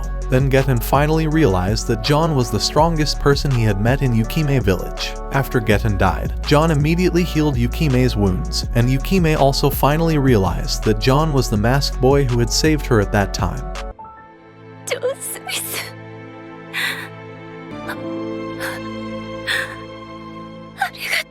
Well, basically everything that happened tonight was just a misunderstanding. If you don't understand the comedy in this moment, it means your taste in comedy isn't like this. Then Yukime returned to the counterfeit money factory and met Alpha there. After Alpha introduces herself to Yukime, she gives her a letter. The letter was taken by Shadow Garden from Getten's room. MCA will soon be destroyed after the Midgar Kingdom finds out about all these events. Even the gold coins in Yukime's factory were taken by Shadow Garden within seconds. In the letter it was written that Getten really loved Yukime. Then Alpha said that Getten had been influenced by the Diabolos cult. Because of that, he became what he is today. Alpha also wants to form an alliance with Yukime because this could be a symbiotic mutualism for them. Alpha explained that Mitsugoshi was actually managed by Shadow Garden, and Shadow had planned the entire attack from the start before the Shadow Garden members made their move. Then Yukime agreed to make an alliance with Shadow Garden.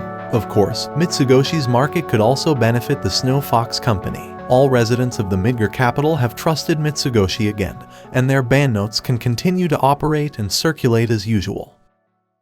On the other hand, Iris and her subordinates forcibly open the MCA safe. Of course, all the gold coin assets there have been used up. The Kingdom of Midgar asks Garter to explain what really happened. Let's go back to the previous snowfield. Shadow has been digging there for days and has not found the gold coins that Getten buried. Shadow even invited Delta to continue this secret mission. Shadow didn't understand what was really going on. Yukime doesn't contact him anymore, and Mitsugoshi also seems fine. This was a strange thing for Shadow because it seemed like nothing had happened. Then Delta demanded Shadow's promise to comply with all her requests. But Shadow still says that he can't comply with Delta's requests that are beyond his limits because Shadow is not Santa Claus. Delta didn't understand the meaning of Santa Claus that Shadow said. After they chatted for a long time, Shadow still didn't find the gold coins. Because of this, he left a message to Delta that he would be leaving for a while. In Shadow's mind, he couldn't return to headquarters because it was likely that the Shadow Garden members would be very angry with him. Therefore, Shadow immediately left as quickly as possible to undertake a journey that was quite challenging for him. He is sure that the storyline he will develop later can make him as cool as he is now. After Shadow moves away from his dig with Delta, Delta suddenly finds something.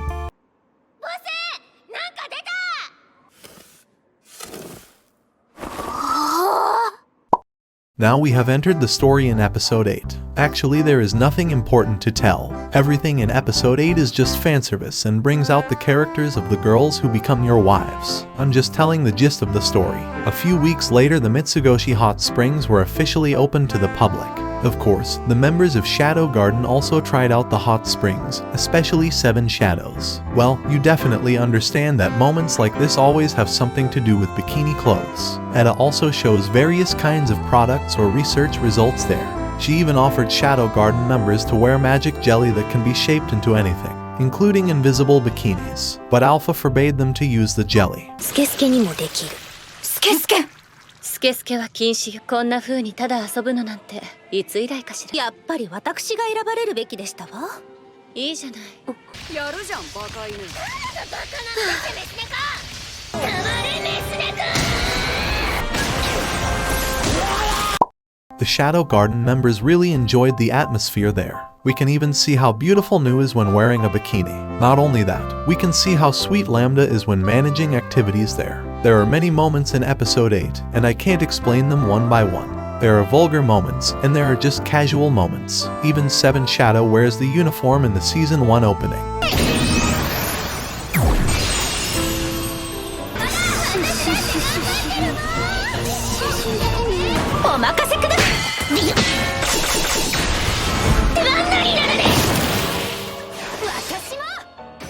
Several weeks later, 664's team stayed at a place in the Oriana Kingdom. The inn is managed by Marie, a prostitute who comes from a lawless city. It turned out that Sid was also there, who had lived longer than them. But 664's team doesn't know that Sid is Shadow. Even Rose didn't realize Sid's existence because Rose spent most of her time in her room. Marie opened this inn business in the Oriana Kingdom area. She told Sid that the city's conditions had been getting worse for months. The king of Oriana is dead and Rose's whereabouts are unknown. Sid felt that he had to do something to find Shadow's true identity. The next day, Rose had a nightmare about the king being killed by her. Rose couldn't do anything so far even though she had joined Shadow Garden. Not long after, 664 told Rose to immediately get ready to go around the city and meet 559 or Victoria at night. After they met Victoria, they reported the details of their next mission. 664's team and Victoria will investigate the Diabolos cult further tonight. Victoria and Zeta have been scouting the Diabolos cult there for a long time, but they have not found any significant movement from the cult. 664's team and Victoria will look for another way in because the main road to the Oriana Kingdom will be impassable. In fact, Victoria deliberately chose 664's team to help her with this investigation. Victoria already knew that Rose was the Princess Oriana who controlled this kingdom. Victoria told Rose to show her the road and details of the area there. Victoria also knows about Rose's powers. Victoria and Rose are special people who are blessed with extraordinary powers from shadows outside of the 7 shadows. But Victoria saw that Rose was a weak girl even though Shadow had given her strength. According to Victoria, Rose doesn't belong in Shadow Garden. あのお方にふさわしくないものは排除する。私はシャドウ様の忠実なるしもべ。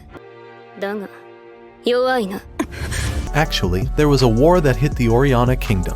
Because of this, the Diabolos cult took part in the war and sent the Children's Army to take control of the Oriana Kingdom. Shadow Garden still hasn't found any information.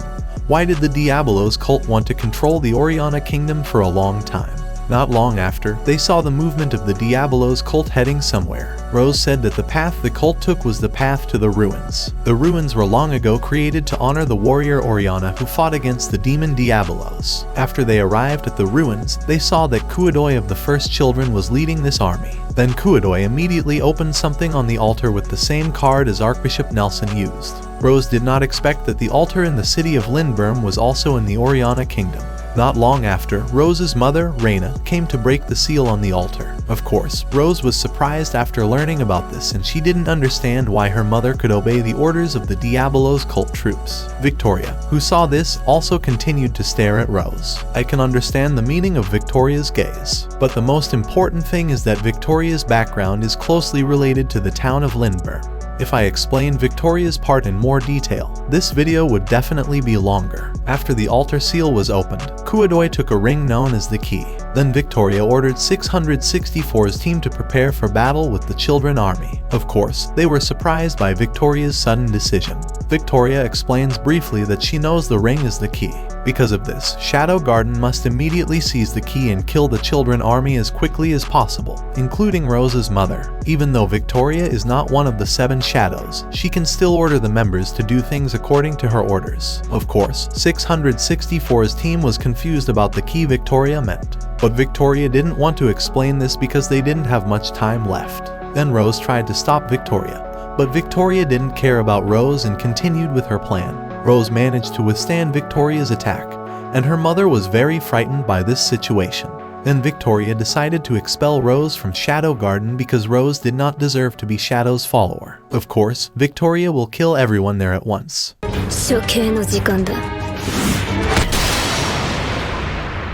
The next day, Nu reported to Gamma about 664's team and Victoria who were fighting against the Children troops in the Oriana Kingdom area. Then Rose saw her mother there, and Rose was in Oriana's palace now. Dome also looks like he is rushing to carry out all kinds of activities to satisfy his superior, Mordred, a member of the 9th seat of the Knights of Rounds. Dome had promised Mordred to improve his performance at that time. Shadow Garden has actually been providing resistance to the Diabolos cult in the Oriana Kingdom for a long time, but this couldn't make Mordred appear in front of them. Mordred is the ruler behind the scenes who has helped Dome a lot so far in the Oriana Kingdom, starting from the King of Oriana who has been made into a walking doll, then hunting for Rose, and even Dome can get a ring as a key. Currently, the Oriana Kingdom is experiencing a lot of controversy and conflict. Many residents obeyed Dome's orders, and vice versa. Even though Rose was held hostage by the Diabolos cult now, Shadow Garden could still have an advantage in the war later. Then Gamma told Nu to give a message to Lambda to prepare the Shadow Garden troops as soon as possible. On the other hand, Sid was having breakfast prepared by Marie. He's also thinking of ways to be really cool in the storyline he's creating now. Sid knows that Rose wants to be the next successor to the throne of the Oriana Kingdom, but Sid still doesn't understand. Why did Rose kill her own father? Is it because she doesn't want to be married by Dome? Even though Sid didn't understand the current situation, he still believed in Rose after seeing the determination she showed at that time. According to Sid, if Rose succeeds in becoming the successor to the Oriana Kingdom, she will definitely remember Sid as the character who supported her struggle all this time.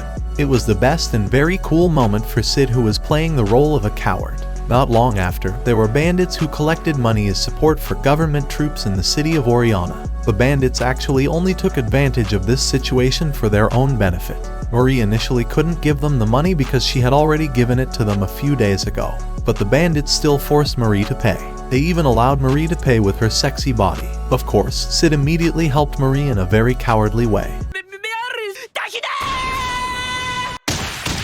Then Sid apologizes to Marie for not being able to look after her money. Marie didn't mind it because she was used to being roughed up by men like that. Marie thanks Sid for helping her. Then Sid will leave there to have another adventure in the city of Oriana. Sid wants to pay rent for the room he is already using, but Marie refused because Sid had helped her from the bandits earlier. Marie is worried about Sid's condition, but Sid convinces Marie not to worry about it. At night, Sid saw the bandits who had stolen Marie's money. Of course, Sid immediately steals all their money for his savings for the next 300 years. あの宿の姉ちゃんとかどういう結局またこれを売るしかないか。今月の家賃どころか明日の仕入れにも。つまり僕が正義だ。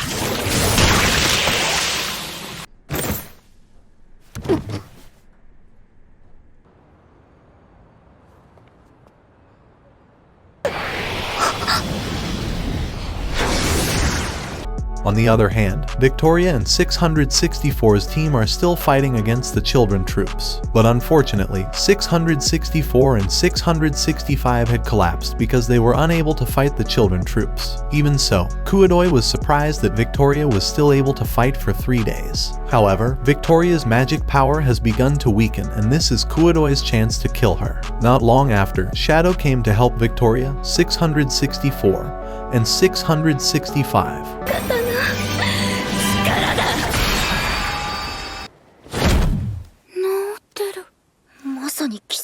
Victoria truly dedicates herself only to Shadow. She even considers Shadow her god. After Shadow heals 664 and 665, Victoria reports the events at the ruins to Shadow. She considered that 666 had become a traitor and deserved the death penalty. Due to 666's behavior, Shadow Garden failed to get the key. Of course, 664 and 665 denied Victoria's words because 666 was not that kind of person. They were also annoyed because Victoria didn't explain what the key meant. Well, even though they were babbling, Shadow still didn't understand what was going on right now. Not long after, Shadow saw a newspaper showing the news that Rose had returned to the Oriana Kingdom. Rose has even declared her marriage to Dome in the near future. Of course, Shadow was very confused and angry because he didn't understand what Rose was thinking. In Shadow's mind, he really needed Rose as queen of the Oriana Kingdom. This is necessary to enhance his role in the storyline that Shadow has created. Then Shadow wanted to ask Rose for an explanation and immediately headed to where she was.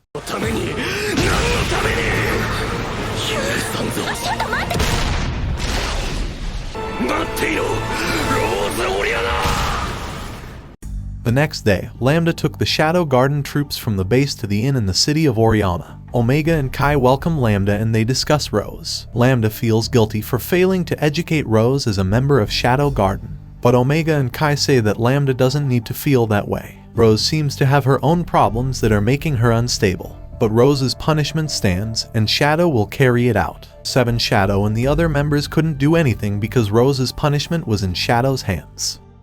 On the other hand, Shadow managed to arrive at the area near Oriana Palace. He heard various kinds of anger from residents towards Rose. They blamed Rose for killing her own father and just running away. But Sid didn't care what they said. Then Sid thought of a way to get into the palace. He couldn't fly because it was still daytime. Not long afterward, Epsilon accidentally met Sid there and she immediately took Sid to Oriana Palace. Epsilon explained that the people of the Oriana Kingdom really appreciated art. Whether they are nobles or ordinary people, they can be recognized and respected if they have artistic value in themselves. There is only one thing that is not respected in the Kingdom of Oriana: when someone chooses to become a swordsman.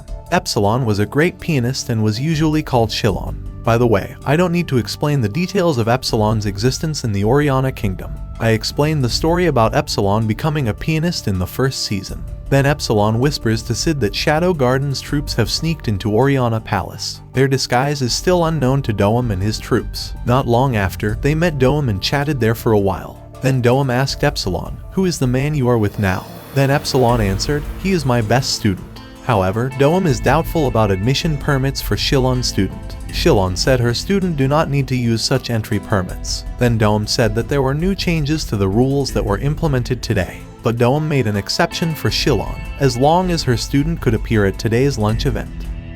Lunchtime arrived, and Sid saw a lot of luxurious jewelry worn by the nobles there. Of course, Sid can make a lot of money from the jewelry. When Sid played the notes on the piano, everyone was amazed to hear how beautiful the song Sid played was.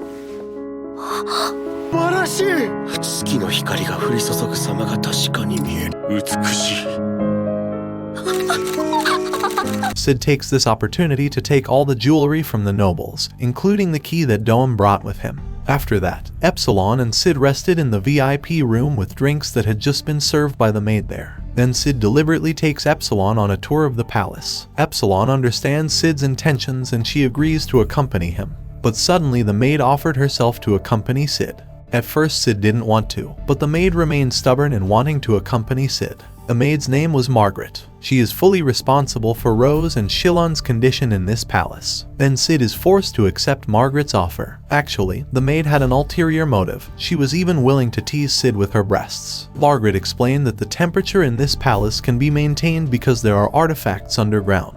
She is also amazed by Sid's previous piano performance. Because of this, Margaret offers Sid to work for her family. Sid can get satisfaction with a very large salary there. Margaret increasingly tempts Sid to work with her family. Yes, that was Margaret's hidden intention, but Sid didn't care about the offer. Instead, Sid asks Margaret about Rose's room. Then Margaret said that Rose's room was actually very secret. But Margaret told him the location because she thought Sid was the most special person. However, Margaret really hated Rose because Rose had killed the king of Oriana, and as a result the Oriana kingdom became very chaotic after the king's death. Then Sid immediately went to Rose's balcony bedroom secretly. Of course, Rose was surprised and immediately went to Sid while crying. Rose invited Sid into the room as quickly as possible before other people discovered his whereabouts. In Sid's mind, Sid would act as if he was speaking very coolly and dramatically in front of Rose. Then Sid says that he really missed Rose, and he was able to get into the palace thanks to disguising himself as a student of a famous pianist. Sid also asked about Rose's marriage to Doam. "Why are you doing this? Didn't you want to be the successor to the king of Oriana?" Then Rose asked Sid not to talk about it, and Sid should forget Rose as soon as possible. After hearing this, Sid looked deeply into Rose's eyes and said a sentence that made Rose's heart love him even more. Sid doesn't want Rose to marry Doam.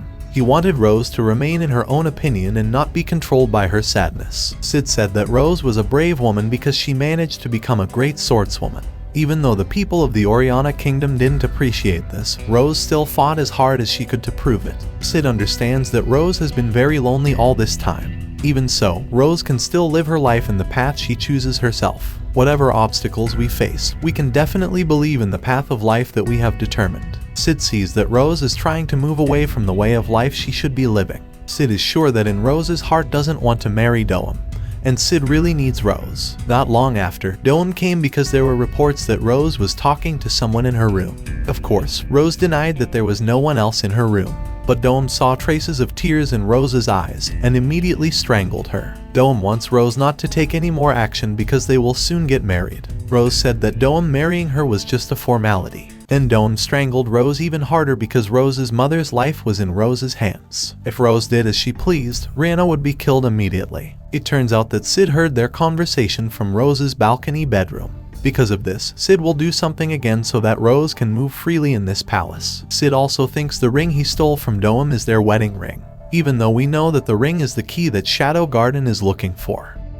At night, Epsilon was resting at the Shadow Garden Inn with Victoria. Epsilon did not blame Victoria for her failure in the mission to seize the key that night. In fact, it was Seven Shadows' fault for not telling Rose about Reincarnation. According to Epsilon, Shadow definitely has other plans to solve Rose's problem. Seven Shadows would not be able to understand Shadow's intentions, so they just need to provide support and wait for Shadow's signal. The most important thing is that Shadow Garden must get the key. If the legend about the Black Rose is true, then this disaster could destroy the Oriana Kingdom. The Black Rose disaster occurred when the Vegalta Kingdom was at war with the Oriana Kingdom in ancient times. 100,000 Vegalta troops could be wiped out in just one night through this disaster. If Shadow Garden acted hastily, the Diabolos cult would definitely take advantage of the Black Rose disaster by activating the key. On the other hand, Doem reported his performance to Mordred. He was sure that Mordred would not be disappointed with his plan this time. Doem has got the key and will marry Rose. Control of the Oriana Kingdom will soon be in his hands. Then Mordred said that if Doem's plan was successful this time, Mordred would prepare 12 seat nights of rounds for him. 継承の指輪は常に私が肌身離さずに。シャドウガーデン、何するものぞ! On the other hand, Zeta and the Shadow Garden members are attacking the Diabolos cult's research site. Zeta wants to find the tools that Mordred kept in the research room, but unfortunately, Mordred had taken the tool with him. On the other hand, Sid thinks that Rose's mother is also being held hostage by Doem. Because of that, Sid plans to see how Rose's mother is doing now. When Sid was chatting with Epsilon, Epsilon said that the impact of the Black Rose was huge. At least, this disaster will not happen again if Shadow Garden can complete the mission well. After hearing this, Sid was actually interested in seeing the Black Rose disaster in the Oriana Kingdom, although Sid doesn't understand anything about the disaster. Of course, Epsilon was surprised that Sid would say something like that, but Epsilon still appreciates it if that's what Sid wants. Then Sid immediately looked for Rose's mother there, but when Sid found her, Sid was very disgusted after seeing what Rose's mother was doing. Sid left there and thought that there was a very painful drama in the Oriana Kingdom, but Sid still has to show this to Rose to raise her confidence. Sid acts like this because he wants Rose to be the successor to the King of Oriana. At evening, Shadow suddenly visited Rose's room, and Rose was very afraid because she had betrayed Shadow. Rose apologized because she had returned Shadow's kindness in such an evil way. But Shadow didn't care about that, and he immediately took Rose to her mother's balcony bedroom. Their whereabouts are unknown, perhaps thanks to Shadow's magic. Then Shadow told Rose to look into her mother's room, and Rose was finally able to see the truth behind all the events in the Oriana Kingdom months ago. ローズを最初に殺しておくべきだったのよ。殺さなければもっと役に立った。いい操り人形になってくれたわ。バカな夫に薬を持った甲斐があったでしょ。ド M、 もうすぐこの国は私たちのものなのね。愛してるのはハニーだけだよ。もう少し待ってくれハニー。結婚式を終えればローズは用済みさ。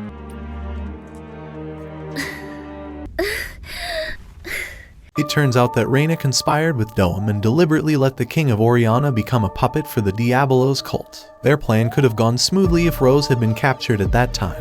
But they finally changed plans, and Doem deliberately wanted to get married as soon as possible with Rose. After Doem marries her, Doem will kill Rose and he can take control of the Oriana Kingdom. Rose is shocked after learning the truth, and Shadow asks Rose to get back up. Let out her anger at the right time because within 3 days, his wedding to Doem will soon take place. At first, Shadow continued to say cool words to arouse Rose's anger even more. But unfortunately, Rose had fainted and Shadow immediately took Rose to her room.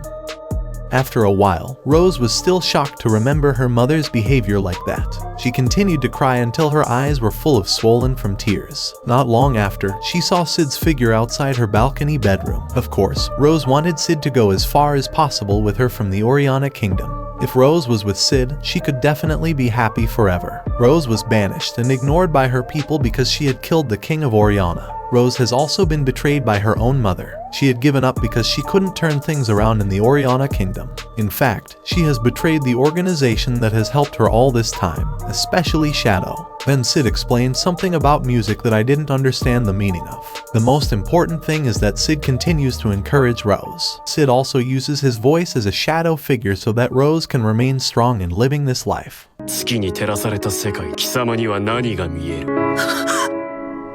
Rose doesn't yet know that Sid is actually Shadow. She thought that it was just her imagination. But Rose saw a ring there that Shadow Garden had been after since the beginning of the mission in the Oriana Kingdom. Of course, Rose kept the key because this could possibly be a turning point where the Oriana Kingdom could be in her hands again. On the other hand, Sid actually accidentally dropped the ring. Even Sid thought that the ring was just an ordinary wedding ring, and Sid wanted to sell it when his role in the Oriana Kingdom was finished. Then Sid bathes in the hot springs with Epsilon and discusses Rose's battle, which will soon occur. Sid also said that he had given the main key to arousing Rose's anger. Of course, Epsilon assumes that Sid gave the key to Rose directly, but what Sid means is that he succeeded in uncovering the real truth as the main key to the turning point in Rose's current situation. Sid doesn't understand anything about the ring or the key. Then the Shadow Garden members decided not to look for the whereabouts of the key. Solving this problem depends on how Rose does it later. The night of Doem's wedding ceremony is about to begin. The residents who opposed the marriage were immediately killed by Doem's troops with weapons. On the other hand, Doem is very happy because he can get what he wants soon. The ring is a system where if the King of Oriana dies, the ring will automatically give the throne of the Oriana Kingdom to the successor, who has been determined by the King of Oriana. Doem could become the heir to the Oriana Kingdom if he marries Rose. Then enter Doem's blood data into the ring to become part of the King of Oriana's bloodline. When Doem was very happy, he opened the ring box he had kept for days, and he was surprised because the key was missing. Doem panicked and he couldn't believe that the items he had been guarding could just disappear, even though Doem always put the ring box in his clothes pocket. Not long after, Mordred contacted Doem that the preparations for tonight were perfect, so Mordred will wait for Doem's success to control the Oriana Kingdom.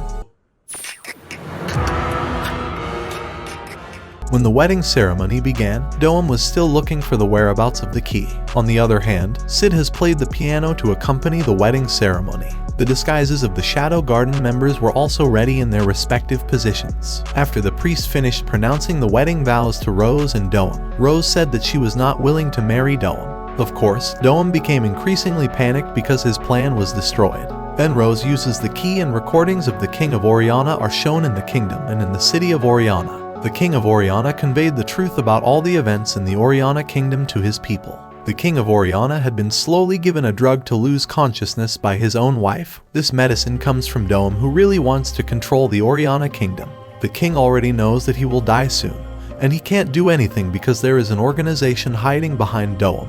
But the king asked his people not to worry about this problem. He had handed over the throne of the Oriana Kingdom to the princess he loved, Rose Oriana. The king wants his people to trust Rose no matter what happens, because Rose is the only queen who can put the Oriana Kingdom back on the right path. Lastly, the King of Oriana said something to his beloved daughter.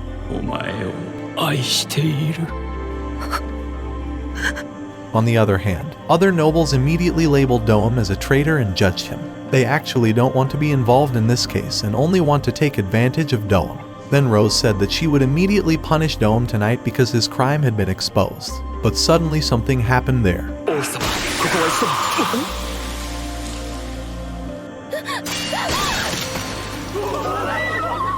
It turned out that Mordred killed Doem and Reyna. Then he immediately activated the key to open a dimensional portal called Black Rose. Mordred says that all witnesses in the Oriana Kingdom must be killed. It was the Diabolos cult's rule to gain power in a territory. Then Mordred summoned one of the strongest demons from another world, Archfiend Ragnarok, to destroy the Oriana Kingdom.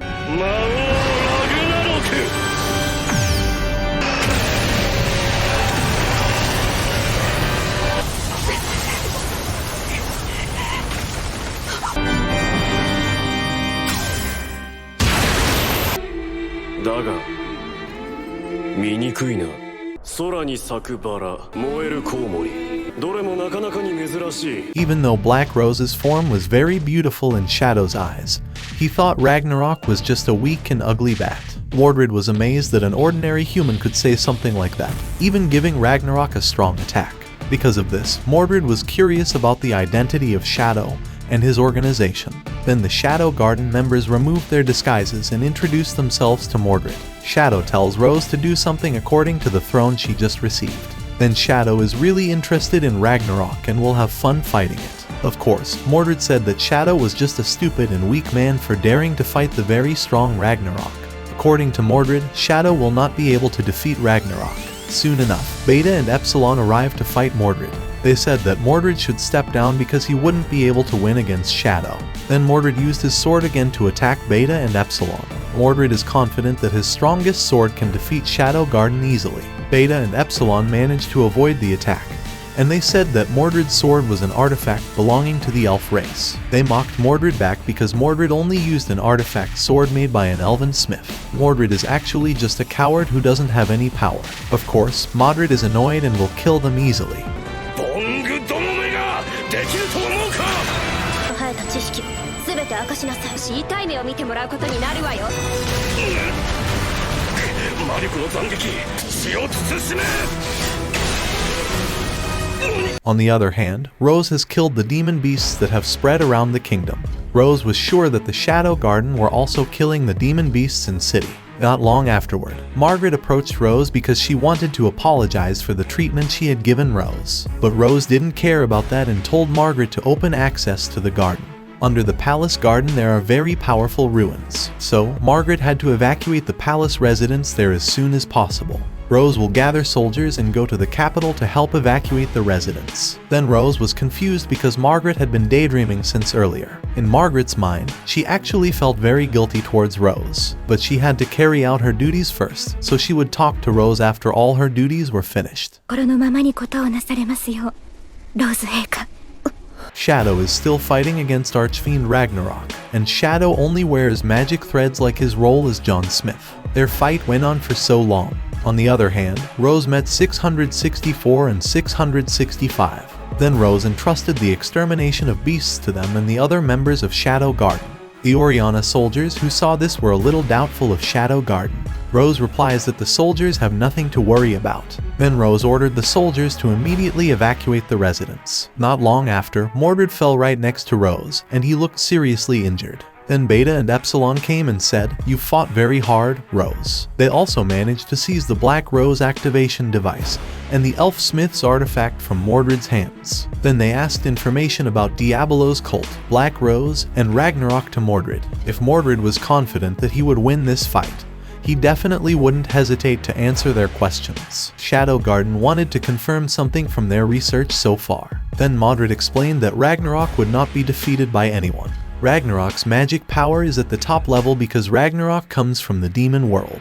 Based on research that the Diabolos cult already knows, there are many worlds in this universe. The world of death, the world of poison, the world of ice, the world of demons, the world of magical monsters, etc. could be called realms. The symbols of the Diabolos cult reflect the various worlds they already know. All those worlds rotate on their axis, including the world occupied by the Diabolos cult or Shadow Garden now. There is also a world that is the middle point, and the cult has no idea what that world is like until now. According to the Diabolos cult, it is possible that a god because that world cannot be examined by human knowledge. But the focus of the cult's research is not God, but the world rotating on its axis. If one day these worlds collide, it is possible that a dimensional portal could emerge from these worlds. For example, for certain tens or hundreds of years, the world that the Diabolos cult and Shadow Garden were currently in had no magic energy. But after further investigation, this world once collided with the demon world. Because of that, this world can have a flow of magic energy and only certain races can adapt to this magic. The human race is a race that can adapt to the flow of magic. But the Diabolos cult also has doubts. Can humans also be reborn or move to another world? Was it the human race that inhabited this world in the first place? Many mysteries about the human race are still being researched by the Diabolos cult as well. The human race had a lot of advanced knowledge, and it was also possible that there was something in the demon world that had its origins in this world. It is also possible that the demon world absorbed and disappeared a country in an instant, the country of Atlantis. The Diabolos cult was actually not from the demon world, and they only researched creatures from the demon world. They also had a theory that the demons they were researching were demons from the first realm. Meanwhile, Ragnarok is a demon from the fourth realm of the demon world. Black Rose is an artificial gate to connect the demon world and this world. A long time ago, the Oriana Kingdom accidentally opened the Black Rose and succeeded in eliminating 100,000 Vegalta Kingdom troops in an instant. But unfortunately, the Oriana Kingdom couldn't close the Black Rose back. The result was that many demons entered this world and made the Oriana Kingdom fight against them. At the right time, the Diabolos cult cooperated with the King of Oriana, and the Diabolos cult immediately closed the Black Rose. The Diabolos cult had saved the Oriana Kingdom, and they asked for compensation for that service. The Diabolos cult desires a descendant of royal blood, Rose Oriana, but the King of Oriana didn't give Rose when she was a baby to the Diabolos cult. Because of this, the Diabolos cult made the King of Oriana a puppet that Dome had been working on all this time. Then they will also get taxes collected from residents in the city of Oriana. Not long after, Ragnarok's hand fell right behind Mordred. When Mordred looked at the sky, it turned out that Ragnarok had been chopped by Shadow. Of course, Mordred didn't believe that Shadow could defeat Archfiend Ragnarok of the Fourth Realm. Then Victoria reported to Beta and Epsilon that the eradication of the demon beasts in the city was complete. Shadow Garden's next plan is to divide the group into several area points. They had to observe the Black Rose and check the condition of the people around there. Then Victoria looked sharply and cynically at Rose for some reason. Then Mordred immediately used his power to join Ragnarok's body and kill the weak Shadow as soon as possible. In Shadow's mind, he actually didn't want to use I'm Atomic, so that Rose is the main character and her other friends could appear more in the storyline this time. But Shadow saw a stubborn enemy, so he would serve the resistance of Mordred.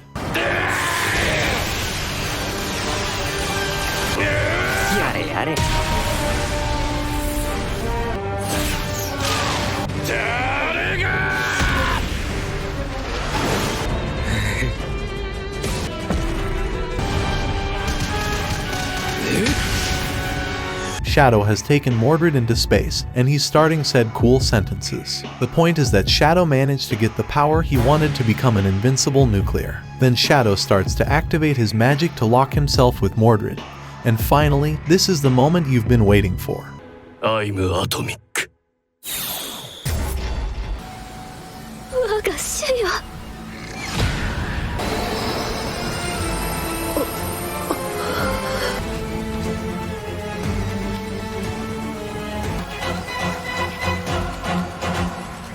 これはまた。ええ、これこそが。夜明けにはまだ早いわよね。 Mordred was killed and Black Rose was destroyed by Shadow's magic. Then suddenly there was a black hole that had magic energy next to Shadow. Of course, Beta and the others were confused because this was the first time they had seen such a black hole. Not long after, the key on Rose's finger broke and Shadow was sucked into the black hole and moved to another world. At the same time, Akane had just woken up from her sleep and immediately went to the evacuation base for the residents who had survived. Akane tells her friend that she will look for some other students. They still lacked an army of knights to fight the dangers that threaten the Japanese city. Akane also wants to find the whereabouts of the family members of the residents who may still be trapped nearby. With her current strength, Akane, the knight, can fight more than her other friends. When Akane walks around town, Akane still often thinks about the person who caught her attention, Minoru Kageno. She understood that Minoru's achievements during school had always been in the middle. Even Minoru's grades in all subjects are always in the middle, including sports grades. His appearance is ordinary and he is not a famous person at school. After Akane arrived at a building, she saw no signs of life there. Monsters have been attacking humanity for a long time. Because of this, Akane had to be careful not to be attacked by monsters suddenly. Not long after, two kidnappers who were defeated by Minoru returned to target Akane for revenge. They have also been paid to kill Akane, alias the Savior. When Akane was strangled by one of the thieves, suddenly something happened there.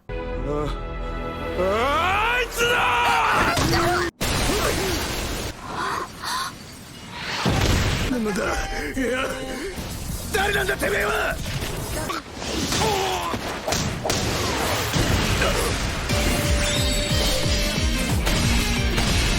我が名はシャドウ。影に潜み。